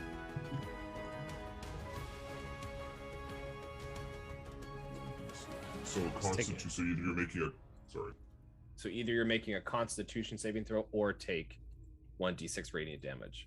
So. All right, so I need con saves for the zombie guy. Yeah. Yeah, failure. Nice. Yeah. So you take 1d6. Oh, you get 6. Nice. Yes! Get that 6. Yeah. So then I will also try to cleave you with my great axe. Where my axe is in there. Remember, they have 16? AC. They have an AC of 8, bro. Go for it. Okay, 16 cleaved. 1d12. Exact justice. Ooh. 12 plus 4, that is 16 points of damage. Oh, let's go. He turns into the bargain bin of a Costco meat department. He is gone. Yes, yes, yes, yes! Just, I mean, it's just chunks of meat. It's like stew leftovers for a week. Let's go. Ladders. For the sake of the game, let's just say I cleaved him with the axe first, then the chest lightning, and then he erupts. Yeah, just like you see it Splattering. all throughout, and just. And Quincy, your eye line, you see the zombie explode, and Arktreon is just there, just like seething with power. And somewhere behind him, you can still hear like the zen thrumming of celestial energy of Sage, and you're just floating. like, yeah. And then, but everything is like kind of like opulescent because you're invisible, and you're just like, what is happening? Anything else, Archeon? I think that's all I can do. Can I? You can move a little. Okay, I can't ready an attack, right? There's no need because that would be an action. Yeah, that's yeah. Don't worry about that. I'm. Let's see, 5, 10, 20,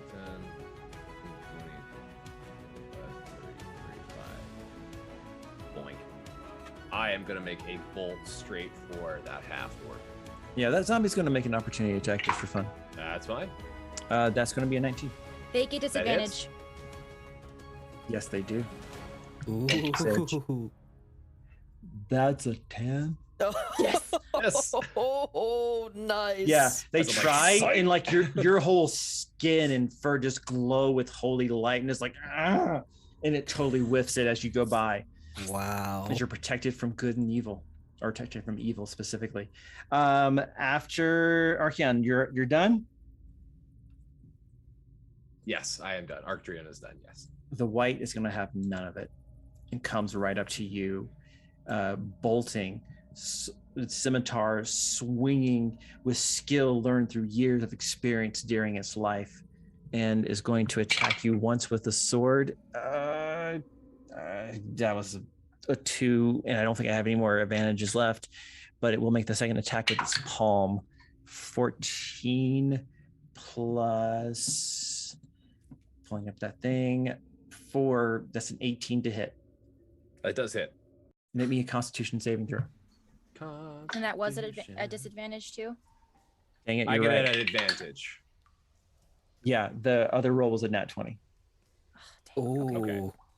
So. Well, good thing it's disadvantage then. No, yeah, amen. Preach. Preach. 13, 14, 15, 16, 17, 18, or no, 18. 18, you save. You don't take, you do take 8 points of necrotic damage, but it doesn't affect your maximum hit point. Yes. Okay. Nice. Okay, but it's halved as well. Are you no, resistant to necrotic? No, let me- never mind. Sorry. Wait. Sage might be like avataring you up here. Hold on. Okay. I just have it against bludgeoning and slashing. It's just charm, frighten, and possess. There isn't anything about Okay. necrotic. Yeah, Dis- 8 points of disadvantage. damage. 8 points of damage. Okay. All right. That was the white. Sage, you are up. Okay. I think while in Zen, I think the most that I can do for my team is just gain knowledge. So I want to do like religious or history checks on either the main enemy. I wrote it down on a word. Oh no, I did not. The main enemy with the skull, or I want to like channel divinity. Which is neither an attack or a spell. Correct. It is Potentially. Oh well, let's see. Channel divinity. It's an oath. Is that like your aura power? Correct. So it was when I swore myself to the lily pad lady. So Yeah, it's like a you're- ritual. Is that Let me different look than and an see attack? real quick. Okay. Sacred Oath Channel Divinity. Nature's Wrath has an action. You can cause a spectral vine to spring up and reach for a creature. Turn the faithless. Okay, you can do this. You can present your holy symbol, and every Fey or Fiend, that's not going to help here, within 30 feet of you has to run if they fail their save. It would help with Apollo, who has a zombie in front of them, but Yeah, I want to do a check, like a history check, absolutely. about like the weaknesses of zombies and whites, Yeah, go for it. Roll the history Cool. check. because I want to present some knowledge and help. Okay. History 13. Now that I 13? don't now that I don't have anything on it. Yeah, absolutely. Zombies are immune to poison, Okay. and the whites, weapons that aren't magic or silvered will only do half damage. Magic or silver. Okay. I'm unable to use like telepathic anything. So I think Yeah, what I'm going to but- do is I'm going to tell Mott. And I'm like, and I want to channel this knowledge to him and tell him to telepathically tell everyone else. So You it's look like up at him to tell him this, and you start talking, and your vision, you're already getting like big, like I can see the shape of the cosmos vibes. Very nice. And you see what Mud is beneath the robes, and it's in your Discord. And that's your information to do with as you will. And you see him, and he looks down at you, and he knows he's seen, and he smiles. Whatever you need. Oh, okay. So, let's see. Okay, then What's the message? I think what I'm going to tell him is, let's see. I'm looking like within the knowledge of the Lily Pad Lady, and she tells me that the whites must have you must attack the whites with a silver or magic weapon, or else it will have no effect. As for the zombies, they are resistant to poison. Please pass on this message to my comrades to help them in battle. You guys hear all of that in real time. Okay. He has set up a party line. So Cool. silver to the whites and magic. Yeah, either use silver or magic on the whites. Don't use poison on either. Okay. Yes. Got it. Resistant. Yeah. Quincy, you're up. All right. I'm gonna see this. I see this white, and I'm like, I want to yell, Arktreon, you got this one? Oh yeah, I'm all right. I'm good. All right. I want to 5, 10, 15, 20. I'm gonna go this way. I'm gonna trust him with that because I'm running. I have Reggie. I would like to have Reggie if I could have him be separated from me and have him move 15 feet to this point right here. So like because he isn't. Show me right here. I would like him to be like right here. Ah, got it. So I'm gonna move myself over here. Can't quite see myself just because of. The copy is Reggie. Sweet. All right, let me just move myself real quick here. Just do a quick adjusting. All right. Okay, sweet. So I'm gonna have Reggie right there. And I'm gonna run up here, and I'm gonna go ahead and have. I'm gonna take my main action, and I'm gonna go ahead and what I would like to do. This half orc is corporeal, right? It's a, Oh, yeah. It's a real thing. Okay, what I want to do is I'm Flesh gonna and blood.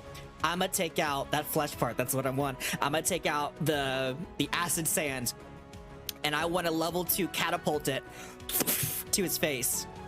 Great spell, great usage. Let's go. That is a Dex Is it 14. a saving throw? It's a Dex 14. Dex 14. I'm super good at that. Not at all.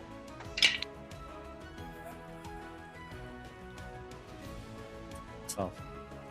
Oh, okay, that's full damage. That is 4d8 plus because it was with my my ability with my I catapulted it with my spoon as an artificer. That is 5d8. So that is a 6 and an 8. That is a 7 and a 3. So that's 14, 24 plus one more. That is a 26 damage. And I would like the glass to shatter and the jar to smash on his face. Oh, absolutely. It hits, it swirls around. They start choking. They go to one knee. As he's, and go ahead. Anything else? As he's huffing and puffing, I want Reggie to fire. So I'm gonna have Reggie fire. That is a 23 to hit. Hits. All right, that's gonna be 2d8 of force damage. And that is 7 force damage, pushing him 5 feet away from Reggie, so probably to the left. He it basically hits him in the shoulder. He puts the stone arm up and slides on his knees 5 feet away, and it's his turn. And he stands up back onto the spear. It flares again, and then he unhooks his arm and leaves it there, held to it, and says, "Good enough." And disappears in a flash of arcane light. Oh! Apollo, the voice of Salazar comes back into your head. You know the ritual he placed in your mind. Oh, you must use his heart, his phylactery, to counteract this spell, or thousands will die. It's your turn. Like, this is a zombie right here. Oh, is there? I hadn't noticed. And if I let the zombie go, then, Sage and Mo is behind me too. And what? How do I have to? Can I do it from here? Has to touch it. I gotta touch the weird skull thing. You have to boot the snoot. Yes. I see. I see. Can you throw it to me? Oh. He has. This is meta knowledge. Cole, you have the ritual in your head. All right. Okay, feline agility, 60 feet, and I guess I have to take an attack of opportunity if he can hit me. Yeah, for real, right? 30-20. Ooh, that's great. No, I can survive one hit. I'm fine. We're good. We're probably. You making fun of my zombies? 4 damage. You can Okay, no, we're absolutely good. survive this, even you. So, listen, anything hits me, I'm sweating a little bit. I know, right? All right, run straight up to that thing and do what needs to be done. Just Yeah.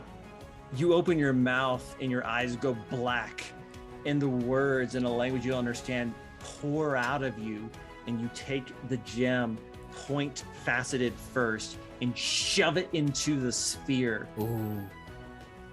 And the whole thing shakes, it rattles, and it explodes. Everyone lands on the ground as this black smoke pours out of it, coalesces into a cranium with an open jaw. For a moment, it comes for you, Cole, Apollo, and it hits some unknown arcane shield that your ritual cast. Spike, it bites it, sparks flare off, and it dissipates. And you pass out, and the threat is averted. You're out of initiative. You've defeated the Lost Tomb. Apollo? I want to run over to him. He's not breathing. Okay. I drop I all CPR. I drop all concentration because for everyone, and I run over. I dash over. Yeah, Mott grabs you and takes you halfway, and you jump out of his arms to go the rest of the way. Perfect. I'm gonna level 2 cure wounds him. Does Go ahead, that Jackie. work? Well, he. What were you gonna say? I don't want to keep away your action. Go ahead. I want to lay on hands. Great. How much? And 15 hit points. Great. I'll also Quincy? give 18 hit points.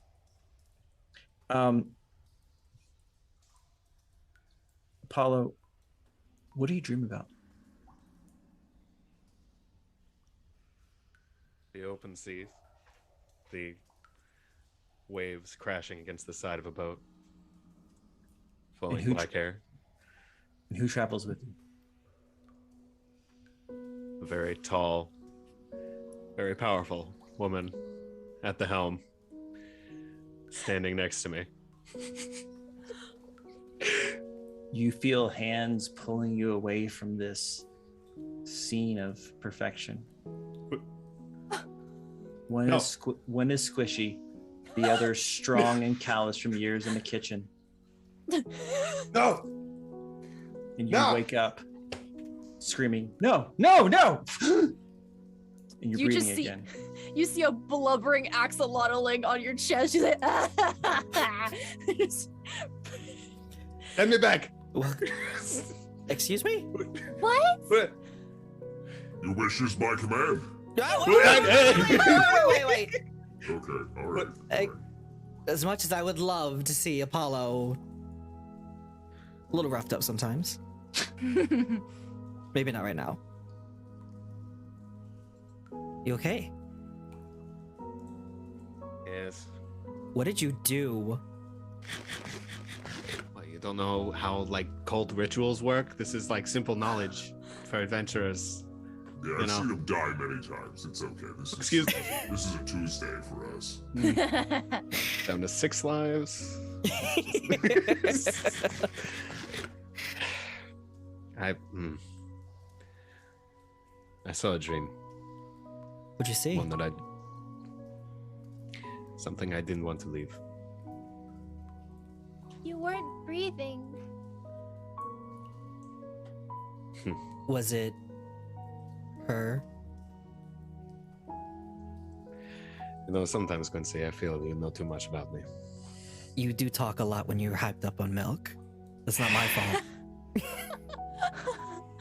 Listen, I've been trying, you know, I've been going to meetings. It's, you know. Well, good for you, but you do talk a lot when you're Yes. 3 kegs in. Inebriated. Yeah, a little bit, yes. Yeah, it's that 3% milk gets him every Oh, single Yeah. it is the It's- 3%. That lactose, you know. Only at Quincy's Tavern. The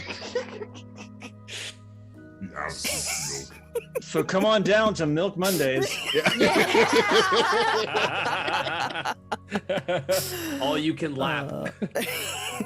I think I'm gonna run back over to Mott and just kind of be like trotting in place, really happy that we won. And like, Thank you for your help and thank you for protecting me when I was at my most vulnerable.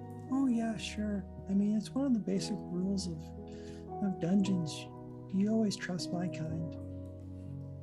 Wait. What? Ma, what are you? He looks at you, Sage, nervously, with an expression of, "What do I do?" It's okay. We're very accepting. Tell them. Okay. Yes.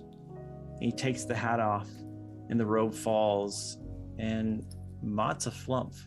Oh, Yay! heckin' I flump. I know it. What And- the flump? Rule number 1 of dungeoneering is always trust a flump. Oh, well, thank you, Mott, for helping us help you. I suppose, if I think we did. Oh yeah, sure. I mean, well, I think it's pretty safe to say Captain Bailey's dead. So I'll show you guys to the armory and the kind of the money we have there, and you're welcome to it. And thanks for cleansing the land of evil, I guess. Yeah, yeah. Let's go with that. That sounds like a win. I like it. That's a win in my book. Not gonna lie. That's a win. Yeah. And as we're winding this down, I have one final little button for this adventure. Is there anything else we need to do before I do this? I give Mott a piece of sea glass to like give him like a little gift of like, Oh, thank you very much. I'll You're walk over and give Mott a coin. A little Aw. tendril like grabs it and holds it and is like, Oh, this is interesting. you know, he thinks at it and it glows and he stops. And he's like, Oh yeah, that's kind of cool. So Quincy, I don't really have a place to live right now. Do you mind if I bum around in the tavern for a while?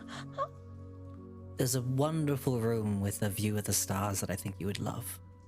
Oh, that sounds great. Oh, Yeah. you don't have to keep calling me Mott. That was just like a human name. It's Balthazar is really what my name is. Balthazar.